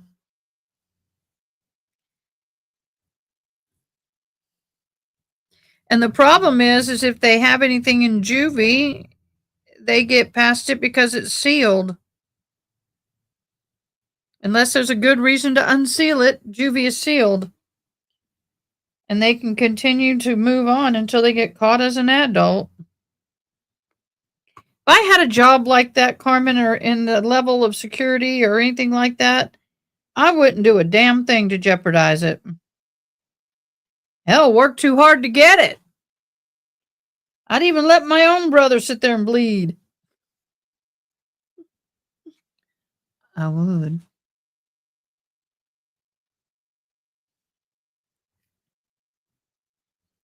That's horrible, y'all. But what they don't understand is they're not ruining their life, just their life.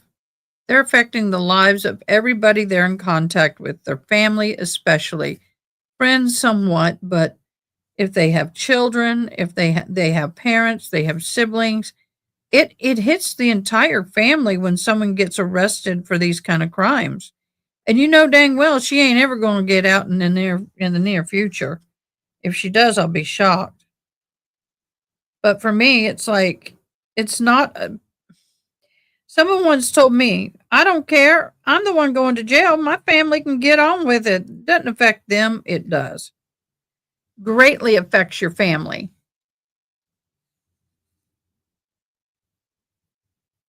It's sealed. Carmen, can you answer Ronnie on that?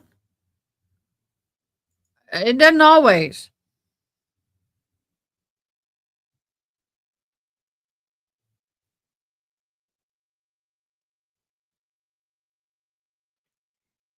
I don't think it does always. Carmen, can you answer that? I could be wrong. What's 7 minutes ago?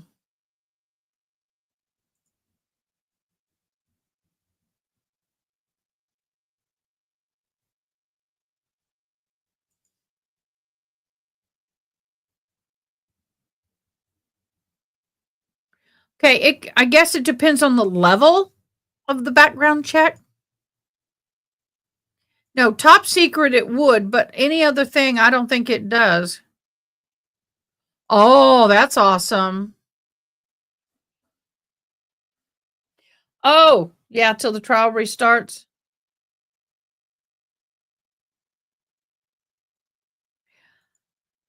Huh. Ronnie, I guess it depends on the level. I know people here who have certain clearances and their juvie didn't show up.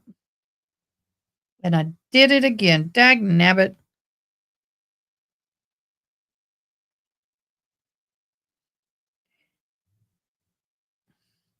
I really think that in today's day and age that if you are a juvie with a record, it should pop up. It should be visible. It does for weapons check. Wow. That's interesting to know. I really struggle with juveniles after a certain age. I think I don't care if you're 17 or 16. I think if you commit certain crimes, it should not be hidden ever. Ever. And that's my own humble opinion.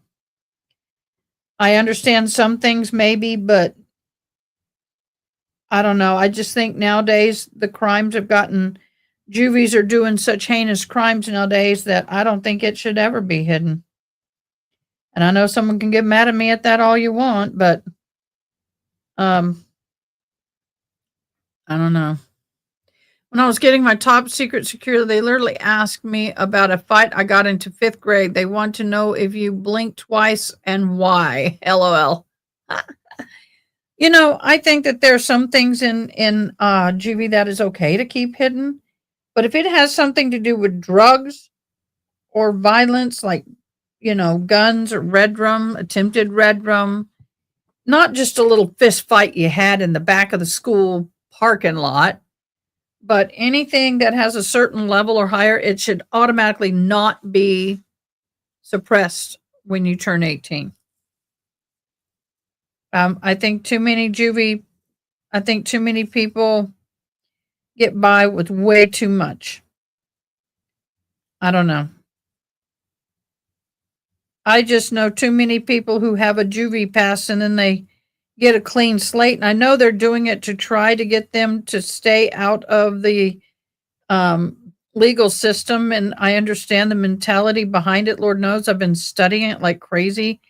But at the same time, I think also, though, too many times they don't take advantage of it and they use it to their benefit. You know, it's like they keep doing crime because they know that it's a clean slate and they can start all over again and nothing is held against them.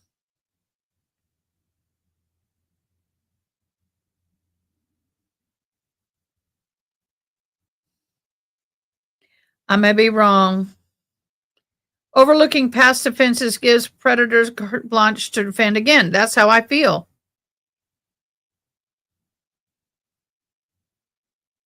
They said they understood the biggest fight I got into as a teen. I beat up 2 people who were making fun of a mentally handicapped student.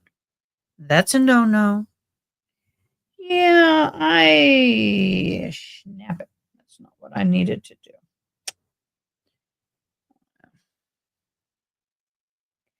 I don't disagree with you there, Carmen. Yeah, you don't want to get me going on that, boo. At all.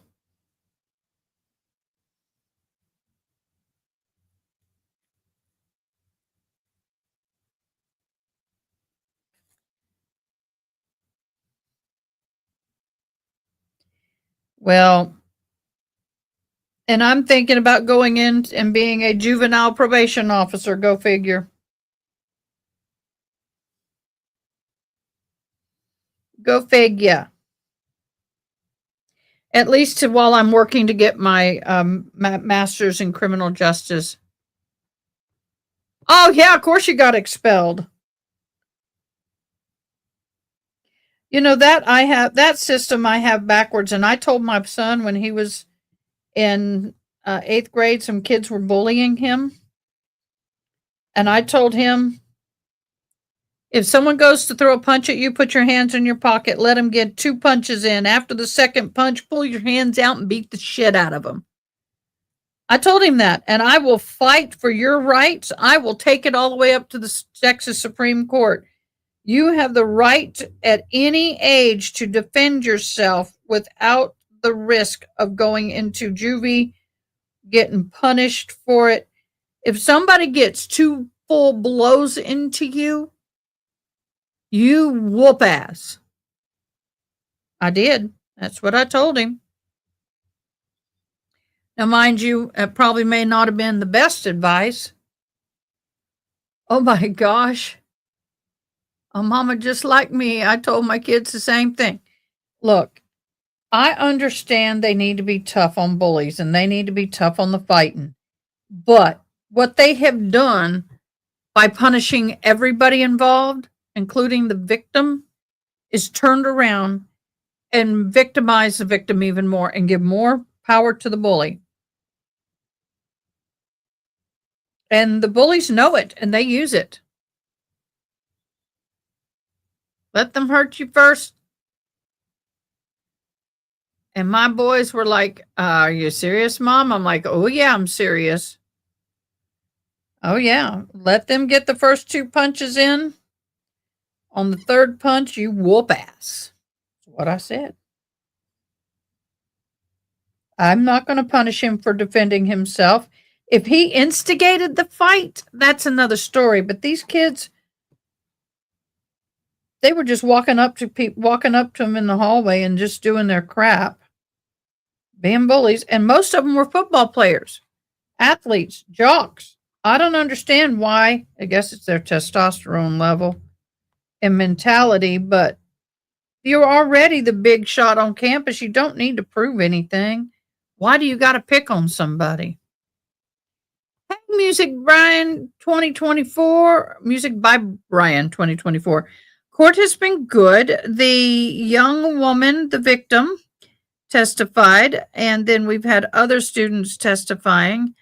The defense attorney for the mom they're focusing a lot on the point to where after the dad was pulled off of his daughter, they're saying the mother was trying to console and protect her daughter by getting behind her, putting her arm around her chest and around her neck, kind of hugging her.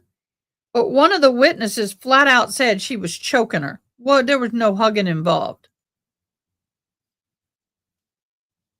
I was like, finally, somebody brought it up right. So we've just pretty much had a lot of the students kind of saying the same thing. Haven't missed a whole lot. But you can do a replay, crew. Let me know. Give me a thumbs up and like.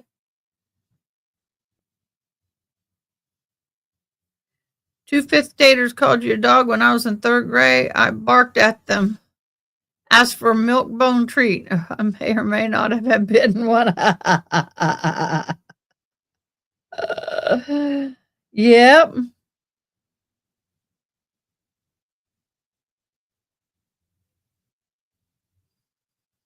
I can appreciate that, boo.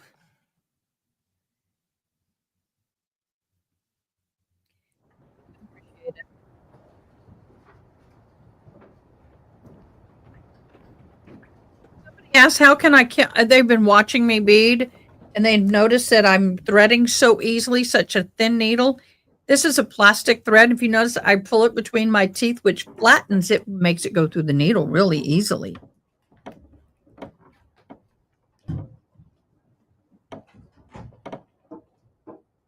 Please be seated. Yeah, maybe a very quick.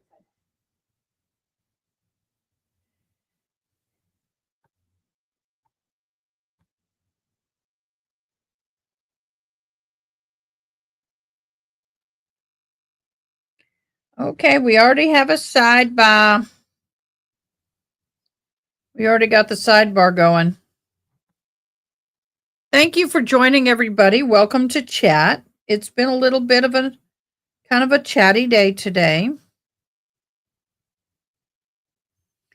To me, it almost feels like the pressure, I don't know. I've got a weird pressure in my head today. Weird Wendy Eller, great way of dealing with that. Now I understand where your nickname comes from. Yeah, that's a good one.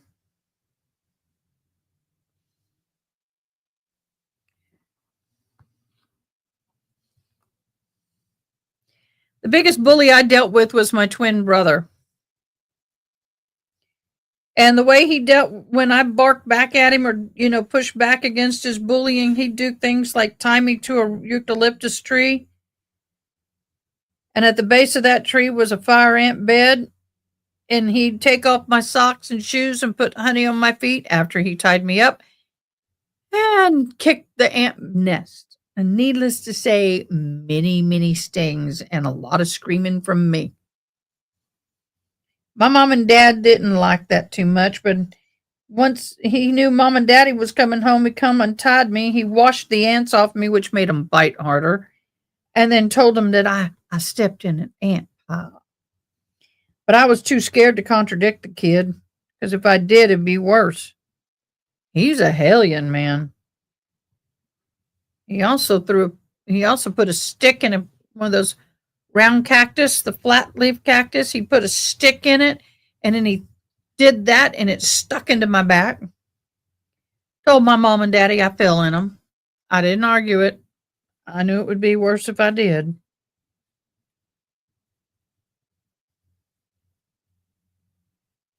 Oh, I've called him every name. He also used to get scorpions from outside and catch them in a jar and then release them in my room.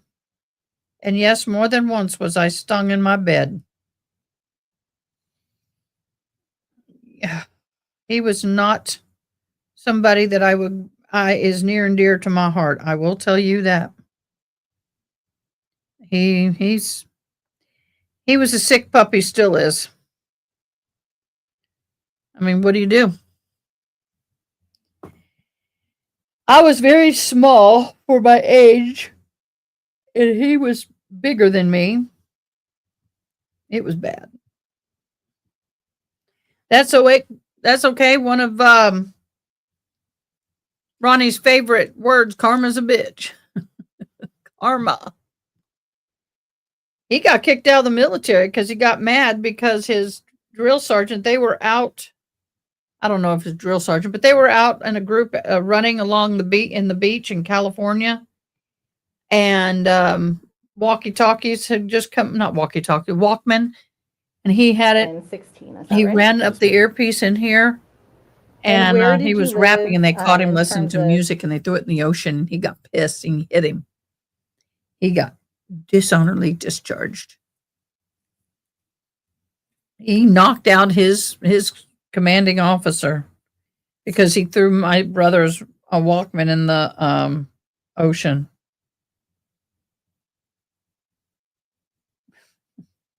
I can just picture it. Can you? That stuff movies are made out of.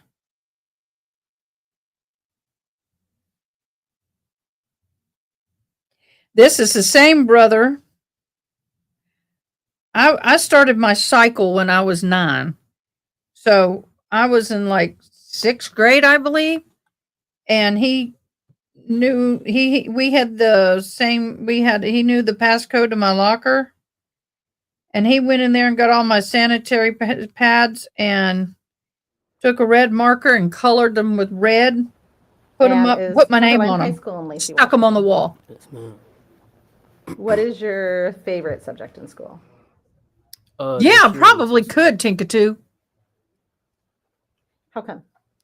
You want to talk about embarrassing? Go around the corner and Who is have about 10 or 15 sanitary pads. What did you have Mr. Stuck on the Thomas wall with for? your name and I mean, you said red history, stuff sorry, on but them. when during the day did you have Mr. Thomas? I had him first period. First period? Yes, ma'am.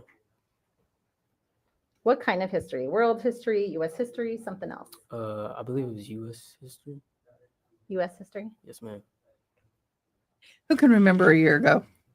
And what, when you start school, you said you're on summer break. When you start this fall, what year of school are you going to be in? What grade? I'm going to be a senior. Carmen!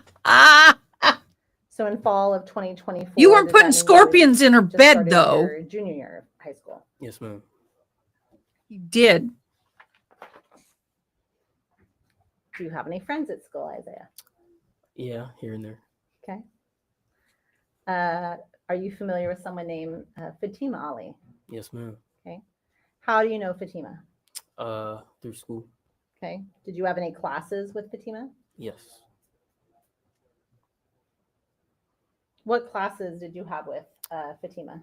Only had one with her for a short while. It was Mr. Thomas. Mr. Thomas's class. Okay. So for the 2024 school year, the one that you just completed, you had that Mr. Thomas U.S. history class with her. Is that right? Yes, ma'am. Okay. Is she in the same grade as you, behind you, or ahead of you, or something else? She was a senior. She was a year ahead. Yes, ma'am. And would you describe yourselves, the two of you, as acquaintances, friends, or something else? Along the lines of, dating. Okay. Boyfriend! We got to the And when boyfriend. did you meet Fatima originally? How long have you known Fatima? For almost 2 years. I met her during my freshman year when she was a sophomore.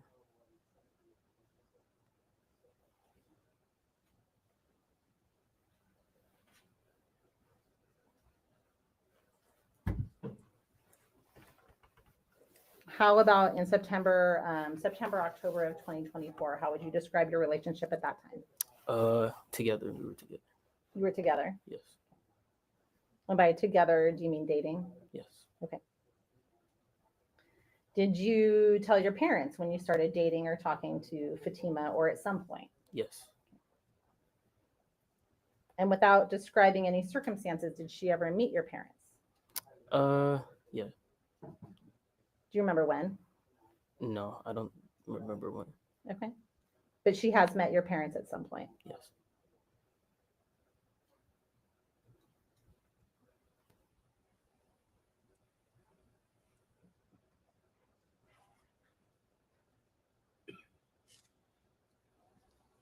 Without describing any specific circumstances, have you ever seen or met her parents?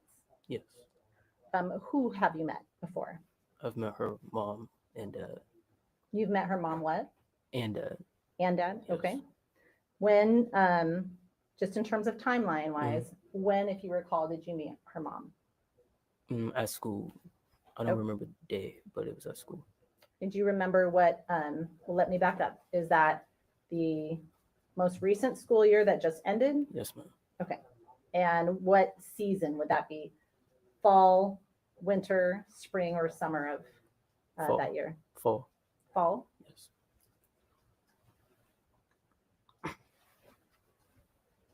What about any siblings? Have you ever met any of her siblings? Carmen, I love it And though. who did you meet for her siblings? I met her sisters and her brothers. Not much, Carmen.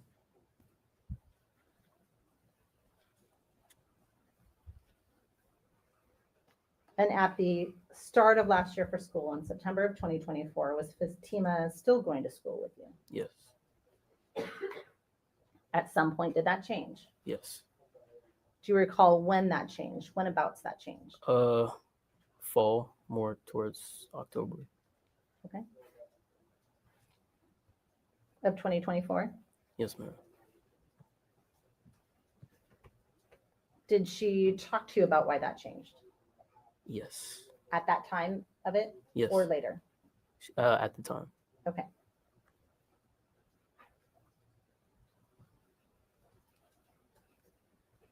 Did she talk to you about it prior to it occurring or after she stopped coming to school? Prior. And then I'm going to ask you some questions about October 18th of 2024. Yes, okay? ma'am. On the morning of Friday, October 18th, 2024, did you go to school? Yes, ma'am. And what time did school start? 7 o'clock. I'm sorry? Oh, 7:30. I'm sorry. 7:30? Yes, ma'am. What time does it end? 2 o'clock. And previously you said you have Mr. Thomas, for U.S. history, does that start at 7:30? Yes, ma'am. And was that first semester in the fall of October 2024? Yes, ma'am. Did anything unusual happen during class on that day? Yes, ma'am. Without repeating anything that anyone said to you, what happened in class on that day? Mr. Thomas had seen Fatima because she came through the doorway. Mr. Thomas said, you said Mr. Thomas had seen Fatima because she came through the doorway. Mm-hmm. And what happened next? He had told me that she was outside. And did you step outside? Yes. Okay. Did he call you out to come outside? Yes. And did you leave class when you were called? Yes. Where did you go when you left class? Next to the door in the hallway. Okay. And without repeating anything anyone said to you, what happened when you got there?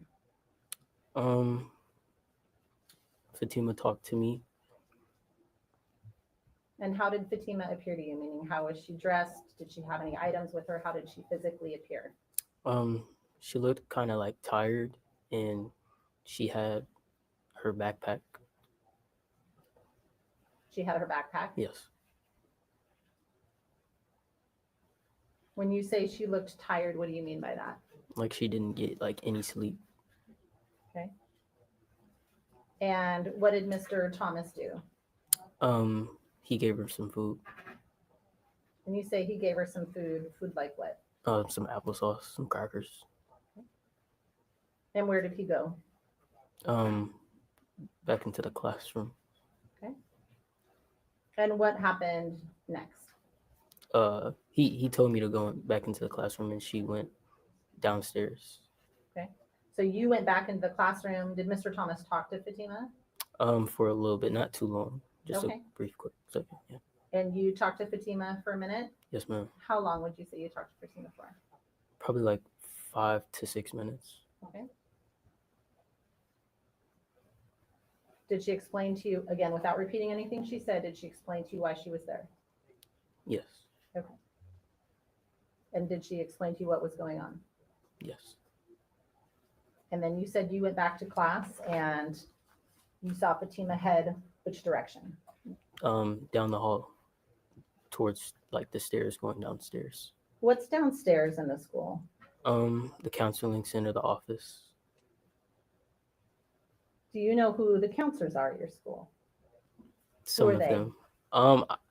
I don't know them by like heart, but I know there's Miss Robinson. That's what I know. Miss I don't Robinson is I the don't one you- remember the others. I'm sorry. That's okay. How many counselors do you know? Only mine and Miss Robinson and Miss Johnson, I believe. Okay. So are there 3 counselors? Yes. So there's Miss Johnson, Miss Robinson, and then you said mine. Is there a 3rd counselor and you just don't remember her name or his name? Yes, I don't remember. Okay, that's okay.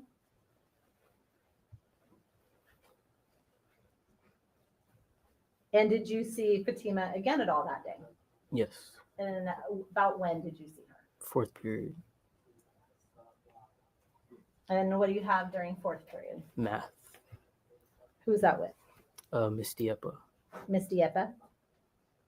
Where did you see Fatima? Meaning, did she come to Miss Diepa's class like you described with Mr. Thomas's class, or did you see her somewhere else in the school? I had stepped out to blow my nose, and she was walking with her counselor down the hall. Do you remember which counselor she was walking with? I believe, I don't know if it was her counselor or it, I don't know. Yeah, just a counselor. You just remember that it was a counselor? Yes. Okay. And where was she walking towards? Which direction was she walking towards? She was walking towards the back of the school to the portables. I'm sorry? Walking like towards the portables. She was heading towards the portable. Towards the portables? Yes, ma'am. Does your school have portable buildings at the school? Yes, ma'am. What are in the portables? Are those separate classrooms? They Are they can be. offices? Or are they something else? They could be classrooms or offices. I'm going to ask if you can get just a little bit closer to that Yes, ma'am. microphone, if you don't mind. Thank you so much. Absolutely.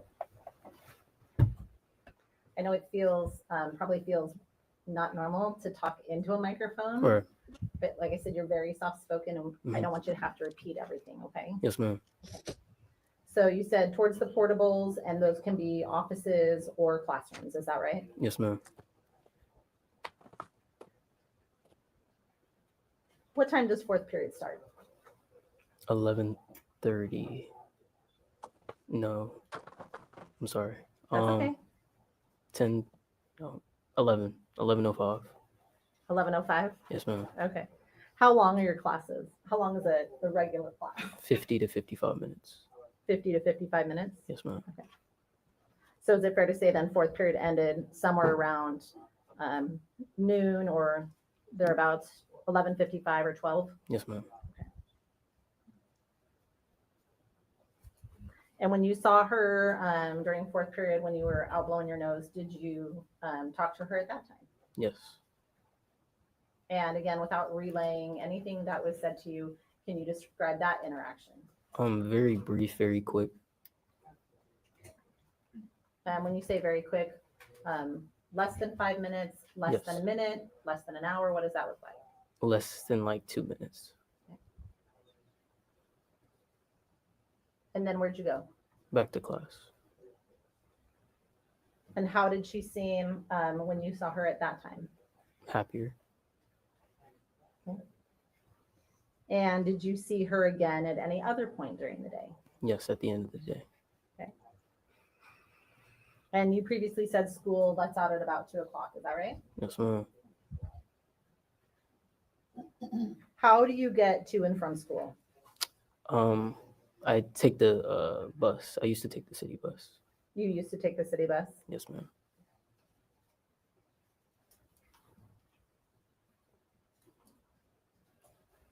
So when you saw her at the end of that day, where did you see her? Next to the front doors.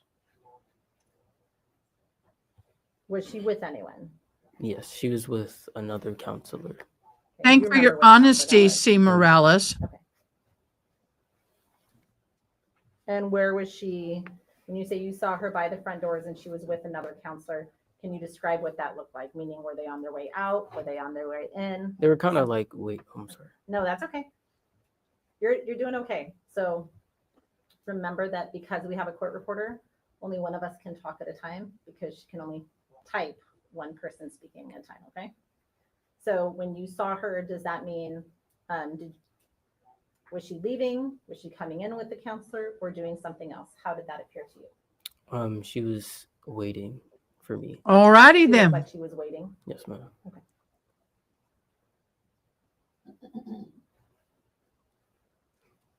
Were you actively looking for her at that time, or had you just run into her, or something else? A little bit of both. I was trying to find her and I didn't know where she was. Did you have a way of communicating with her throughout the day, like phone or something? No, ma'am. Okay.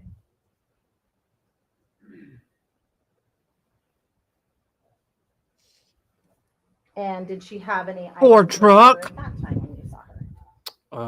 I believe Was it a Ford? we saw the same items. Oh, yeah, with the mask. She also had a mask. Okay.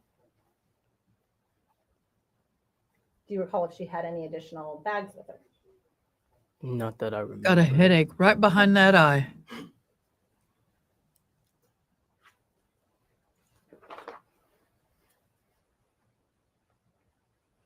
So what happens then when you see her at those front doors with the counselor? What happens next? She tells us to be safe and we start walking towards the bus stop. Okay. And did any of those counselors or school officials come with you all the way to the bus stop? No, ma'am. So it was you and Fatima, is that right? Yes. And what happened next? I hope he didn't have any children. You had to share them equally. We got to the bus stop sign and we seen her father's truck. Okay. And when do you first see her father's truck, if you remember? I'm not sure if it was or wasn't at first, but when we walked by, it was parked next to the sidewalk. And- like where we were walking on the path. Okay. Well, let me show you a couple pictures. If everything, including the kids, had to be shared or split or shared 50-50, I'm just saying, if he's going to do a truck, what is he doing to his kids? He was half the truck he used to be. So it's just indicating it's really hard to hear you. So I'm gonna keep asking you to Yes, speak up. ma'am, You're doing absolutely. okay. I'm gonna show you what's been previously alluded to as States Exhibits 1 and 2. I'm gonna ask you to look at. Oh, wait. And then look at They had to split everything half and half. So did he have to split that half and half? Because when you're married, you own what's yours is mine and mine is yours. you when you're done, Anyway. okay? I ain't going there.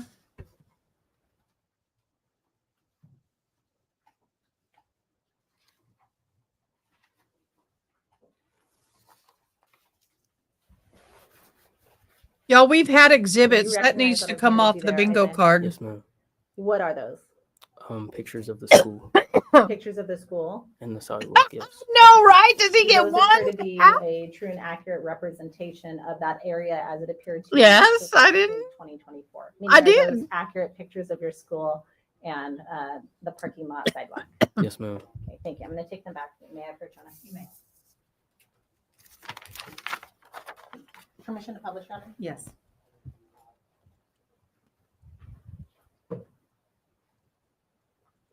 So Isaiah, I'm going to ask you. I'm going to ask you to look at this and describe, as you're looking at this as a rectangle, okay? Yes, ma'am. When you are talking about this rectangle and you're identifying a location on the rectangle, try and identify where within that rectangle you're pointing. Does that make sense? So if we're talking about like a crop of trees in the top right-hand corner, and you're trying to point something out about that, Yes, ma'am. indicate that you're looking at the top right-hand corner of the photograph and then describe the item. Does that make sense? Yes, ma'am. Okay. So what are we looking at in States Exhibit 1? The Timberline High School. Okay. And where is Timberline High School? I know that this sounds obvious, but where in that photograph is Timberline High School identified? Mullen Road. I'm sorry? Mullen Road. Okay. So Mullen Road is the road that's going essentially left to right, diagonally across that photo from just above mid-center on the left-hand side to the center at the bottom of the photo. Is that correct? Yes, ma'am. And is Timberline High School then the building that is essentially identified through the middle of that photograph towards the top? Yes, ma'am. Okay. Is there a parking lot associated with that? Yes, ma'am.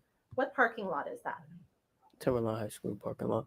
Who parks in that parking lot that is identified at the center of the photograph towards the bottom?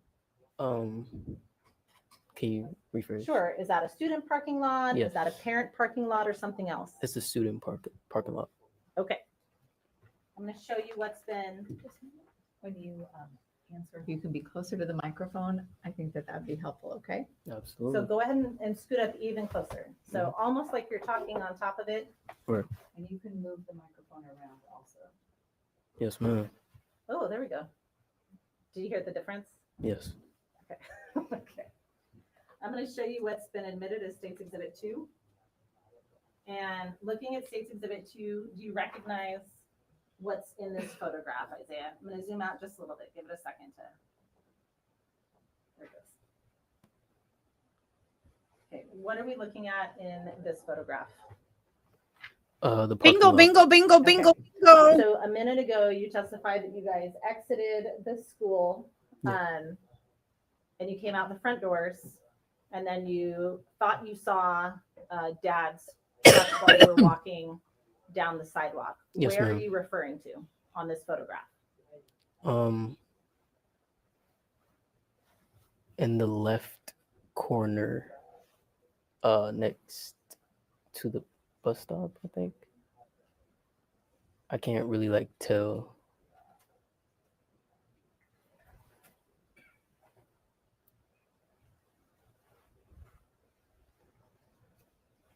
There we go. Okay. May I push on it? Yes. I'm going to give you this. Push the button here. Do you see the cursor up top? Yes, ma'am. Okay. Go ahead and point with the cursor. It takes a second for it to pick it up. and it's a little touchy. So what sidewalk, when you indicated you left the school and you started heading towards the bus stop, what path? Leroy. I was taking this path right here, and I saw the truck right here. Okay. So on terms of this photograph, you're just to the left of center. There is a road and some crosswalks essentially that cut almost directly down vertically on that photograph. Is that correct? Yes, ma'am. Okay. And you've indicated of the essentially 3 crosswalk dash lines or sections on that, it was next to the second set of dash lines, right about in the middle of that page, just to the left. Is that correct? Yes, ma'am. Okay. And so you thought you saw it there. I'm going to go ahead. You can put that down. Thank you. So you thought you saw Dad's truck there. What does Dad's truck look like? I heard it was silver and gray. So did you believe it was silver and gray at the time? Or silver or gray at the time? Yes, ma'am. Okay. And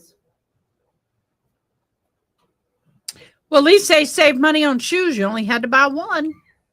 did you have to walk past the truck in order to get to the bus stop? Yes, ma'am. Did you consider going back to the school when you saw the truck? I was unsure until it pulled up. Okay. So when you say you were unsure, were you unsure that it was for sure the truck versus unsure about going back to the school or something else? I was unsure if it was like a student's truck, like it could be a student's car. Okay. So you thought you saw the truck, but you weren't sure for certain that was Dad's truck. Right. Okay. So did you keep going to the bus stop? Yes, ma'am. So I'm going to have you, now that you're not looking at the picture, kind of reposition that microphone again so it's a little bit closer to you. Okay. Yes, ma'am. Thank you. And where is that bus stop in relation to the school? Next, like in front of the school on the side. And were there other students who used that bus stop? Yes, ma'am. And what happened next when you got to the bus stop? We waited for a second, and then the car moved and pulled up. And then I asked Noah, my friend, if there was if somebody was coming out of the car, and he said yes.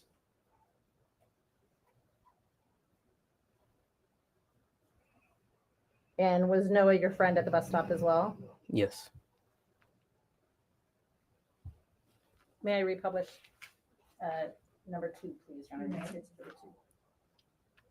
2. Isaiah, when you say you saw the truck move from the location about where the cursor is right now, that's where you had ended before. Where, first of all, where's the bus stop on this map? At the bottom left. Okay, is that where the little blue icon is? Yes. Okay. And where did you see the truck move to? And go ahead and use the cursor again to indicate where you thought you watched the truck move to. Whereabouts? I seen it move like closer to the bus stop. Okay. In front of the bus stop. And so are you talking, I'm going to use my finger, are you talking in this set of stalls down here? Yes, ma'am. Or over here? More towards right there, yes. Okay. So somewhere in this section on what I would say is the bottom left-hand corner set of stalls of that photograph. Is that correct? Yes, ma'am. Facing Mullen Road, parallel? Yes, ma'am. Okay. Thank you. When, so you told Noah, he said yes, that someone was coming out of it. Did you tell Fatima? Yes. Okay. Did you see at some point, did you see if the dad was coming out? Yes, I peeked. You peeked? Yes. What do you mean by that? We were next to the Timberline sign waiting for the bus. And we were kind of like next to it behind it, so I kind of peeked over. And then when you saw him, did you stay at the sign or did you move? We moved closer to the bus stop.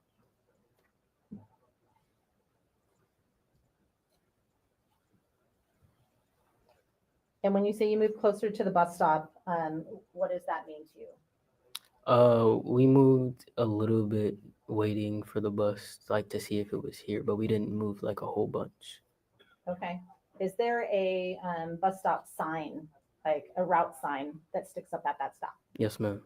Did you move closer to that sign or farther away from that sign? Closer to the sign. And did you tell Fatima that you had seen her dad? Yes. And what was her response? Without repeating anything she said, what was her response? I don't remember her response. Okay. And at some point, did the both of you see Fatima's dad? Yes. Okay. And what was her response when she saw Fatima's dad, or when she saw her dad? She started like shaking and getting like scared. And when you say scared, what does scared look like to you? Like shaking, like she was shaking. Okay. And at this point, you've known Fatima for 2 years, a year and a half, Yes, ma'am. somewhere around there. So what happens next? Does dad approach you? Not me, but he approaches Fatima and they have a conversation in their language. They had a conversation in another language. Yes, ma'am. Okay. And how would you describe the volume of that conversation? I would say it was like kind of like soft at first, but like as she kept backing away, like you could hear him like getting more upset. How did she look during this conversation? She looked like frightened. She didn't know what to do. She just kept stepping back. Was he backing up from her, following her, staying stationary, or something else? Following her. And what are you doing while this conversation is going on between Fatima and her dad? I'm kind of like on the side of them while they're like talking, like, like in between me basically, but like I'm on the side. So like they're having their conversation and I'm just like right here. They're saying Next 2 to her? weeks. Yes. Okay. Are you comforting her in any way? Yes, I'm rubbing her back Why were you doing that? because I knew how she felt. Had she talked to you about how she felt? Yes.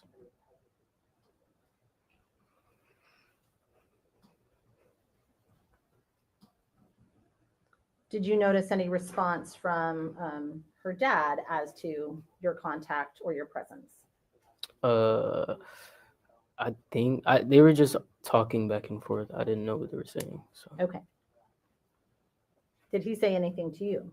I don't think so. Okay. Did he say anything to you in English? I don't remember if he did. Okay.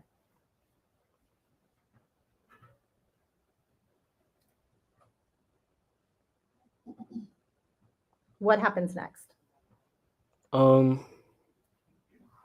walking closer to the bus stop and like he starts to get more aggressive and we see the bus, so I try to like push her a little bit so we could get ready to go, and then he grabs her and I look back up at him and then he punches me, and then for a second I don't know what happened for a second, and then I see him like grab her and they had got to the ground, and I had came over. Let me interrupt you for a second, okay? When you say he grabbed her initially, as you indicated that the bus is coming, where did he grab her, if you remember? He grabbed her shoulder. Her shoulder? Yes. Okay. And what did you do when you saw him grab her shoulder? I tried to push them away from each other. Okay. And what did that look like? I tried to like push her away. Push her away? Yeah. And how did you do that? I tried to grab his arm and grab her like shoulder so I could like try to separate them. Okay. And what happened when you did that? He punched me. Where did he punch you? On the side of my face. Do you remember which side of your face? My left side. Okay. And can you just point to where he punched you? And you're pointing to the left side by your temple next to your eyebrow. Is that right? Yes, ma'am. Okay. And when you say he punched you, I just want to make sure we're using the same, everyone understands what you mean. Is that with an open hand, closed fist, or something else? Closed fist. Okay. And what happened when he punched you? Did you stay there or go somewhere else? I think like I flew back a little bit. And I like thought I had to recollect myself and like look at myself like that just happened to like assure me like that just happened, you know. So Mm-hmm. And so you said you had to recollect yourself. Is Fatima's dad bigger than you, smaller than you, same size as you, or something else? bigger than me. Did you end up with any injuries as a result of that punch? Maybe a little headache. Okay. Did you have any abrasions, like scrapes, scratches? Oh my goodness. Scrapes, scratches, bruising, swelling, or anything like that that you remember? No, ma'am. Okay. I would have said, hell yeah. Why, Isaiah, he's her parent and he's bigger than you. Why didn't you just let him take her home? Because he didn't want to take her home. And so you didn't believe he wanted to take her home? No. Okay.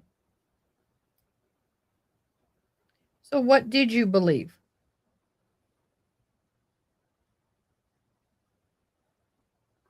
What is Fatima doing during this?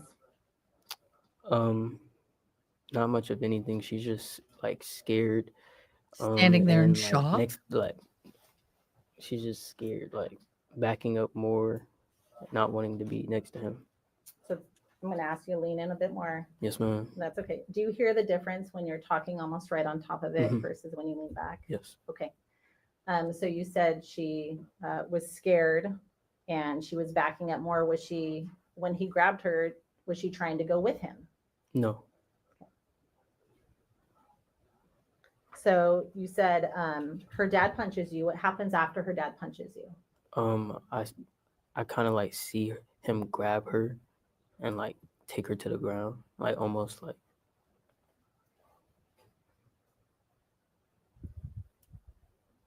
Okay. What does that look like when you say you see him grab her and take her to the ground? Does he make it all the way to the ground or is he on his way to the ground? If you remember. He's on his way to the ground. Okay. And what do you mean by he grabs her? What does that look like? He kind of like spun her around in a way because she didn't want to go with him, and he grabbed her and put her in a headlock. Put her in a headlock? Mm-hmm. Yes, ma'am. What does a headlock mean to you? When you say a headlock, what does that look like? Like just strangling her, just having her like having his hands around her throat. Okay. His And forearms. you're saying hands. I just want to make sure the record is clear. You're demonstrating with your arms around, but you're saying hands. Do you mean her hands or do you mean her arm? Or excuse me, do you mean his hands or his arms were around her neck? His arms. Okay.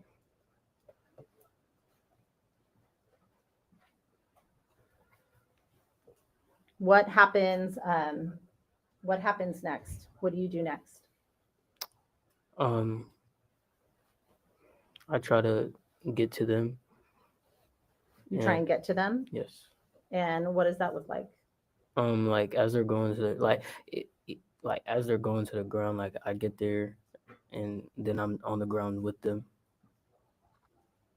And is he in front of her? Is he behind her? Something else? In my vision, he was on his side, and she was in front of him.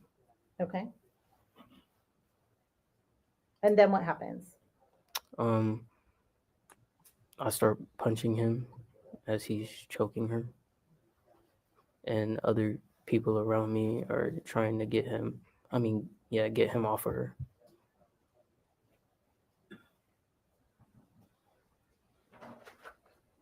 What, if anything, is he saying to you or anyone else during this? If you remember, if anything. I don't remember.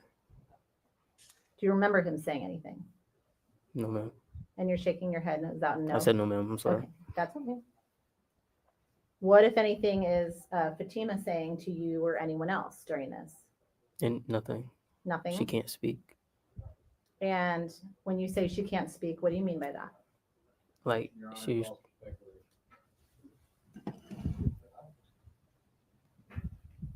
I'm going to sustain us to form of the question. When you say she can't speak, what are you seeing that makes you think she can't speak? she's gasping for air, trying to grab his hands off of her throat. You said she's gasping for air and trying to grab his hands off of her throat. Yes, ma'am.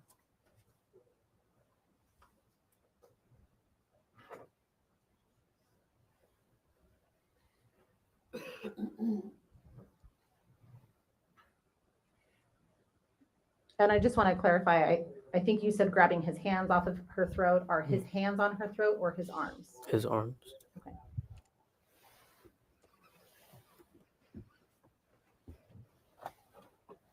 How would you describe Fatima's dad's demeanor during this? Meaning, what did he look like to you? Did he look like it was relaxed, happy, sad, mad, something else? How did he appear to you? He looked angry. He looked angry. And you said you ended up on the ground with them. Is that correct? Yes, ma'am. And you indicated you were punching him. Is that correct? Yes, ma'am. Where are you punching him? In the top of his head and on the side of his face. Okay. Why are you doing that? To get him unconscious, to get him off of her. Was that successful? Did that work? Yes, ma'am. He let her go because of your punching? Yes, ma'am. Because of your punching or because of other people? Because of my punching. What's your objection, Mr. Katie? That's his perspective. Overruled. Thank you, Your Honor. Fatima's dad hold on to Fatima while you were punching him? Yes, ma'am. Okay. And what's he doing while you're punching him? Still choking her. That's all on Carmen. I'm sorry. Still choking her. He's still choking her.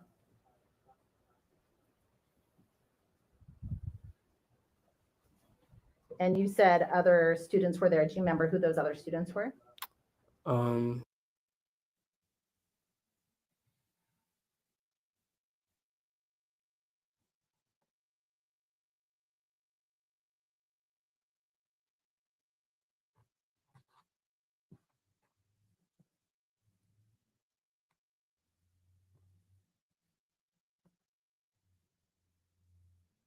Okay. Do you remember? That was all if Carmen. any adults showed up? Leroy, that is The Carmen, bus driver had showed up. not Do you me. remember the bus driver? Yes, ma'am. What is he doing? He's looking at the situation and trying to see what's going on, but he looked. I don't know. Wait, I'm sorry. That's okay. You said you don't know what he was doing? Yeah, You don't he just know what? looked kind of in a way. Like he looked at what was going on, but he had to get Oh, back to come the on, bus. dude. Really? Okay. And how would you describe the environment? What's going on? Are the kids It's being chaotic. quiet? Is there something else? It's kind of like chaotic. Like everybody's screaming. Everybody's in shock. And what are people screaming? Call 911 or like to get off of her. Call 911 and to get off of her? Mm-hmm. Yes, ma'am. What were the adults doing when they showed up? When I seen the bus driver, I didn't see him do much. Like he looked at the situation. I don't really remember. You don't remember? Do you remember if any other adults showed up on scene?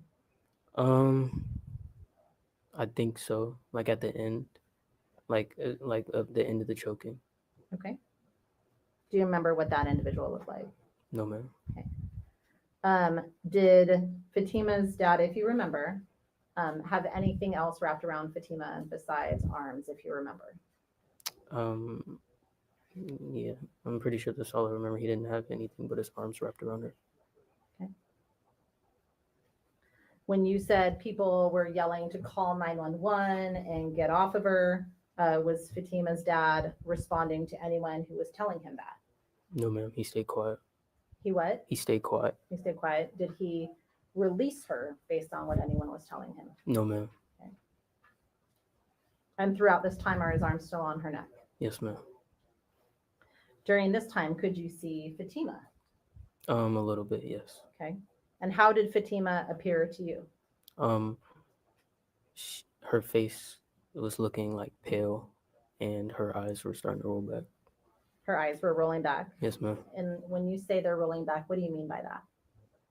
They were rolling back, and Do you want to take a break? I'm going to ask the bailiffs to come forward. We're going to take about a 10-minute recess.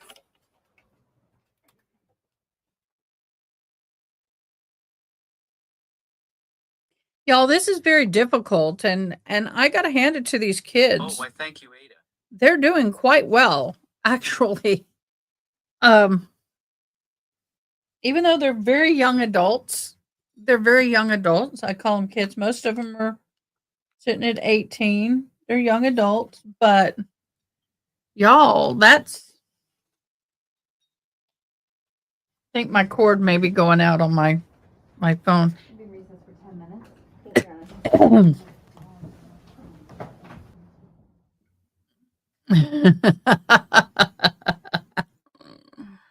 Y'all, I'm getting there. I've done good today. I've done all of this today. From fingertip to fingertip today. People don't understand how long it takes to do these. So that's 1 day, 2 days, 3 days, 4 days, 5 days, 6, 7 days worth of work on this already.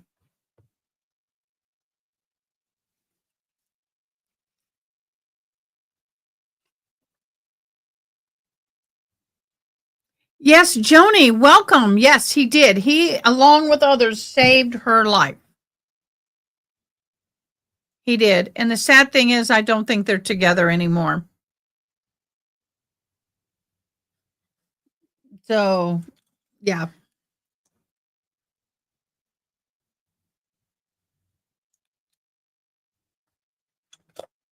So I do feel for him. I just hate this situation happened, and he's probably had to move on, and so is she, which is sad. I doubt that that's what they wanted in their relationship, but life happens. Trust me, I know.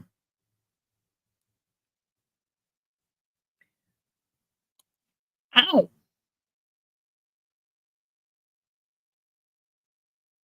Okay, I just nearly put that point right through my thumb. Welcome aboard, Miss Joni. Welcome aboard. Thank you for watching.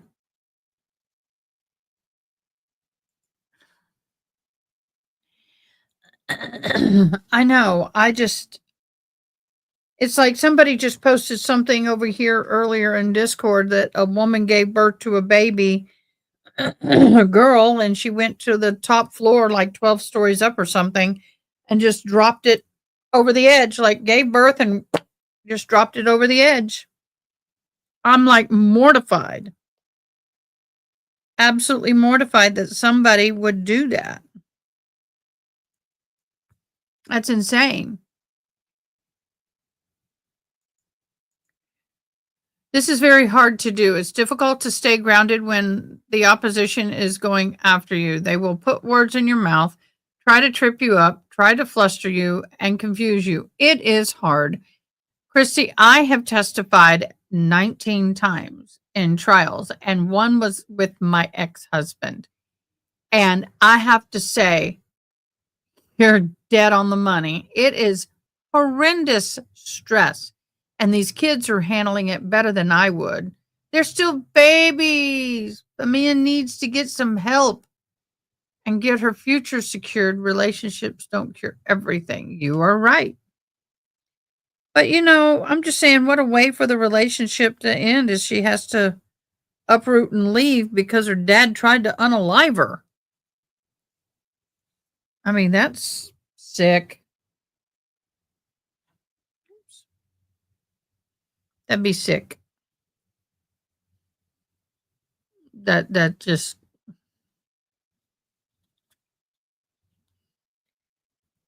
If you want to unalive me, just give me something with lemons in it. Death, I would say on my headstone, death by citrus. Just saying. Well, we have had a full day. We went over some court stuff this morning. Wade Wilson has been, for the guy who has all the tattoos all over his face, looks like the tattooed Joker. He unalived 2 girls just hours apart, found guilty, serving 2 life sentences consecutively, along with other charges of attempted escape, fraud, God knows what else.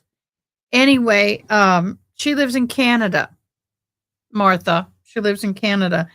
Anyway, they moved him to a new prison. They don't have a D row on it, so he's staying with general population. Some people thought that they downgraded him. No, he was transferred to a different facility for whatever reasons, and they don't have a DP row, so he's in Gen Pop, which is going to be a problem for him. He's no longer going to be the top dog in his cell. Let's just put it that way. Then we have the Raul Valley situation where they have recharged him with the crimes that they were hung on. So he is now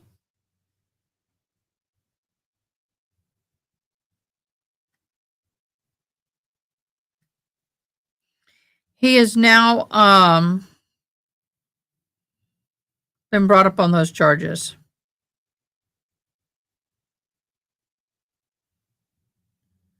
Wait a minute. So, yep, he's been brought up on new charges and will be tried again, which is sad, but what they're going to do. Hope they will recover from this and have a sane and safe relationship in the future. I don't think so. I think they're living too far apart, and I don't think that this relationship is actually I don't even know if they're connected anymore. From what I understand, they're not. But that's just from what I understand. I could very well be wrong. I did try to find out where their relationship stood yesterday, and it indicated that they were not in. There was no relationship to be had. But that may be just what they're putting out publicly. God only knows. The victim, is living in Canada with family. Not too sure where the family's beliefs lie. I don't know if they're Muslim as well or whatever they practice. I'm assuming it's Muslim. I have no idea. Either my hands are getting tired or this is getting harder to pull. Sewing through this thick felt is not easy. It's like sewing through straw hats is easier. Although I do have to heat the needle to punch through. I do that.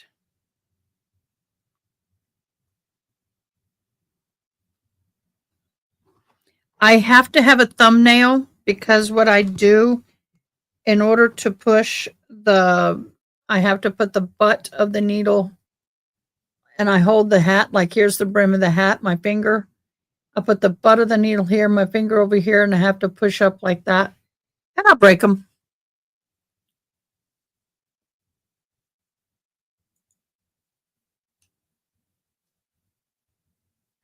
I could be wrong too, but when I'll have to go back and re-listen.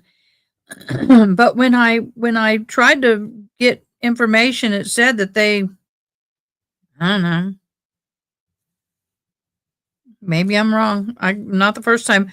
Oh, somebody corrected me in a comment on the replay about the honor rendering being it's a part of their religion. It is a part of their culture. but it is tied to religion. So that's what I understand it to be. Correct me if I'm wrong again. Really, Leroy, what did you do? Hello, Heather.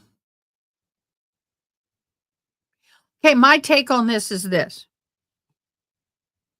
If you're not going to charge everybody for committing crimes that they committed, I have a problem with them singling this boy out. I don't believe that he intentionally meant to harm a living soul. I believe he was scared out of his ever-loving freaking mind, and he was protecting himself the best he knew. When you get down to the root. And I don't like the fact that so many people got plea agreements where they testified they didn't have charges brought against them. I don't like that either. And all those kids drinking underage and all of that, every single one of them should be charged. Every single one of them. And it angers me that all those kids were drinking, and the fact that they had swarmed the car, the kids were bouncing and jumping on the bumper, banging on the hood, banging on the glass, scaring the shite out of all those kids in the car. I can't convict him. Well, thank you so much, Heather. I cannot convict him on the evidence in which I saw at trial. The problem I have is that there's no accountability for anybody in this trial. The parents even got a smack on the hand for having the alcohol to underage minors. But in the end, the person who threw the first punch was the homeowner's son. And he's the one that started the fight, but yet he has no responsibility or liability in what's going on. And I think that's a bunch of bullshit.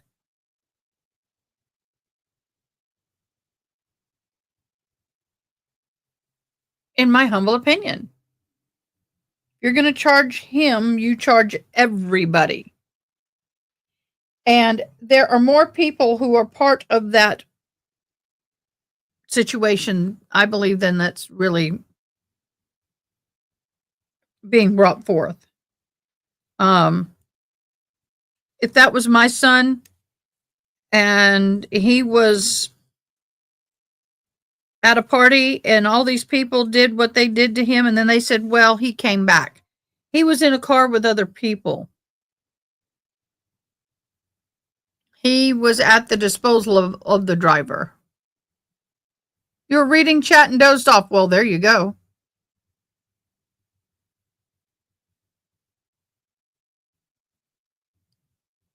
Yep.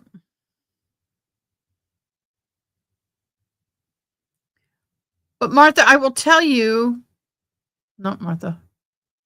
Let me see. Heather, here, everybody can agree to disagree. You can disagree with me, and I will respect that. Totally respect your view. But what about the kids who refused to get back in the car? They knew what was up. Yes. And I also believe at 16, we don't make the best of decisions. And the fact that he got back in the car does not equate to the fact that he intended to kill someone. Did he make a bad decision to get back in the car? Yeah. Should they charge him with drinking or some other misdemeanor offenses that go along with all that? Yeah. But the aggravated assaults and the attempted red room and all of those high charges, I don't think so. I think he got scared. He pulled out the knife and he swung for dear life, trying to get out of there. He had people on top of him, beating him up. He had a right to defend himself. And like the black guy, Facey, or whatever his name is, he ran into it. He wasn't a part of it. He ran into it and got stabbed in the arm. I mean, it comes a point to where you have a choice to go into a fight. You have a choice to either call 911, pull people off, or join in with your fist. And if you join in with your fist and somebody stabbed you because you're beating them up, that's self-defense.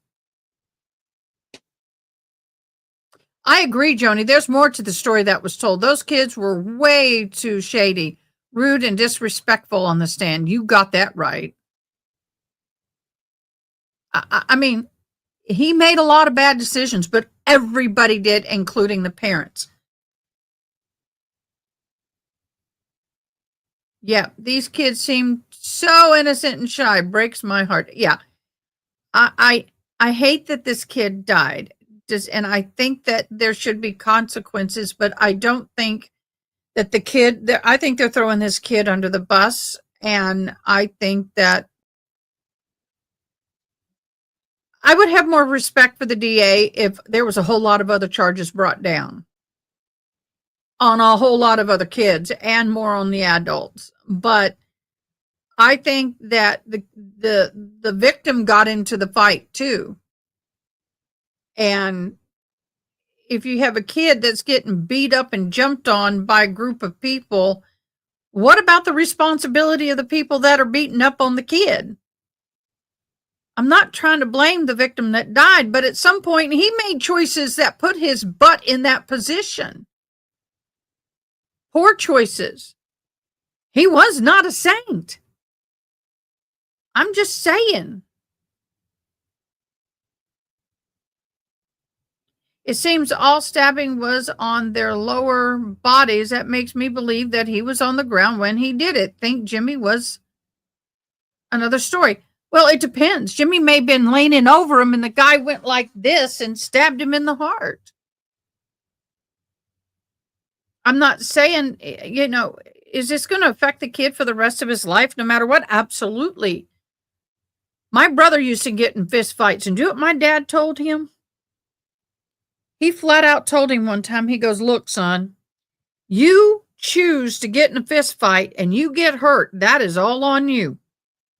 I don't want to hear it. You made the choice to fight. You made the choice to involve yourself in something you shouldn't have. Now, if somebody brought the fight to you and just walked up to you and hit you in the face and you're defending yourself, I'm behind you. But if you're doing the ass whooping and you get hurt, that's on you, boo, because you made the choice to do it. Just saying. He made it to the car and came back for Jimmy. He said, I passed Taylor on my way back to the yard. Yeah, I don't think that I struggle a little bit with that. To me, never had a clear understanding on that end. And if you heard it differently, then maybe I am wrong, but you came back for Jimmy. But didn't they say he went back for Jimmy? He did not go back for Jimmy? I don't know. I'm deaf as a board without my hearing aids, and I read everything on the screen. So Heather, there's a chance that I missed part of the testimony and I didn't understand fully what was said. And if that is the case, then fine, I accept I'm wrong. And if that's true and he went back and had in his mind that he was going to stab him, then yeah, he deserves attempted redrum. Oh my gosh, I live in Texas, y'all. Every boy in this world, not every boy, but a lot of young men in this day and age, the moment they get out of school, they got a knife on them. Some of them have them on them in school. Oh, okay. Alcohol, testosterone, and all of that just do not mix. Actually, I believe it's a horrible situation. There is no right answer in this situation, in all honesty. Zero right answer. But I don't know if I could convict this kid with what I understand this to be. And if I understand it wrong, then I'll change my opinion. I've been known to do that. Not above it. No, do I? I didn't know I did. Well, they're still waiting. Thank you so much, June. I must have accidentally hit the space bar with my fingernail and didn't know it. That can't, or the mouse over here. I'm sorry.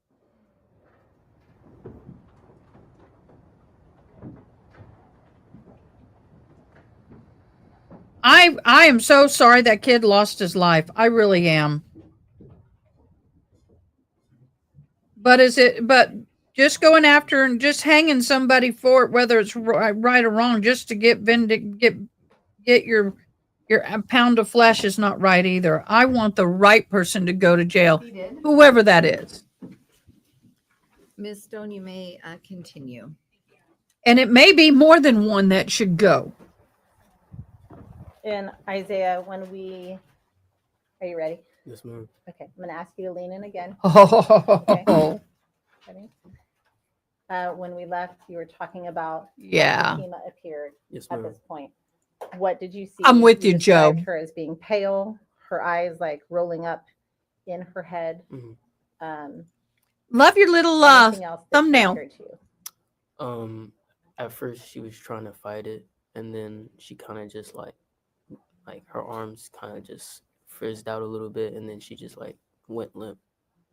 So to make sure, because I want to make sure that everyone heard you. You said at first she was trying to fight it, and then Thanks you for the used word question. frizzed out. Is that how you described it? Yeah, like it was like her arms were like moving around for a second. So she was trying to fight it, then she frizzed out. Her arms were moving around for like a second, and then you said she just went limp. Yes, ma'am. When she went limp, were her dad's arms still around her neck? Yes, ma'am.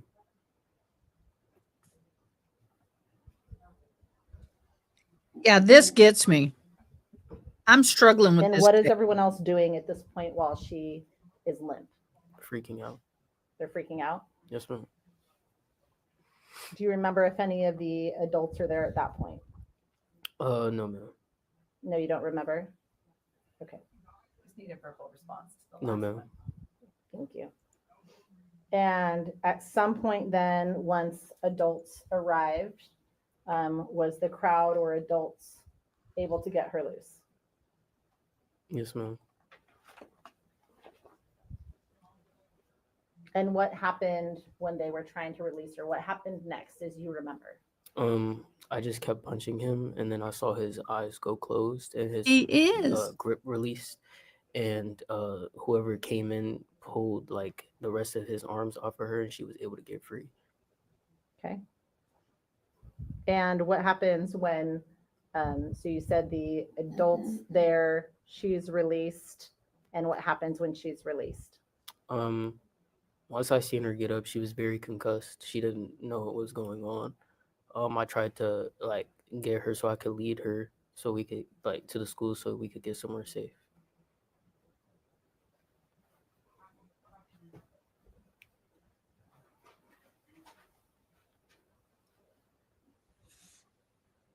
And did she get right up then from being released by her dad or being made to be released by her dad? Should she get up right up and you guys go to the school? Or what did that look like?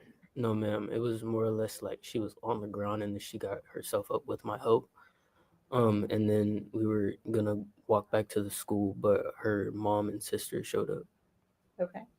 And so you next remember then seeing mom and sister as you're trying to get back to the school. What happens? What does this look like?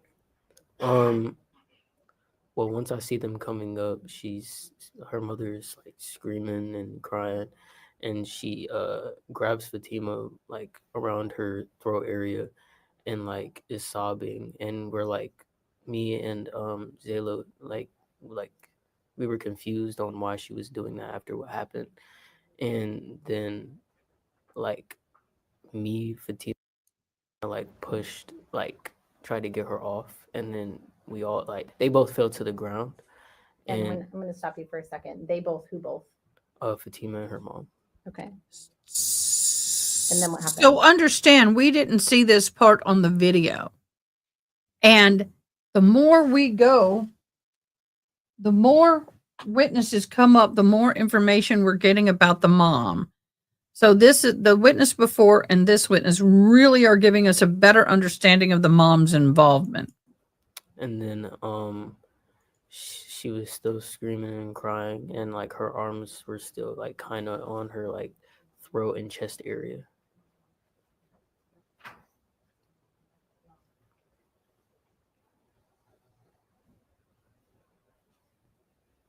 And do you remember if you saw Fatima's mom? Well, first of all, you've met Fatima's mom before. Is that correct? Yes, ma'am. And you said, I believe, her mom and sister. Who is her sister? Yeah, Haneen. Okay. Had you met Haneen before? Yes, And so, do you recognize Haneen when you see Haneen? absolutely. Okay. And do you remember how they were dressed that day? Meaning, do you remember what Haneen was wearing versus what Fatima's mom was wearing? Yes, ma'am. And what was Mrs. Ali wearing versus Haneen? It was like her mom was wearing like an orange brown type of dress, and Haneen was wearing like all black with a black coat and a blue hijab. And do you say a dress or a headdress?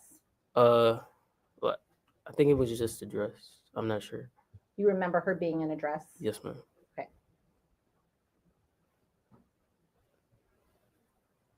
And then was Haneen in a dress or in pants then? I believe it was pants. Believe pants? Yes, ma'am. Good and point. When is the first time that you remember seeing Fatima's mom and sister? When Fatima got free, they rushed over. Okay. And that's the first time you remember seeing them? Yes, ma'am.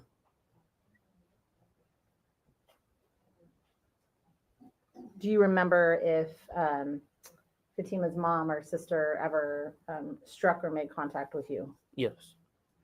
Who? I believe it was both.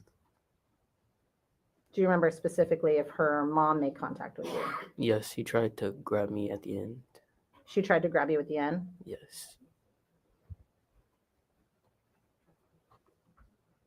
And you said you've previously met Mrs. Ali, is that right? Yes, ma'am. So she knows who you are. Yes, ma'am.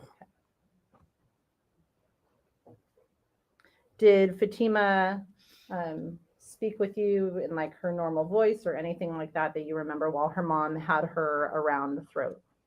No, other than I can't breathe.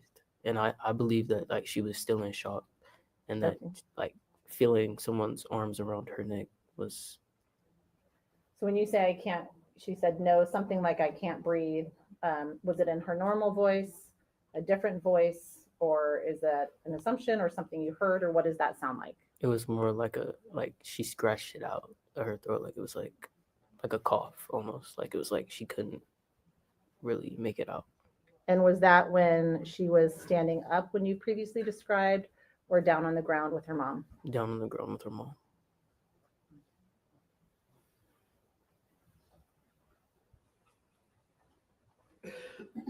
And what was Fatima's demeanor like once she is released from her dad and released from her mom and her sister? How does she appear to you? Well, once we got free of them, like she just took off running to the school. Like I had to look back, and then she was already like trying to get away. And how did she appear? Very like she was heartbroken for sure. Heather, I appreciate this so very much. One thing about this YouTube channel is I demand respect on everybody's level for everybody's opinion. We can agree, we can disagree as long as we're respectful. And there have been times where I have given a comment because I was asked, like you just did. And then after someone comes back with their point of view, I go, okay, I changed my mind. I agree with you. So this is a safe place for that. And you are welcome to give your opinion anytime you want, as long as it's respectful, and you will be respected in return. That is one thing I really love about my mods, is we work very hard at keeping this open for everybody. Everybody. So thank you so much for being here. It's a safe place. Scared. Okay. She wanted to get away. And what happens next? You start running for the school, and then what happens? Her mom was low-key like chasing behind us. Did you say her mom was like low-key chasing behind you? I apologize. Yes, That's ma'am. okay. What does that mean to you? She was close to us for a second, and then we started to run faster. And so you ran faster, and where did you go? To the school. And who was running in front? Fatima. Amen. So were you following Fatima to the school? More or less running alongside her, yes. And where did she go? We went straight to the office. Why did you go to the office? Because we knew we could get help and be safe.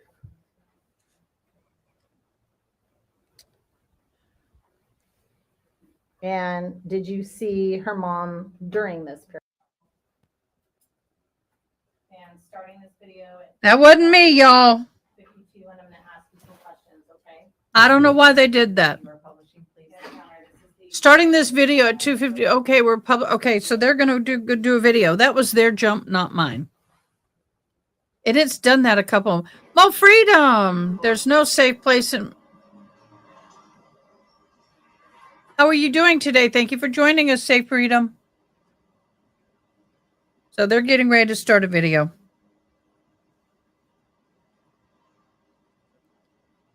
This is a very hot topic, actually, and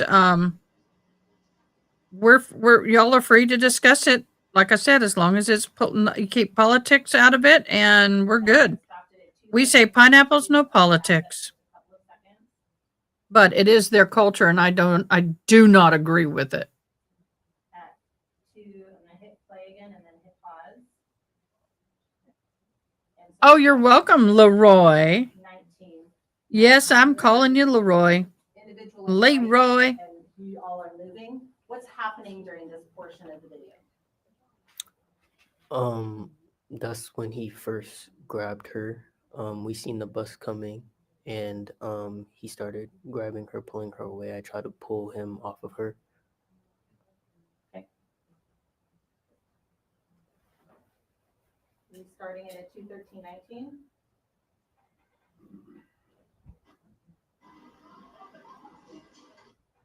And what just happened at 2:13:23? What just happened in the video?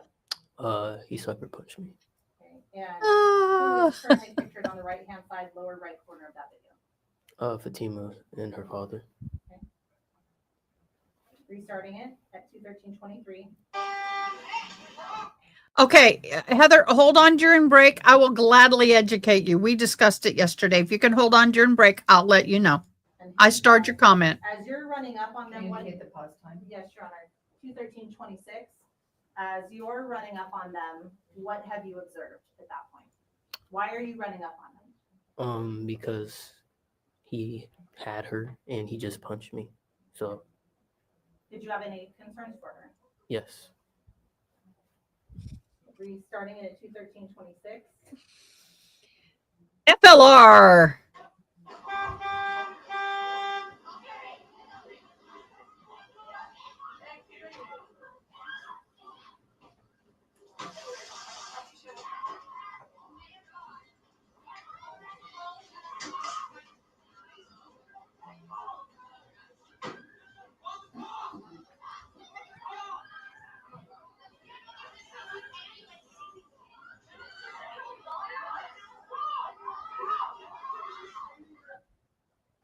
And I paused it at 2:13:58. I'm going to back up about 10 seconds. Do you see the individual that's just come across into the frame and is heading towards the incident?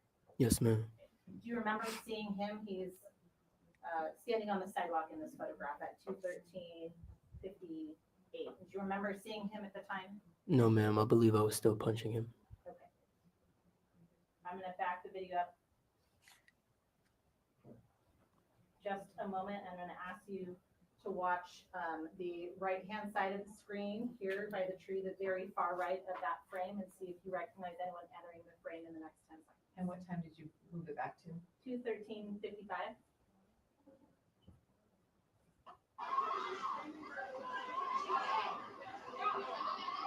Did you see anyone come in on the right-hand side of that screen? Yes, ma'am. Who did you see come in?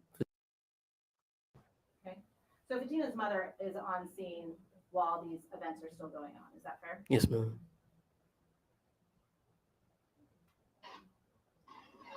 And I've restarted it at that same time.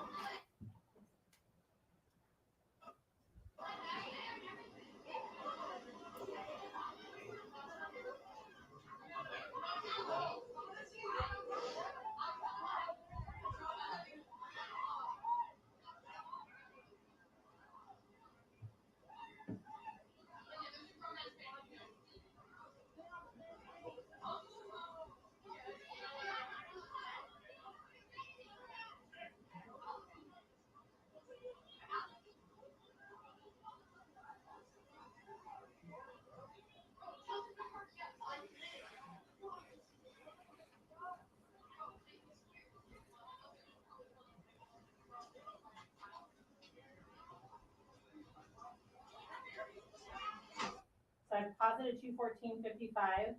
I want to go back about 5 seconds Yes, ma'am. and tell me if you can see where Fatima is and what Fatima is doing. Actually, I've got it at 2:14:52. Do you see where Fatima is in that video? No, ma'am. Do you know who is on the ground here? Yes, The ma'am. red cursor is. Who is that? I think it's her mom, Fatima's mom. Okay, and is Fatima with her on the ground? Yes. Whose arms are reaching out to you? Oh, how I'm not awesome. sure. Do you remember Fatima's mom reaching out to you? No, I don't think so.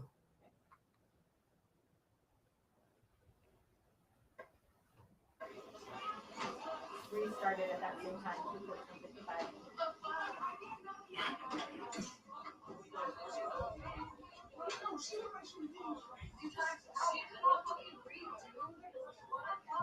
I paused it at 2:15:08.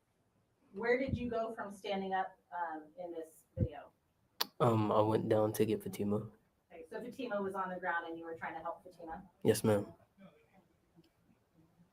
Restarted at 2:15:08.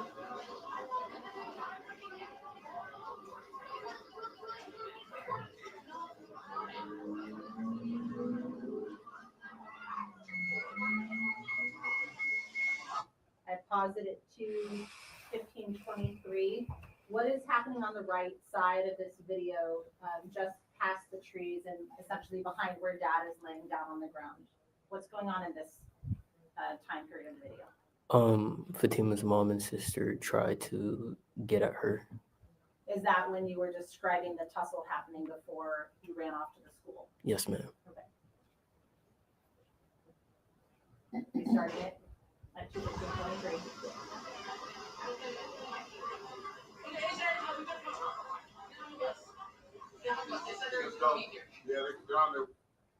I paused it at 2:15:35. Right behind the trees, do you see the woman in the red skirt? Yes, ma'am.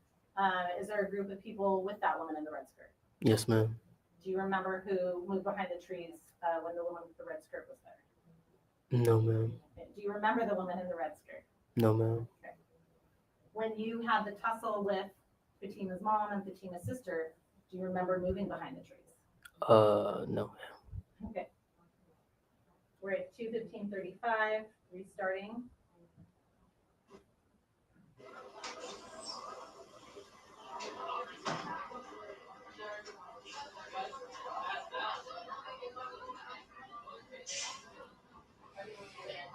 Welcome to my channel. Okay, and I stopped it at Yeah. 2:15:53. Are you gone? You and I Fatima agree gone 100%. in the video. Yes, ma'am. Okay.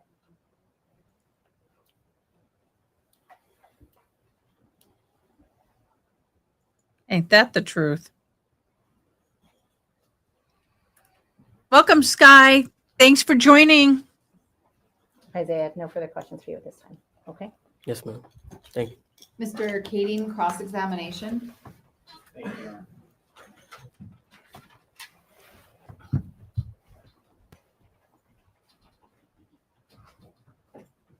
He really has done well. He's very polite. Afternoon. So a couple of things I wanted to clarify with you. Yes, sir. You've talked to the police previous in this case. Yes, sir. Gave a statement. Now you originally Impeachment. said when you were talking to the police that when you got punched, you weren't sure what happened because things went black. Is that right? Yes, sir. Okay. And you told them you thought you had been knocked to the ground. No, sir. You didn't say that? No, sir. Okay.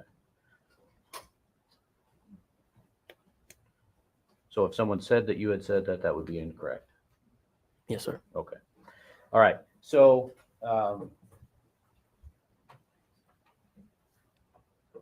you also said you weren't quite sure, and your testimony today was you didn't quite know how Fatima and her dad went to the ground, right? Yes, sir. Okay. Now, this was shortly after you had just been punched in the face, right? Yes, sir. Okay. Now, at that point when you got punched, were you angry at that point? Angry and scared. Yes, sir. Okay. And so at that point, then you decided to run towards Fatima and her father, right? Yes, sir. And as you ran towards them, and got close to them, you kind of jumped off the ground and you punched Mr. Ali, didn't you? Yes, sir. Okay. And as you punched him, then the three of you fell down, right? Fatima was already falling towards the ground. Okay. I'm going to show you a photograph.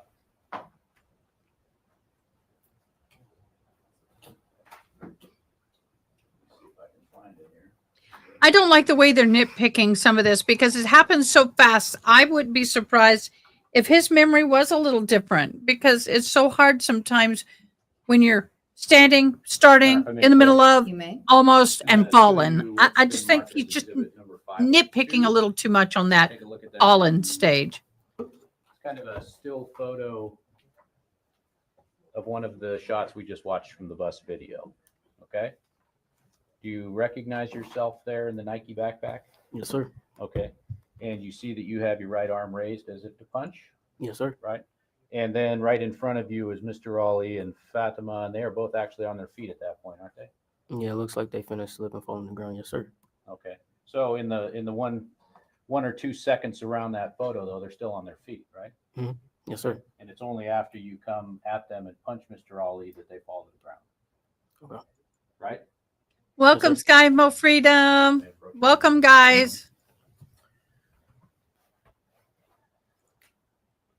Now let's talk a minute, a little bit earlier than that. When you were at the... Okay, Joe, I don't disagree with you, but being someone who's been on the witness stand multiple times, I just, it can fluster, and that's probably why he's doing it, to help fluster him, is nitpicking. Was she standing vertical? Was she starting to fall? Was she in the middle of the fall, or was she on the ground type testimony? I don't know. Maybe it's triggering some PTSD in me. bus stop and you saw her father's car, you were walking out with Fatima, right? Yes, sir. And Noah was with you? No, sir. He was at the bus stop already. He was already there? Yes, sir. Okay. Do you remember speaking to me in May? Yes, sir. Okay. And we talked about what was going on there? Yes, sir. Okay. And you told me at that point, you said that you told Noah to quote. Oh, I'm sorry. Let me go look. Right. Did I miss it? More or less Fatima. I said that to Fatima. Okay. So you're saying Noah wasn't even Where? around when you said that? No, I was saying Oh, that I there it told is. Fatima that, not Noah. Okay. Be prepared. So in your mind, you were getting prepared for what? For something, I don't know. Okay. And then Fatima's father came up, started talking to the two of you? To her, yes. Okay. Talking to her, right? You didn't know what was being said? No, sir. And when the conversation started, things were pretty calm. He was just talking to her? Yes, sir. Okay. And then apparently she kept saying no, right? You weren't sure what they're saying because they're speaking Arabic, right? Yes, sir. But you were getting the impression that she was not agreeing with what he was saying. Yes, sir. Okay. And then at that point is when you decided to, what'd you say, put yourself kind of in between them? Not in between, but on the side, yes. On the side. How far away were you from them? I was pretty close. Okay. Can you give me a definition of pretty close? Like next to their arms. Okay. So within a few inches. Yes, sir. Okay. So you're there, and then Mr. Ali grabs Fatima by the Yes, sir. shoulder, you said, right? Yes, sir. And then at that point, did you decide that you were going to stop that from happening and push his arm away?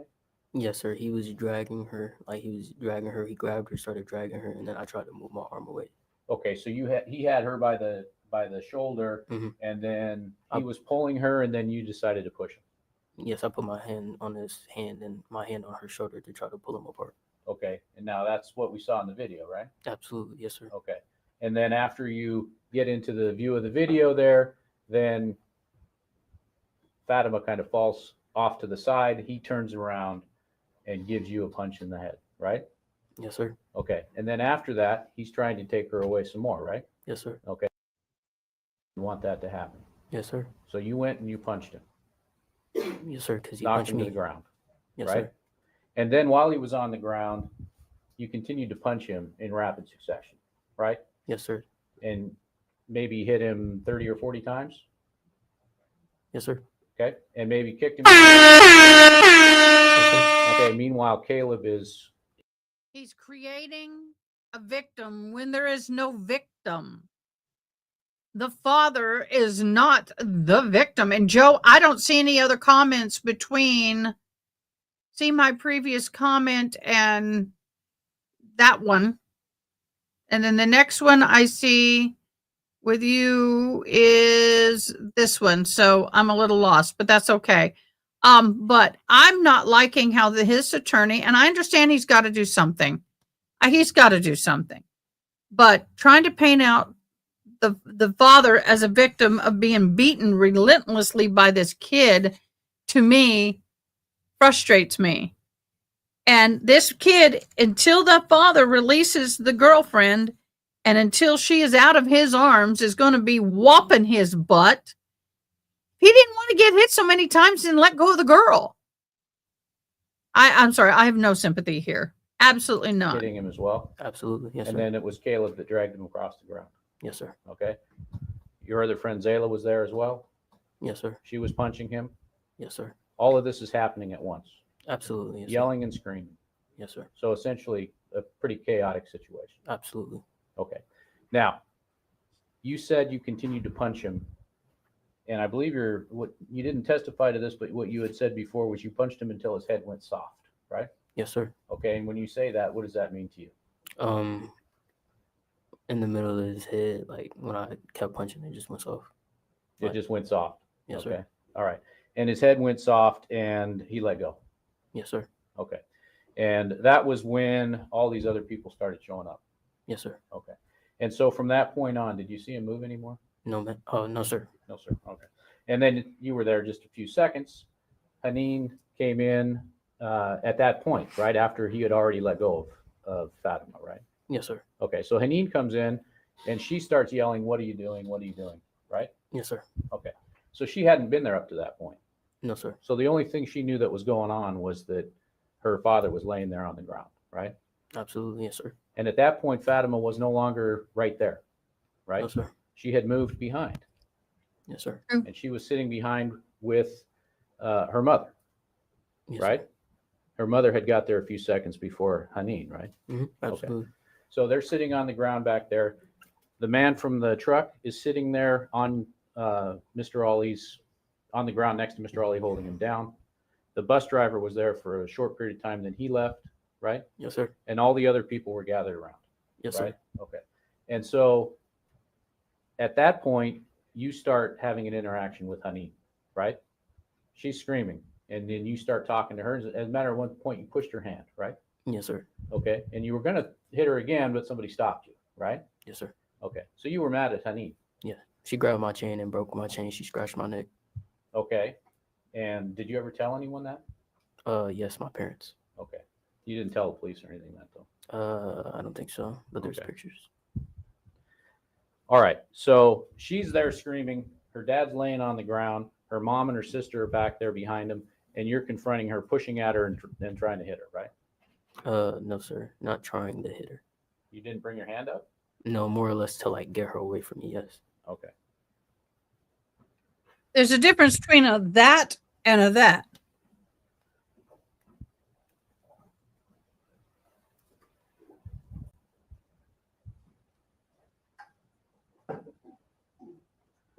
All right.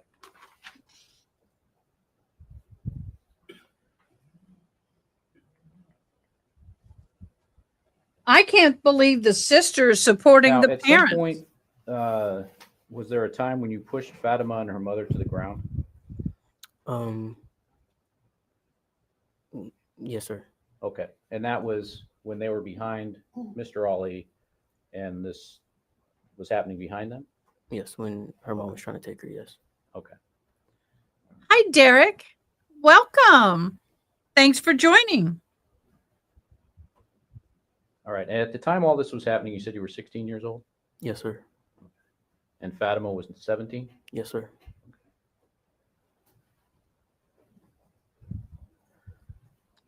Oh. Now, you had previously talked to your parents about dating Fatima, right? Yes, sir. And you knew she wasn't supposed to be dating anybody. Yes, sir. But that didn't concern you too much, the two of you dated?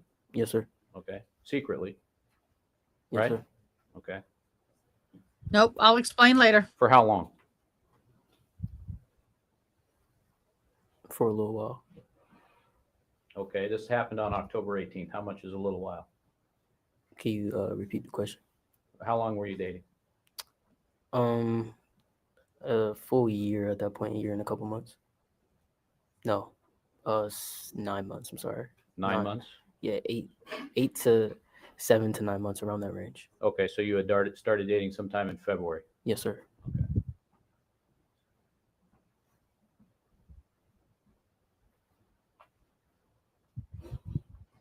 Did you ever go to Fatima's house, have dinner with her family, anything? No, sir.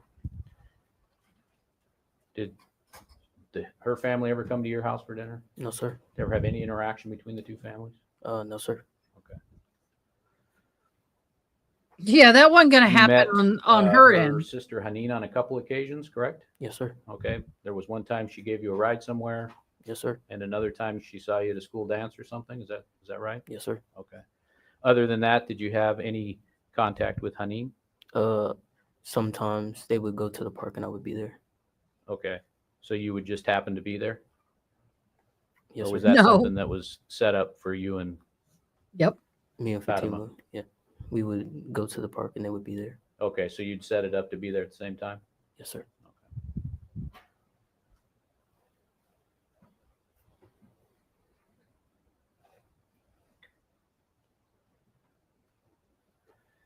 All right. Everything then, it's fair to say that you know about the Ali family you got from Fatima, right? Yes, sir.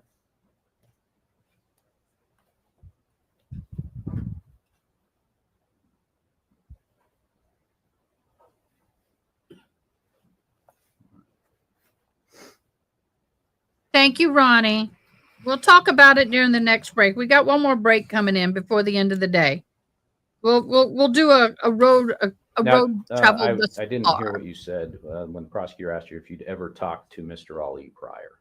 Had you ever spoken to him? No, sir.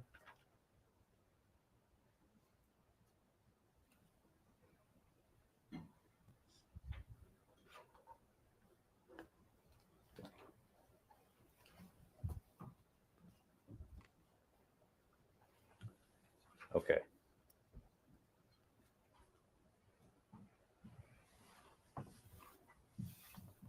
Thank you. Appreciate it. Next Thank cross. you. Members of the jury, we took a 10-minute recess a while ago. And normally we take a 15-minute recess in the afternoon. So we're going to take another 10-minute recess at this time and ask the bailiffs to come forward and lead you back. Thank you.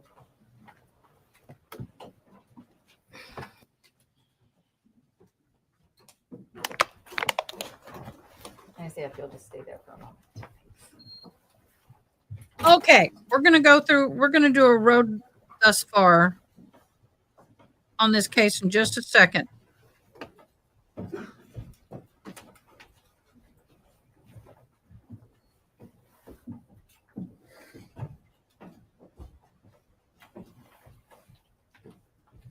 You can go ahead and step down and then step outside the courtroom. Please be seated.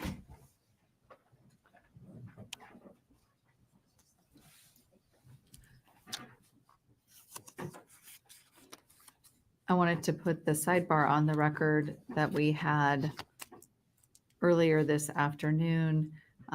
We had a sidebar to discuss some logistical issues related to Isaiah's testimony, comfort item, and some things like that. And the parties were in agreement. Anything to add to that sidebar, Ms. Stone? No, Your Honor, thank you. Mr. Kading? We had, Did we talk about accommodation too? Did we need to put that on the record? I said the logistics of cross-examination. Oh, okay, that's what we're talking. Okay, thank you. Yes, Your Honor, nothing to add. All right, Mr. Larry? All right, we will be in recess for 10 minutes. Thank you. All right, court's in recess.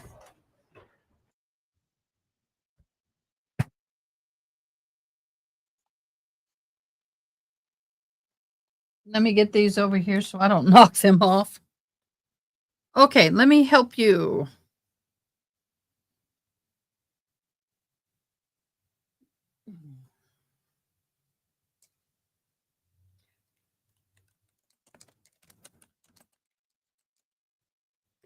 I'm getting it up. Hold on. Let me mute. I get okay.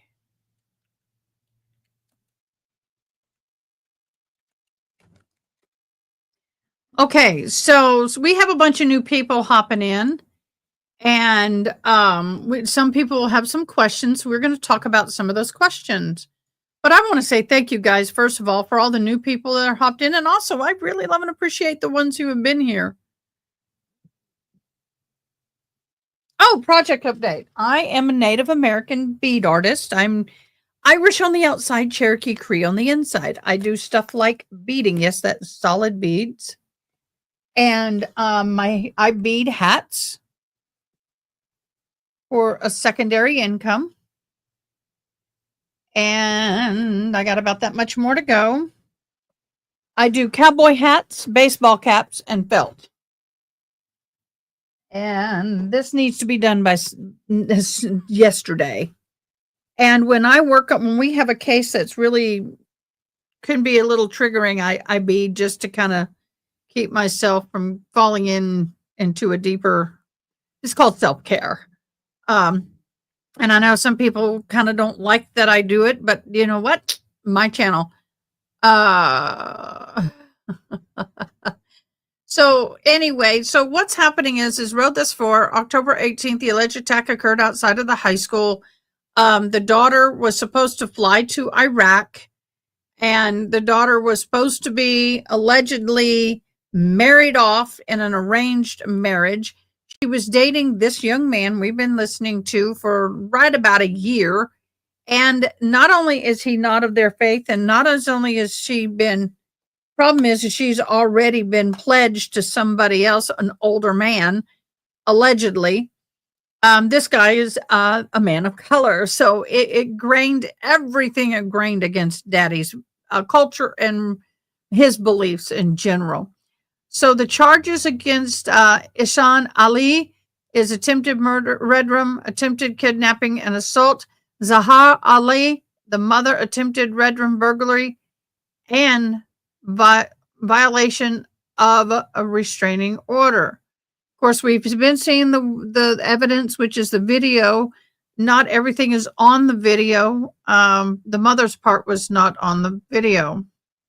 The judge did rule the jury could not hear about the alleged arranged marriage, complicating the prosecution's ability to establish a motive. The cultural context, the prosecutors have framed the attack as an attempt to honor Redrum, while the defense attorneys argue the parents were simply trying to retrieve a runaway daughter. Yeah, that no worky. So people ask, is honor unaliving cultural, religious? Can be a little bit of both, depends on who you are and where you're from. It is not only within Saudi Arabia and Iraq, it's in other South Asian countries. We talked about that all yesterday morning. Yes, if you do need to step away for your own mental health, please do so for your own self-care. And if you need any help, let me know. What? What are you wanting, Heather? This young man is doing fabulous. I give him a lot of kudos.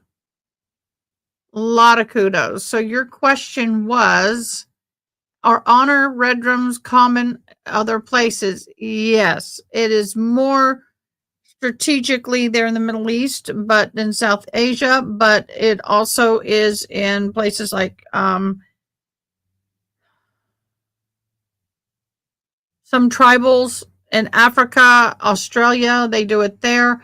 It can be either by fire, suffocation, stabbing, and sometimes, depending on what the crime is, if it's adultery and if it's really public situation, they will dig a hole, put the woman in it, fill it in till about this much of her body is above ground, and then the community and the family, male and female and children, will get big rocks and throw it at her head until she's dead.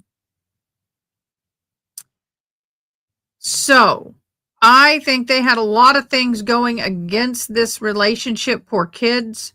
It's horrible. Yeah, they can't bring up because it will prejudice the jury, because a lot of people are really dead set against arranged marriages, and it is a cultural thing. I understand arranged marriages are cultural. That's like the point. I get it. Yeah, I'm out of Oreo cookies. My son ate the last of them. I have nothing sweet here. Nobody loves me. Yeah. And that's why sometimes Joy RN82, sometimes we'll tell jokes. Sometimes I'll stop in the middle of a testimony because I can feel the tension and we need a little breather, and that's okay to do. Yeah. Well, it's not whether the judge wants it or not. It's really, in all honesty, I think it's just the law. And it sucks. But you got the video. I mean, and they're playing it so many times. I mean, if I don't understand why the defense keeps playing it, because if I was a defense attorney, I wouldn't want that constantly up in their faces. I'm sure the jury is against strangling your own daughter. I would say so. I think what's going to be difficult, though, is the mother, because I don't think they have a clear video of the mother and what she was doing. Hence why we're having a lot of testimony about the mom, because some of the witnesses said that they couldn't tell for sure what the mom was doing, but some of the witnesses had very good views and were very adamant that the mom was choking her.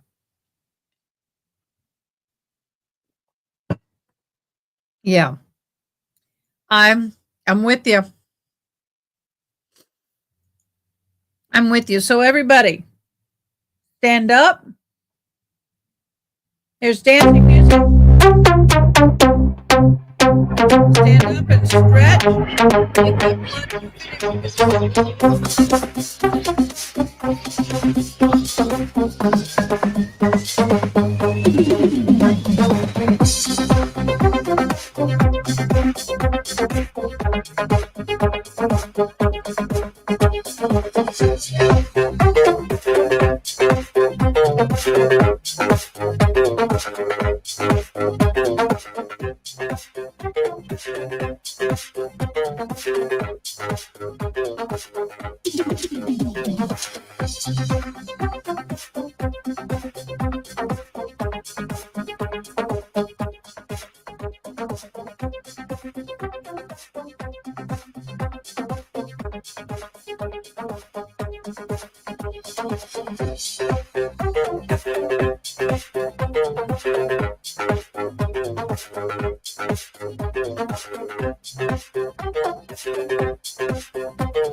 My little finger hurts. That knuckle always hurts.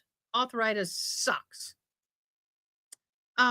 So palate cleanse. Oh, we do have a palate cleanse. We call them palate cleanses, guys. Okay. So please understand, I call them palate cleanse. Oh, bingo. Oh, I got it. Thank you, Veronica. Ronnie, I'm so sorry. Let me get to, where is it? AI memes. Oh, I love these. And I know some people are tired of them, but I'm to sleep on a mattress that your daughter urinated on. Yes, Do you ma'am. understand that? Yes, So ma'am. you have to buy her a new mattress. The mattress is actually I've completely got soiled. just a second. Does it look like you're losing? So then what possible motivation do you have other than to annoy me? Okay. To shout out. Okay. Do you understand? I understand. All parties in the matter of Swoboda versus Coyle. Step forward. 18-year-old Katie Swoboda is suing 21-year-old Lauren Coyle for damage to her home caused by Lauren's dog. Miss Swoboda, you were pet sitting for Miss Coyle's dog. And when the dog was at your house, the dog caused some damage. Correct. And you want her to pay for it. Correct. Yes, ma'am. Under what theory? The theory that it was the dog's fault and she did not tell me that the dog would do this damage. Do you have a dog? I do have a dog. I do. Your dog doesn't speak to you. And my dog does not speak to me, but I have trained my dog well enough to not destroy other people's houses. She's not paying for the damage that was done to your house. I disagree with your. Goodbye. Okay, Ronnie wants me to play one, the Medea one. Okay.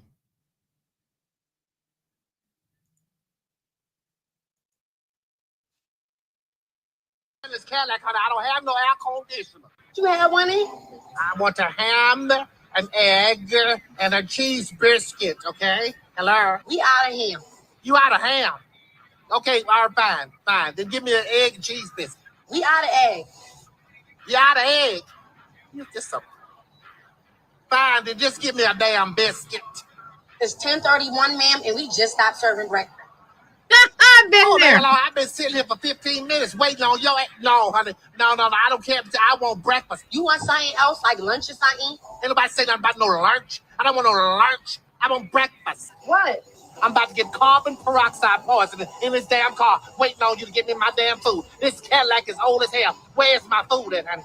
We out of egg, we out of ham, and we out of cheese and biscuits. So can you get out of line, please? Where's your manager, honey? Look, I am the manager. Now, no. Ma'am, this is what I don't understand. When you start going to church? Look, I had to go to church. Damn, back in the day, we used to shut it down. We used to steal, kill, rob, and stab, and now you run to the church house. Yes, I had to.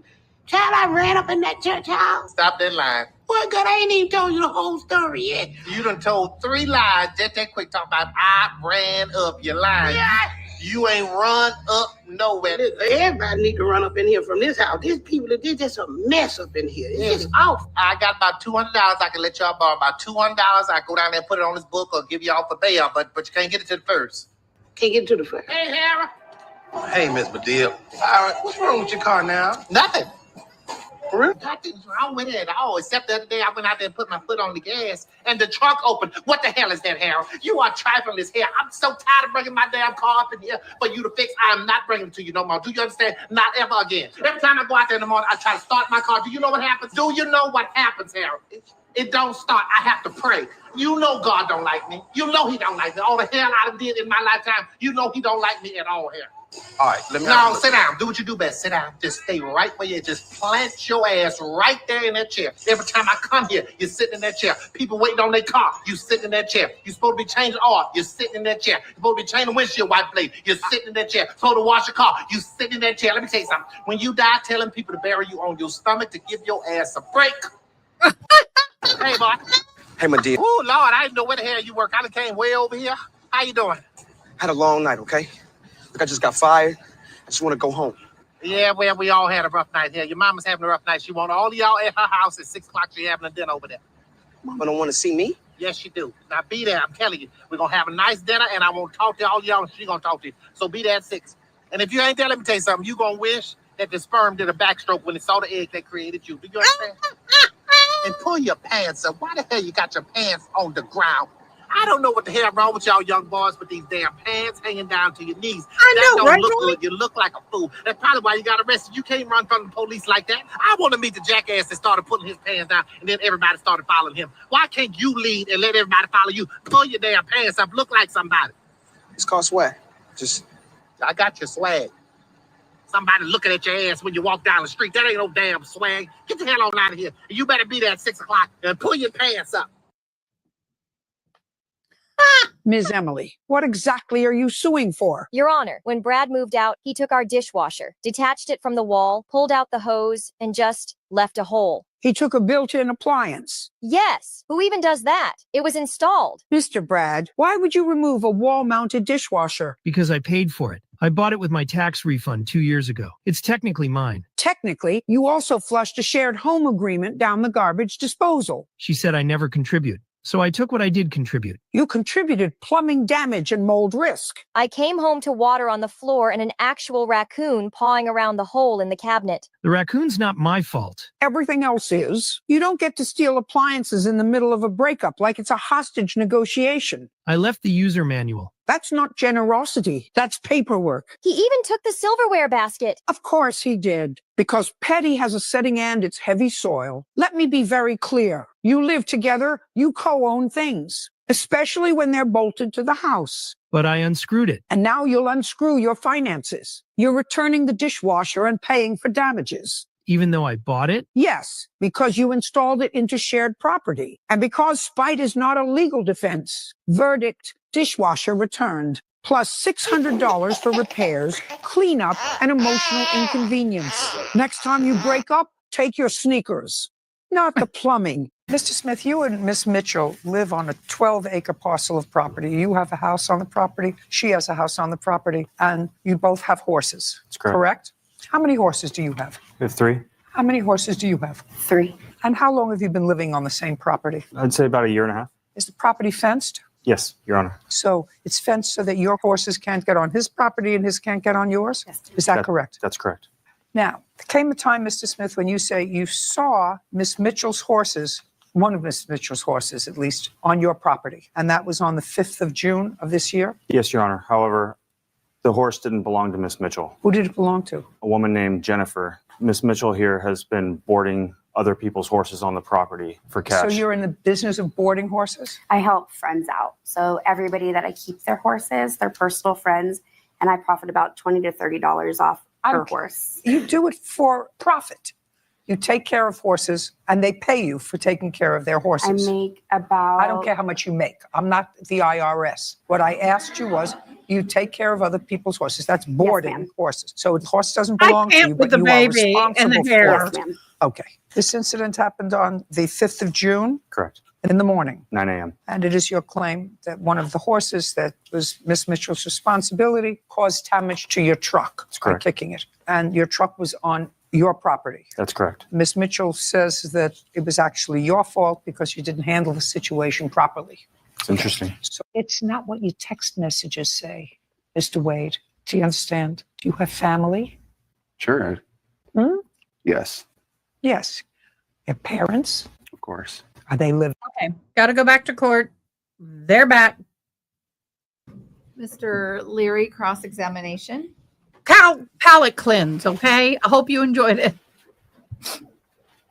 Good afternoon. Good afternoon. Are you okay if I call you Isaiah? Yes, sir. All right. How's your summer going? It's going pretty chill. What are you doing this summer? Watching my little brother. Okay. You guys get along? Absolutely. Okay. Have you always gotten along? Yes, sir. Okay. Congratulations. All right. I appreciate you being here. Yes, sir. And if you do need to take a break, let me know. Okay. So we want to talk about October 18th last year. Yes, sir. Okay. So it's a day you probably remember a lot better than, say, October 17th or October 16th. Fair? Yes, sir. Okay. You would think. So when you were in class in first period, yes, sir, and Fatima comes to class, did you know where she had been that morning? No, sir. So you were surprised to see her? Yes, sir. Throughout the day, you did have an opportunity to have conversations with her. Is that correct? Yes, sir. And it was your understanding that she had run away. Fair? Yes. Okay. So when you were headed to the bus that afternoon, it was your understanding that she didn't want to go home, correct? Yes, sir. And you, from your standpoint, we're going to help her not go home. Fair? Yes, sir. And so kind of your intention was when you see dad, you were going to support her, right? Absolutely. And that meant potentially making sure that she didn't have to go home. Fair? Yes, sir. Okay. And that's why you were standing by her initially with dad, correct? Yes, sir. And you were there to support her, correct? Yes, sir. And her decision to run away, right? Yes, sir. She had a place to go, though. Right. But like not home. Yes, sir. And you had told Caleb, your friend, basically, let me know if he's coming, right? No, sir. Okay.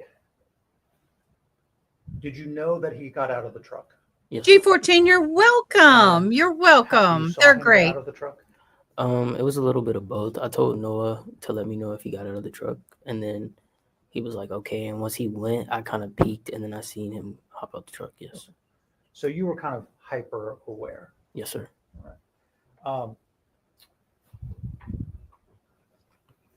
how many times had you seen, or how many times had his dad, I'm sorry, how many times had Mr. Ali seen you prior to October 18th?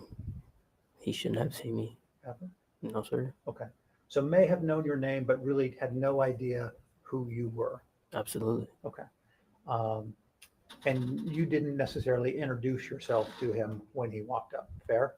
No, sir. Okay. So his focus appeared to be on his daughter, correct? Yes, sir. Oh God, don't make me get the buzzer. Correct. Yes, sir. Appeared calm at first. Yes, sir. And then as Fatima didn't want to go, things then kind of went downhill from there, correct? Yes, sir. And so then as you physically intervene, he doesn't necessarily know who you are, fair? Yes, sir. And so doesn't know you from, doesn't know Caleb, didn't appear to recognize anybody at the bus stop except his daughter, fair? Yes, sir. All right. So then we have the physical confrontation, right? Yes, sir. And, you know, we've seen the video struggle, you getting punched initially, correct? Yes, sir. Fair to say that upsets you, right? Absolutely. Reasonably so. And then you then go over to him by the tree in the dirt area, is that correct? Yes, sir. And then you punch him back, correct? Yes, sir. And then I think you testified to Mr. Kading that the punches were between 30 and 40 punches to him, correct? Yes, sir. Not successful at first, right? Yes, sir. But ultimately felt like it was successful in the end to get him to release her, correct? Absolutely. Okay.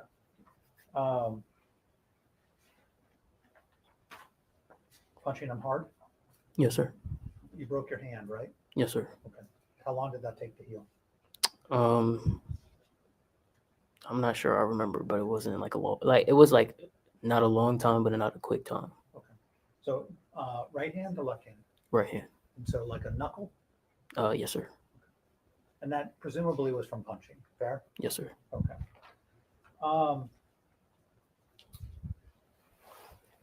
So I would like to show you Exhibit 34 with the court's permission. You may. Thank you.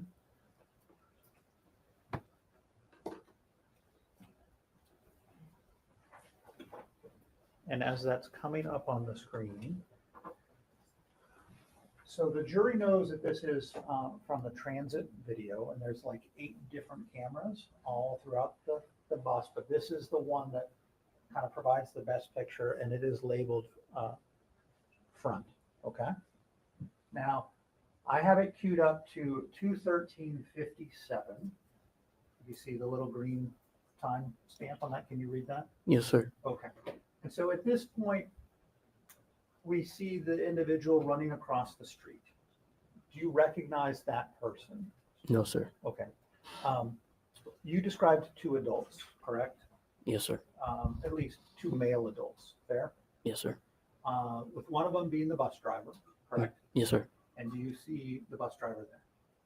Yes, sir. And describe what he's wearing. He's wearing an orange vest. Okay. And then we see this other individual, and I think it'll become clear who he is as he runs in, okay? But at this point, you don't recognize or what his role is? No, sir. Okay. And He had been to the parents. He'd not seen the boy. What I understood was he never communicated with the boy. It was only with the parents. it's really kind of hard to see a little bit. Yeah. What I would love for you to do is focus on kind of above the vest, the orange vest. And we're talking about, the screen just went black, so we'll wait till it comes back up, okay? Yes, sir.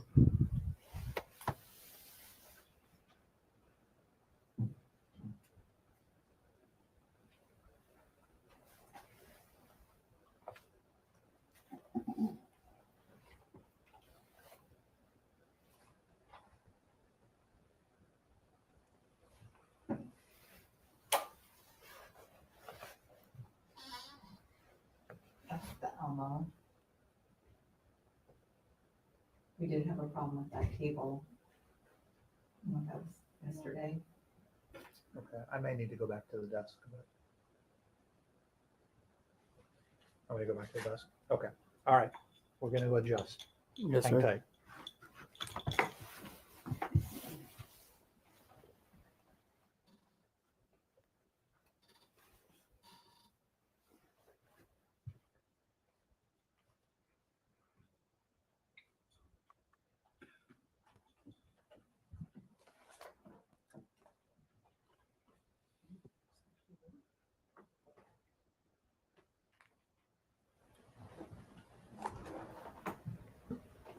Okay.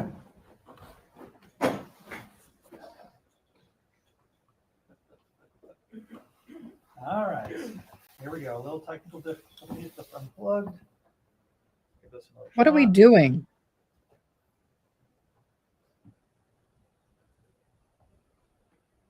Okay, so what I'd love for you to do is kind of watch in the next 3 seconds, kind of in the area above where the bus driver is leaning. Can you see that? Yes, sir. And we're talking on the right side of the frame, kind of middle, okay? Yes, sir. And tell me if you see Fatima's mom arrive, okay?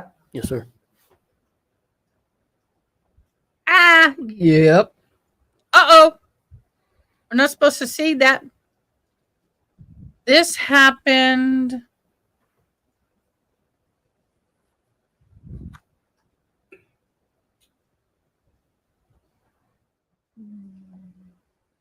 '19, 2019. Well, no way. It didn't happen in 2019.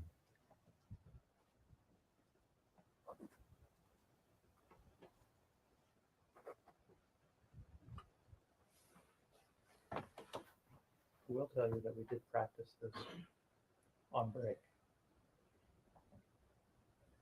Okay, I'm gonna close this out and then reload it from the stick. 24. Okay.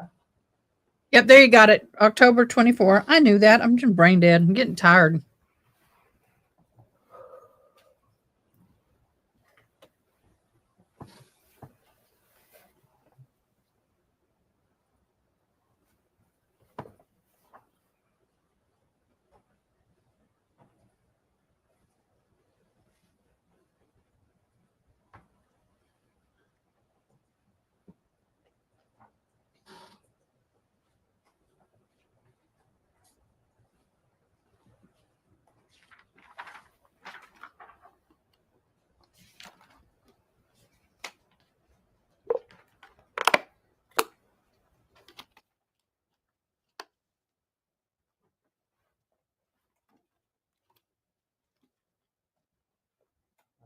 So what you're seeing is all 8 versions, and I'm going to close it out to get to just the one.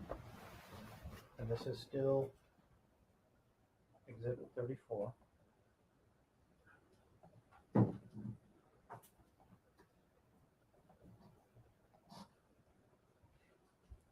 I'm going to move it to 2:13:55. Okay, so we went back a little bit further. So it's about the next 5 seconds. You see the individual getting out of the truck on the Yes, sir. left-hand side? All right. And we have the bus driver leaning down. Yes, sir. Okay.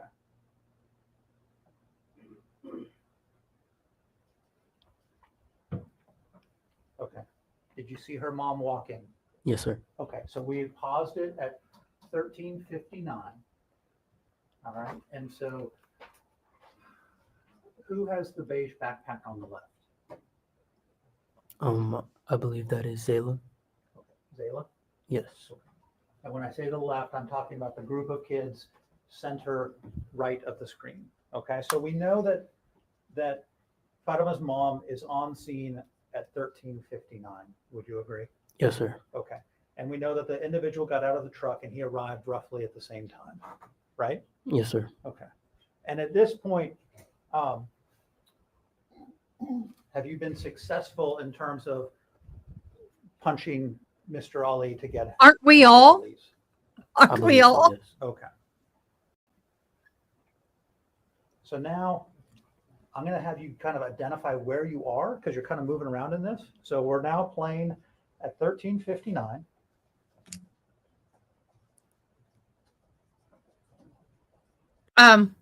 Hello, Britt. Do you realize that she probably would have been alive no matter what? Because she was engaged to a man, older man in Iraq. If he found out that she had been dating over a year this young boy, means that she was being around another man without another male family supervision. That in itself is an unaliving. They would have unalived her when they found out that she had been in a relationship with this young man and that she was not chaperoned by a male member of her family.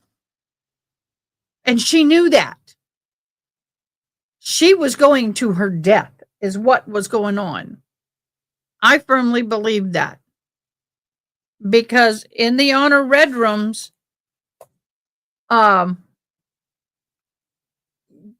just being alone with another man without a male family member, even your baby boy or your husband, brother, uncle, dad, whatever, if you're not properly supervised, which she was not with this boy,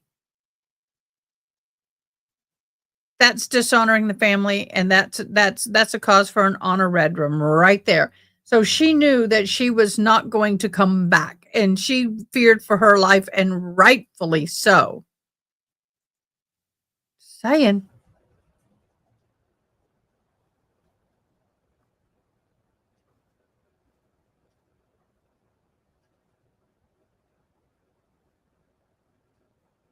Okay.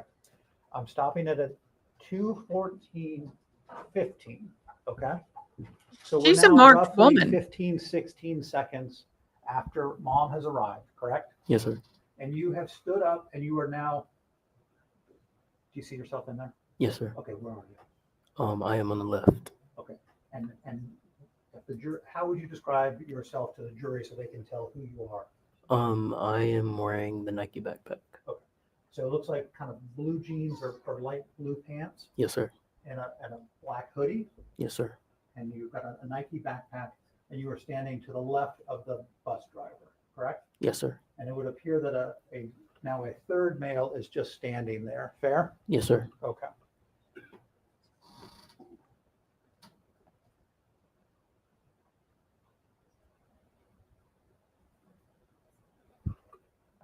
Okay, so now stopping at 2:14:22.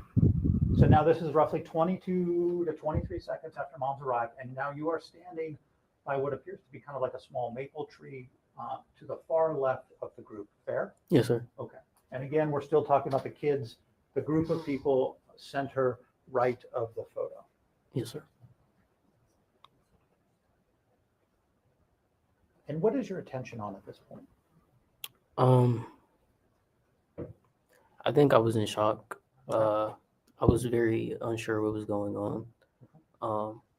At first, once they got to the ground, I was like, okay, that's her daughter, But once her hands started to get closer and Fatima said she couldn't breathe, that's when I stepped in and tried to pull her away. Okay.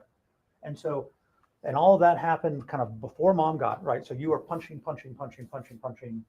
Success. She's released. So that's roughly at about 2:14, right? Yes, sir. I have to assume adrenaline is just pulsing through your veins. Is that fair? Absolutely. Okay. And so you kind of get up and you've now walked around, and then now 22 seconds after kind of a mark where we think that Fatima has been released. Fair? Yes, sir. Okay. So you're kind of standing around like, what's going on? What is going on? Right. Okay. This has been a relatively short period of time. Fair? Yes, sir. Okay.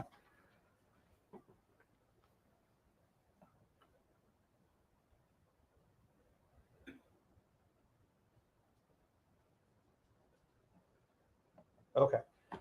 Now you're still standing, and forgive me, I forgot her name with the beige backpack. Zayla.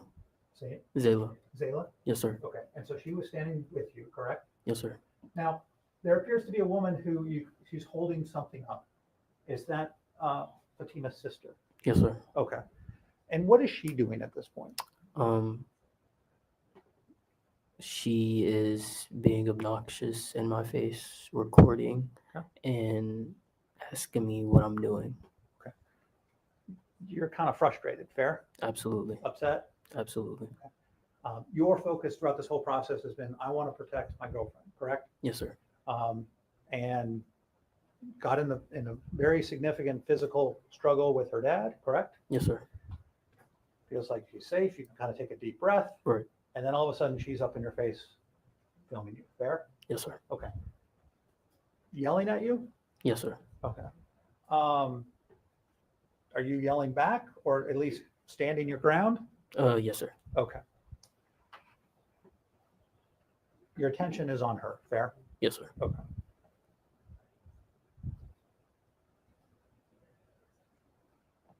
Okay.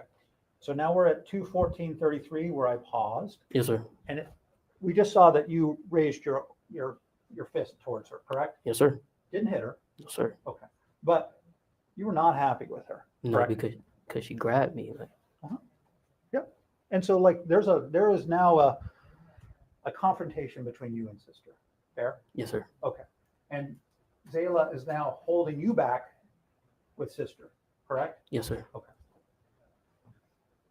So we're now roughly 34 seconds after mom's arrival, correct? Yes, sir. And up until this point, your focus really hasn't been on mom at all. Fair? Yes, sir. Because you're I'm distracted. taking a deep breath. Right. What is going on? I'm kind of walking over, right? Yes, sir. You then all of a sudden are thrust into a confrontation with her sister, right? Yes, sir. And it's not a confrontation that you started, right? No, sir. She walked up on you. Yes, sir. Okay. And why the raised fist? Because she got a hold of my forearm and I raised it back and like was thinking like, why did she do that? Like, why is she trying to get a hold of me? Okay. Okay. And what He message showed- did you want to send her with the raised fist? Honestly, he showed restraint because it was a pretty tough grab. It broke his necklace. She grabbed his shirt and he didn't hit her. Dude, he was that testosterone, that adrenaline's, everything's running. And he had the thought of mine not to hit her, even though he went like that. Good boy. There was no message. It was more or less like a pullback, like Reaction. a pullback of instinct, like don't touch me. Okay. You know, after what just happened. Now, to be fair, it wasn't just a pullback. It was also kind of a message like, stop. Right. Okay. I don't know why they're objecting. He can't. Now I want to take a He's step trying to back testify. before we return to the video. Okay. So at I don't like this point, dude. This hasn't gone particularly well. Would you agree? Yes, sir. Your hope when you walked out of that school was you guys were going to get on the bus together, right? Yes, sir. And so where you guys were going was at least in the same direction on the same bus, correct? Yes, sir. Unfortunately, Dad was there, right? Yes, sir. And things kind of went off the rails, right? Yes, sir. Okay. So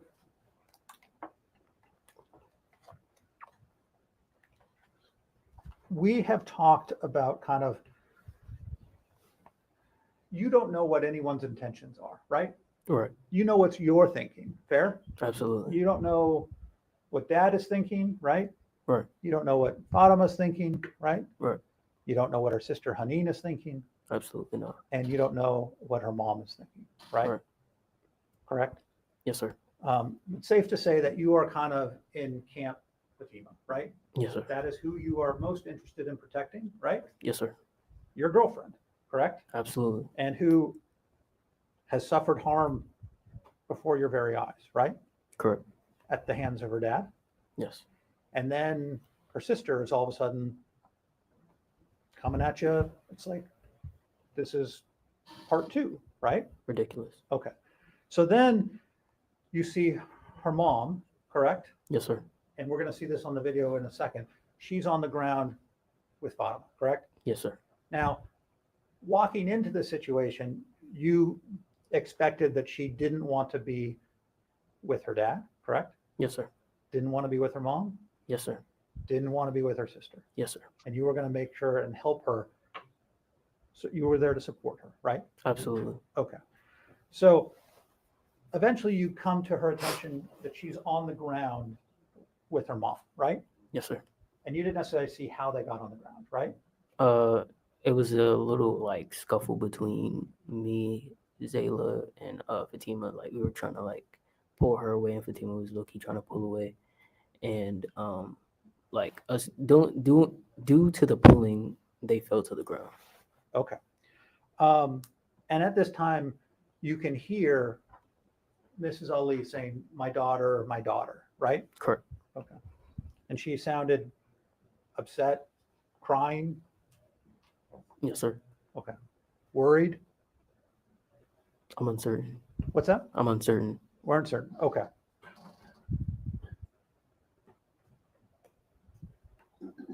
Okay, so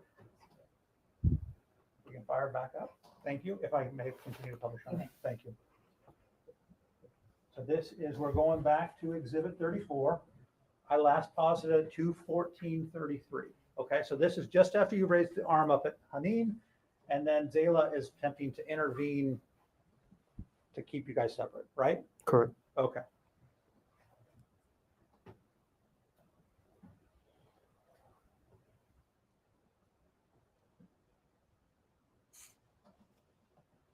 Stopping at 2:14:40. The bum man So is over what I this call him, amount boy of time, man. I call Zayla him has kind of bum pulled you man. back He's further amazing. towards the maple tree, correct? Yes, sir. And so for the record, and do you know why we talk about the record? So we have to describe what's on the screen Absolutely. for the person typing. So this is ever read, they can kind of try to piece what we're looking at. Okay. Yes, sir. So you got a group of people in the middle of the right hand portion of the screen, and you see Zayla with the beige backpack who's kind of pulled you back, and you continue to be back until 2:14:40. Fair? Yes, sir. Okay.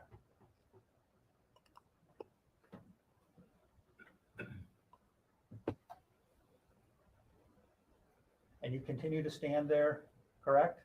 And Yes, now sir. the bus driver has left, and we have at 2:14:48, we have a really clear view of you and Zayla, and there's a woman in the white top. Do you know who that is? Yes, sir. Who's that? Her name is just. You know the woman in the classmate in the green pants? Yes, sir. Okay. That is Athena. Athena. Okay. So you guys are kind of separated from the. I mean, the group is somewhat dispersing a little bit at this point. Fair? Yes, sir. Okay.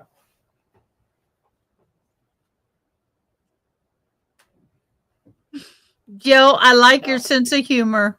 I just paused it a little late, but did you see? Let me rewind it a little bit, okay? And I'm going to try to stop it a little early, okay? So I moved it back to.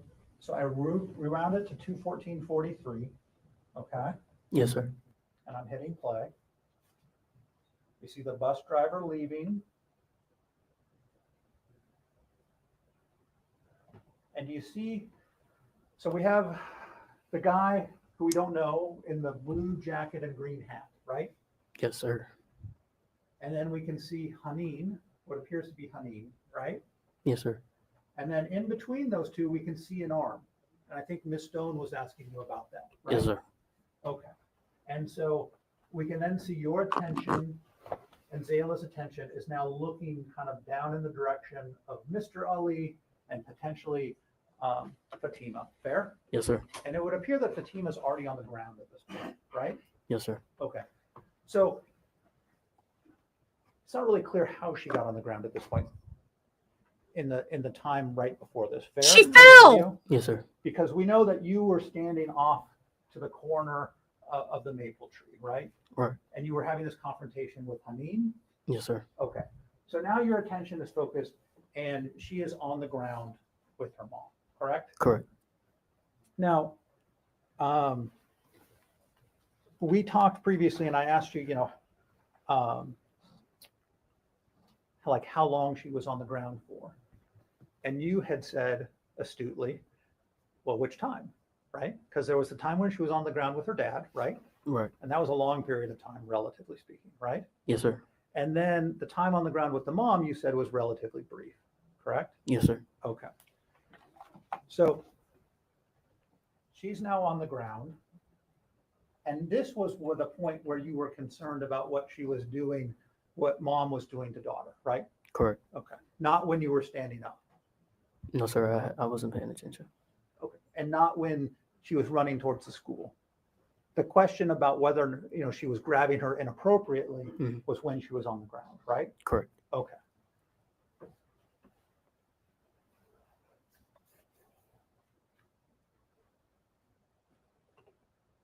So I'm now stopping at 2:14:57, and it would appear that you're arguing again with Haneen, correct? Yes, sir. Okay, so Haneen is still continuing to kind of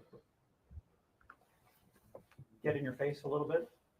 Yes, sir. Okay, agitate. Absolutely. Okay. Make me seem like I'm the villain. I'm sorry? Make me seem like I'm the villain because she was recording.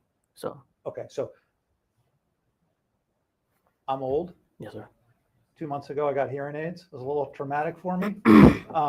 So if you can repeat what you just said. So she got back up on you, and what did you say? Traumatic? She was Please. like trying to make me seem like I was the villain. She was recording and trying to make you seem like the villain. Yes, sir. And so what gave you the impression that she was trying to make you the villain? She was continuously trying to get at me. Okay. And wasn't she making accusations against you like, you hit me? Yes, sir. Do you remember that? Absolutely. Okay. And you were like, I didn't hit you. At all. And the video doesn't show you hitting her, right? Right. Okay. All right. So you're focused on Haneen. This is 2:14:57. So now we are just a couple of seconds shy of 1 minute since mom got here, right? Yes, sir. Okay.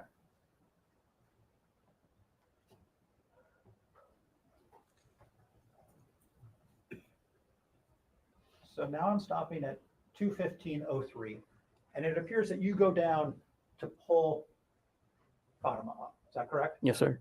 From mom's arms. Yes, sir. Okay.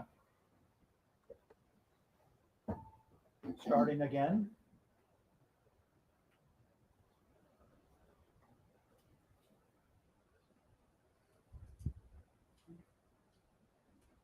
Stopping at 2:15:14. And as this is going on, everyone else is just kind of standing around, right? Yes, sir. Okay. So like the guy in the blue jacket and hat, he's talking to another. Hey, student, Derek. Yes, sir. Welcome. Caleb with backpack, maybe? I believe so. Okay. And he's talking, and everybody's kind of standing around. The passerby with the hat who's holding Mr. Ali down, he's just sitting there, right? Yes, sir. Mr. Ali's not moving. Yes, sir. And there's kind of the struggle where you are trying to pull Fatima up from her mom. Absolutely. Okay. And her mom doesn't really want to let her go, right? No, sir. Okay. But you succeed, right? And I'm hitting play.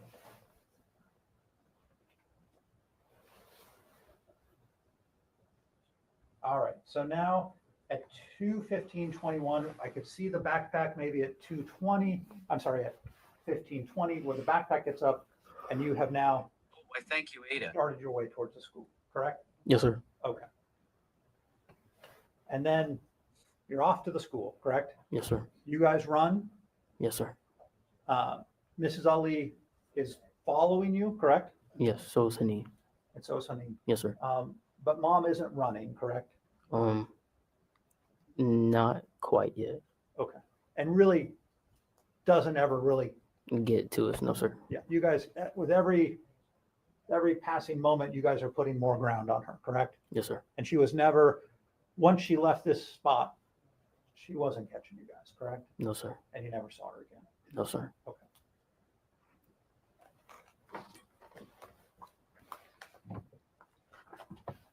Us old women can't run.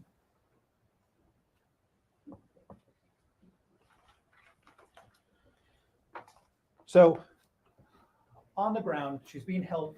So Fatima is sitting down on the ground at this point, right? Yes, She's sir. charged equally. And her mom is behind her, Yes, sir. has her arms around her.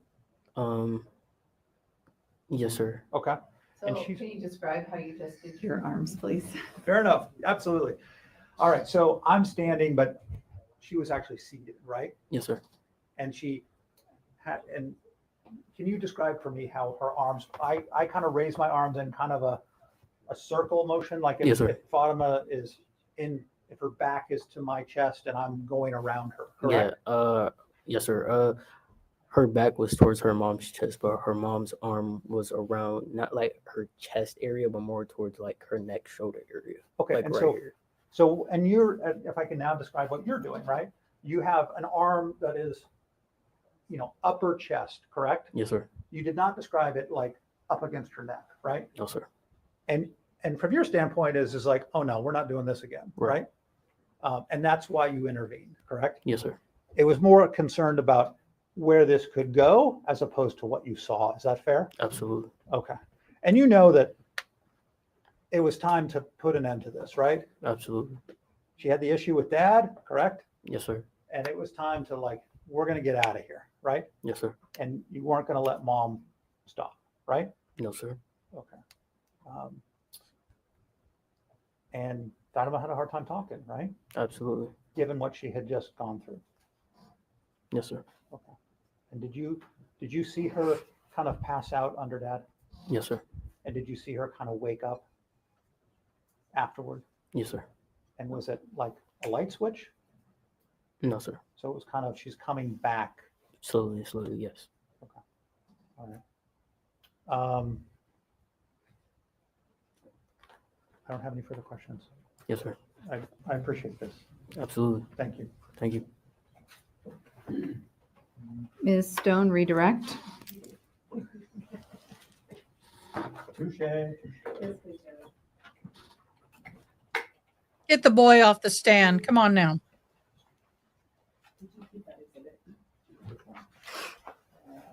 It's been a long day, and he's done very well.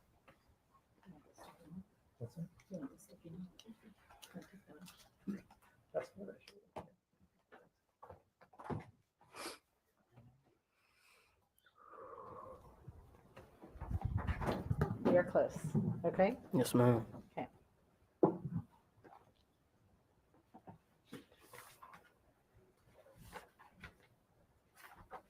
Mr. Kading had asked you some questions about whether you caused Fatima and her dad to fall, or if they only fell after you punched him. What is your recollection of the status of Fatima and her dad when you made contact with them? Were they upright, standing solid, or were they in movement? They were in movement. So they may have been on their feet and they may have been on the ground following the punch, but those two things, are they necessarily related? No, ma'am. Okay. And at the time that you punched Mr. Ali and they fell, did he already have his daughter in a headlock? Yes, ma'am. He was in there. Yes. And Mr. Leary asked you about the injury to your hand. So let me ask you a question. Yes, when ma'am. you were punching Mr. Ali, you know you broke your hand. Is that correct? Yes, ma'am. You knew after the fact. Yes. Okay. So did his head go soft or did your hand go soft? It was probably my hand that went soft. Okay. And I want to make sure that I understand, because throughout Let me know if you need anything or want to have dinner. See Mr. Ali put his Let me know if you daughter in need headlock, anything. the You want to have time that dinner. man from the Otherwise, truck get some rest. arrives and does whatever he does to Mr. Ali. Does Mr. Ali release his daughter at any point during that stage? Meaning, is he still choking his daughter throughout that period of time? Yes, ma'am. Okay. So when you say you believe you were successful, do you believe you were successful in getting her released prior to that, or as a result of the punches, or were you successful in punching him and then also he released his daughter? Does that question make sense? Yes. Can I say the second option, or do I? Tell me what you He released when when I was done punching him, like I knocked him out, and then that's like he just closed his eyes and. at the same time that man got there? Yes, ma'am. Okay. So there wasn't something else that happened in between there that we have missed. Is correct? No, ma'am. Okay. Just to be clear, you weren't, Fatima wasn't supposed to be dating you. You knew that. Is that correct? Yes, ma'am. And Fatima knew that. Yes, ma'am. So when Mr. Kading asked if you had dinner at their house, would you have been welcome to have dinner at their house based on what you knew? No, ma'am. Sustained. Were you ever invited over to their house? No, ma'am. Had you been to their house? No, ma'am. Had you been in front of their house? Yes, ma'am.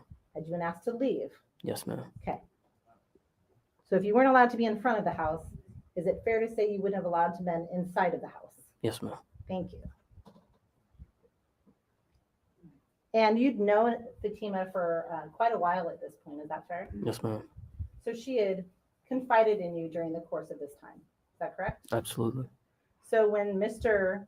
Kading asked you that everything you knew about the Ali family was based on Fatima, is that over the course of a lengthy period of time? Yes, ma'am. Okay. And without giving any details, during your experience with Fatima, had you seen information consistent with those statements? Absolutely. Thank you. Had you had your own interaction with Mrs. Ali consistent with the information? Absolutely. Thank you.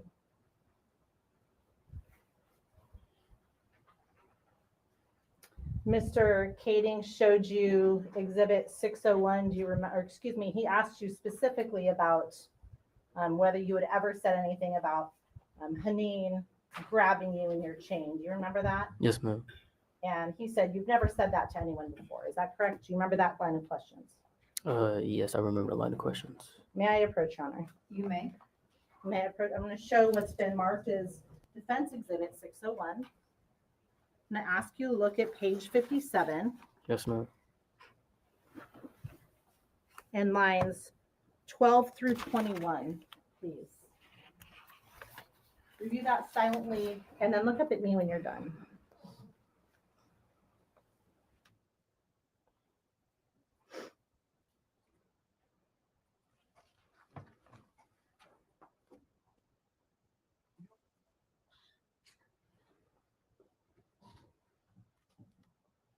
Oh, June. Welcome to Google World. Everything at your fingertips.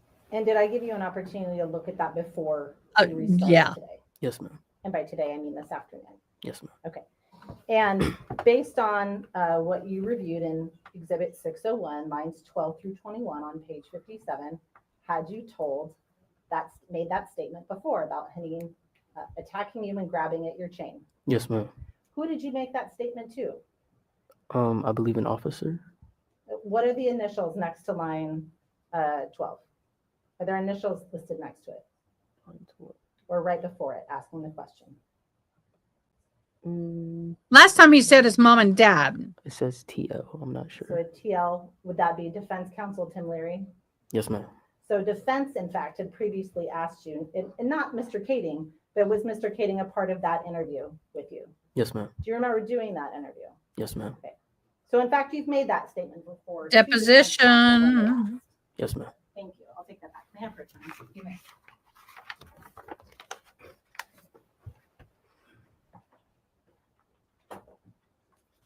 That'd be a deposition, y'all. When we talked about, well, let me back up. How would you describe Mr. Ali's size compared to you? He's bigger than me. And when you said he put, he grabbed her, he put a hand on her, was that hand a gently, come with me? Was it something else? It was something else. Okay. So how would you describe the manner in which he grabbed her? Aggressively. And how would you describe her size compared to him? Smaller. Do you know how many times you punched Mr. Ali, or is that just a number that you are agreeing to because defense counsel provided it? It's a number that I'm agreeing to. I'm unsure. Okay, you haven't counted. No, ma'am.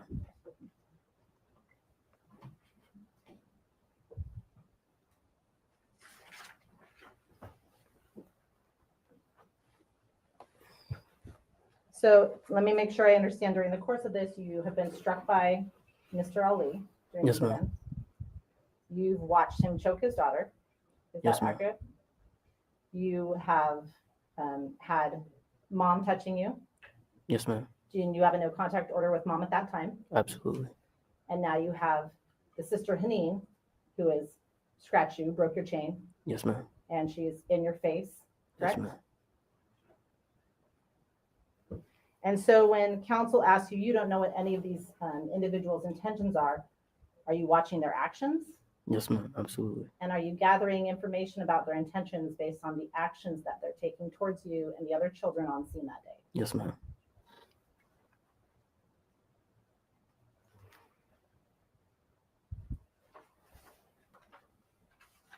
Last question. When I don't recall plainly if it was Mr. Kading or Mr. Leary, but when they asked about, I believe it was Mr. Kading, said when you were inserting yourself into this situation, this is a situation, was this a situation that you initiated or that you were sent off on by school officials? Can you rephrase the question? Sure. Did you tell Fatima, hey, I coordinated this nonprofit stay for you and let's go get on this bus together? Or was that information given to you by other adults that worked at the school? Other adults that worked at the school. So when they sent you out, they sent you with Fatima out to do that thing. Is that correct? Yes, ma'am. Okay. So this isn't something that you personally have inserted yourself in versus being, I don't know if directed is the right word, directed, invited, acquiesced by the school. Is that fair? Yes, ma'am. Okay. So the adults involved in this situation knew this plan, created this plan, and were a part of this plan. Is that fair? Yes, ma'am. Thank you. I have no further questions. Thank you. Mr. Kading, recross. If I could just try to clarify.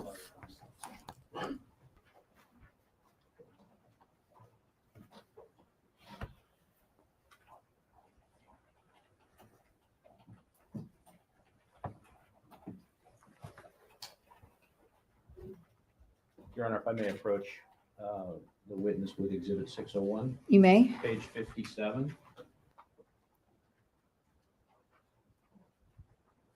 Thank you.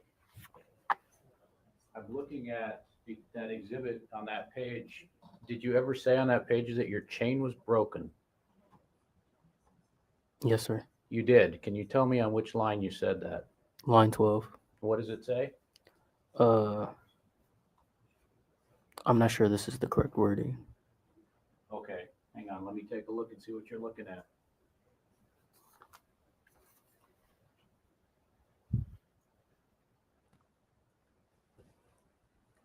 Depends on which document they give him. There may right, be line another 12. document they're not using. Could you read that into the record for me, please? I'm having a hard time understanding. Can you read it for me?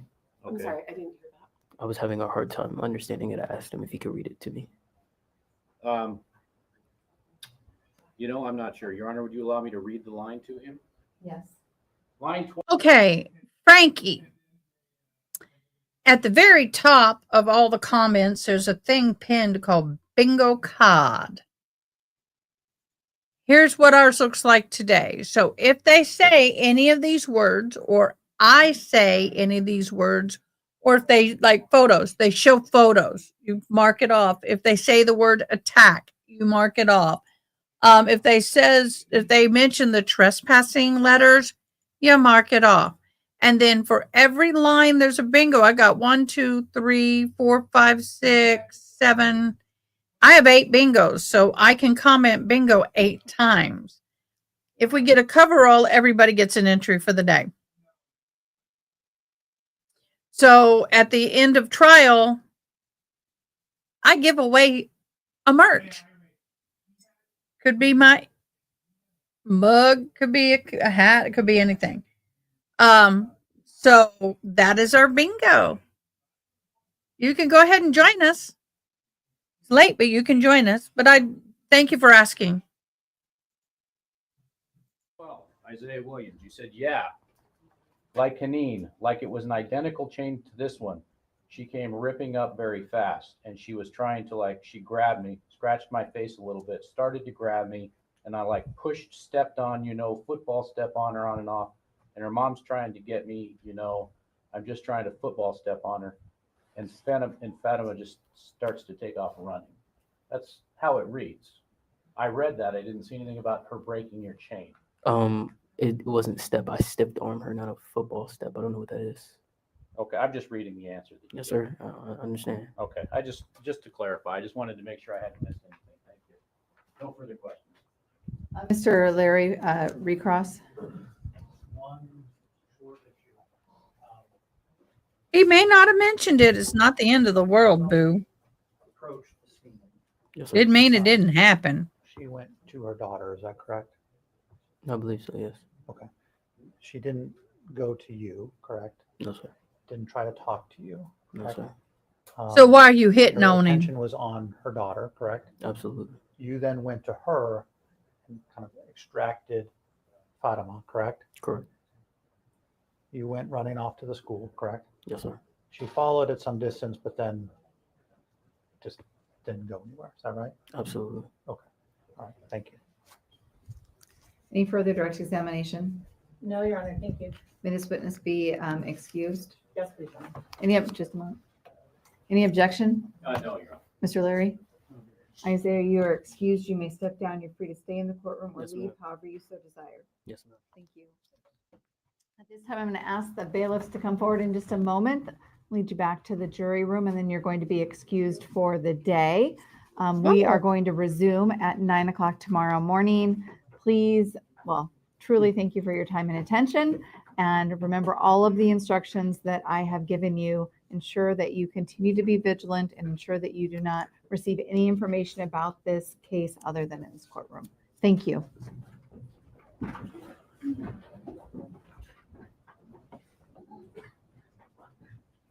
It feels like 10 o'clock at night to me, y'all. I'm sorry. Really does. It feels so late. And it's sunny outside. I guess I don't have a window in here, so.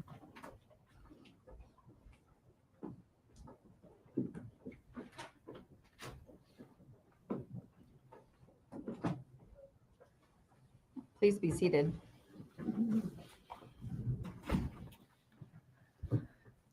Mr. Kading, we specifically addressed an issue at sidebar related to the examination of Isaiah. And then you asked him exactly what we talked about not doing, not asking him to read from the transcript. Ultimately, it was too short of a time for me to interject. I thought I would call more attention to it by doing that.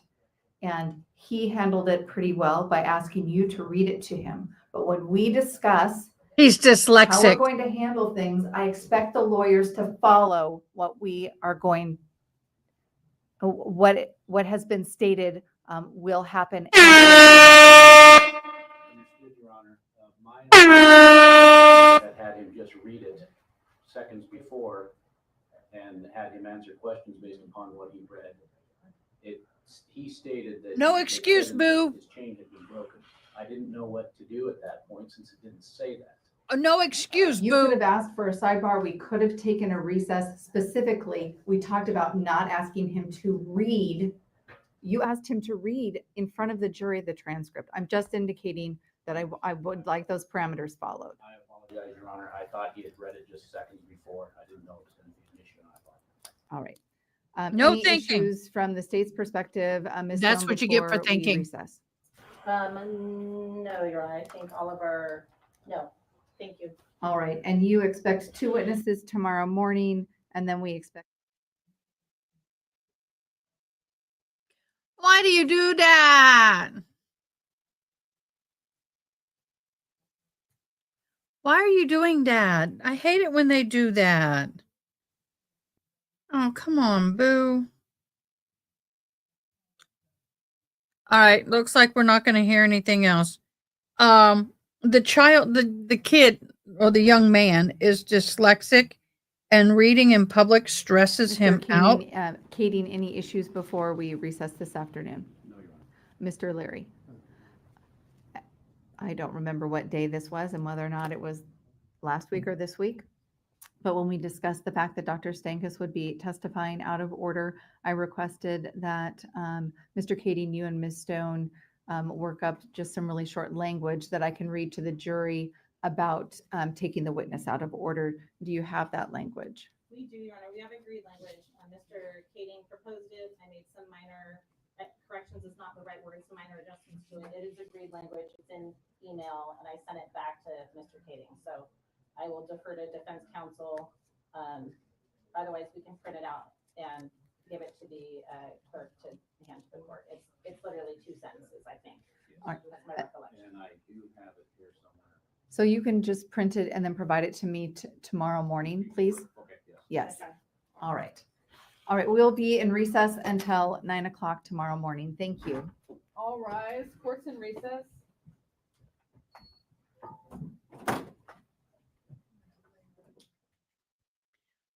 Ouch. What do you guys think about that? That lawyer is the shit. I have to tell you, I can't stand him. He's horrible.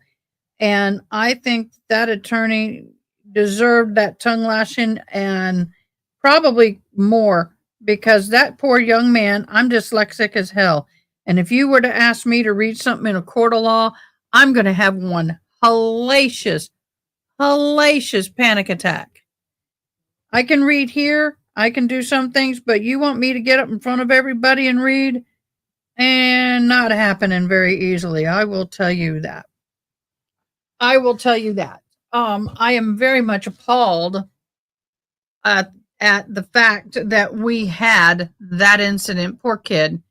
He handled it. I agree. He handled it very, very well. And kudos to you, young man. You did great. I have to say, all of these young people have really done well with testifying. I am very impressed by their capabilities, especially under cross. I am anxious. I am thinking that the daughter is going to testify on behalf of the parents. And I don't think the parents will take the stand. I think because of their language barrier, I think that would probably be not a smart idea. In all honesty, I don't think it would be a smart idea for the parents to do that. Number one, I just don't think they. What do you think? What do y'all think? Do you think the parents should take the stand? Do you think they are going to take the stand? And this is what I got to finish tomorrow. I got a lot done today, y'all. I started here at the end of this, I started at the stripes and I got all the way over to here. So I did really good today. Good timing. But my brain's done.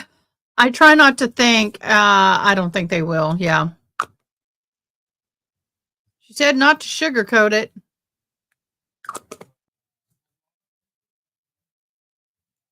Yeah.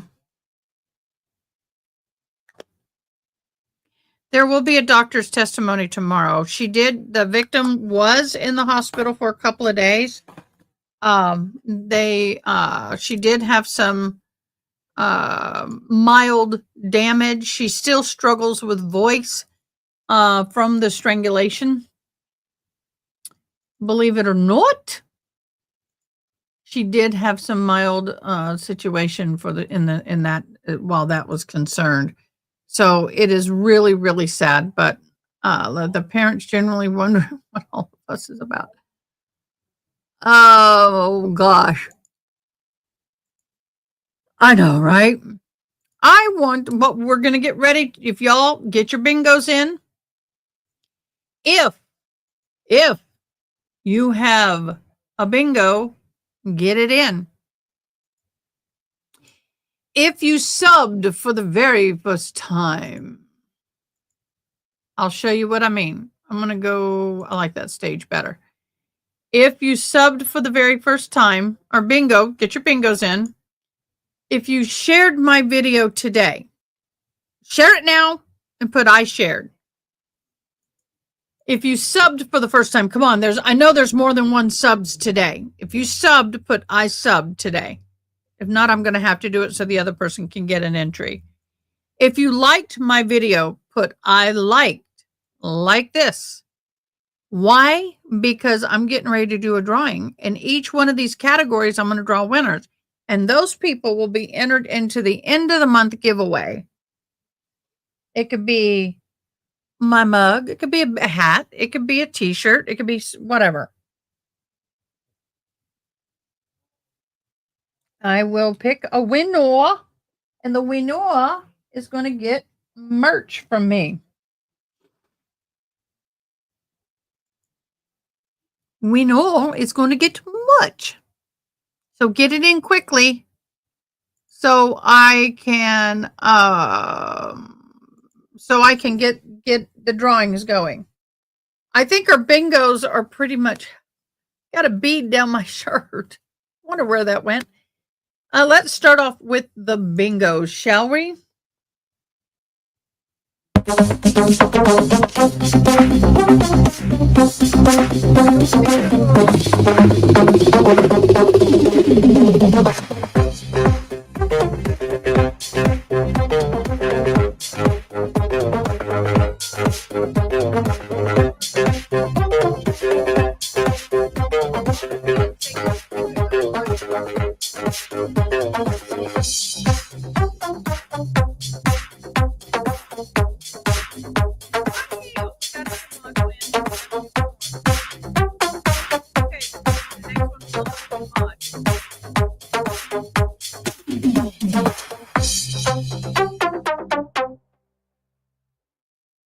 Tinkitude! Yay! Tinkitude. Congratulations. Here we go with I shared. Here we go. I shared.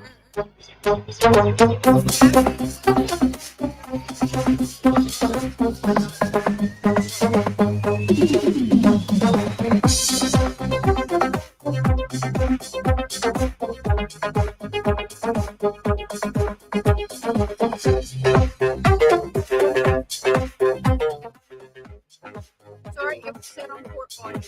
Thank you. Got it. How about that? Sorry, usually it's the other way around. I'm louder than the other. Thank you guys. All right, here's the show.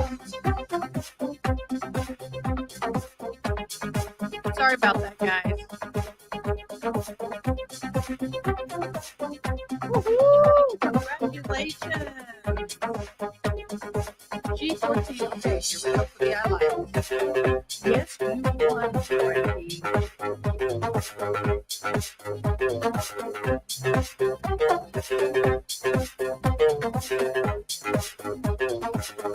Page 1. We had so many entries, I'll do multiple.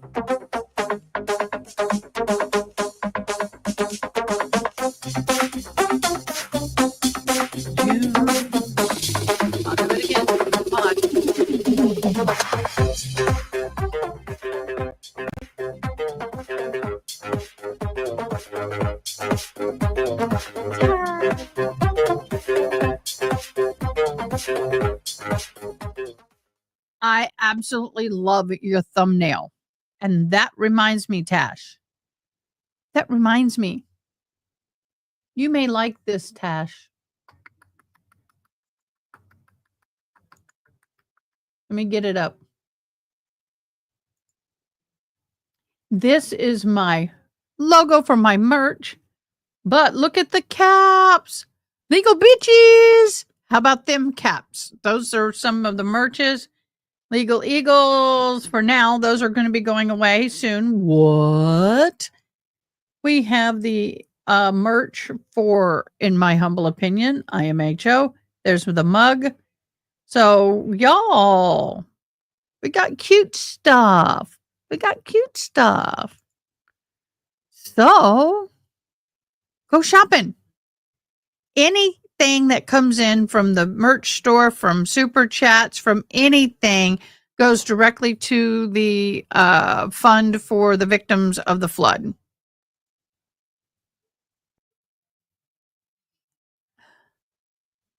We got some great people in chat today, y'all. This has been a pleasure. I enjoy all my new people. Thank you so much for working with us today on this case. What she thinks, Frank.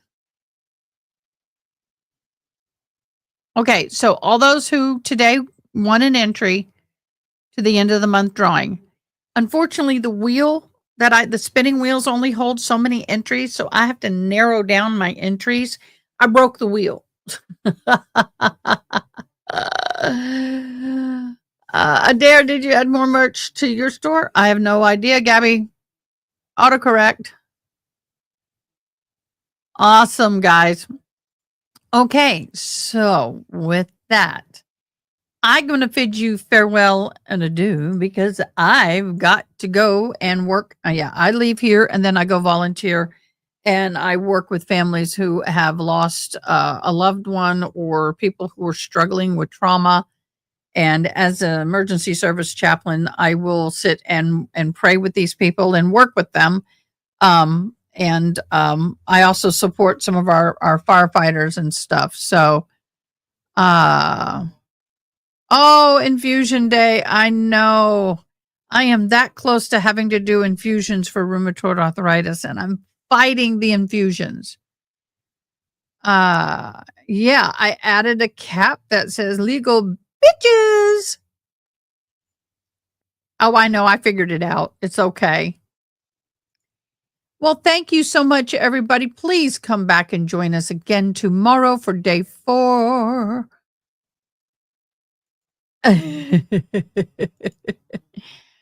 Oh, everybody is fine. Everybody is fine. Temporary goodbye to everyone. See you all soon. Hopefully, we'll see you again tomorrow.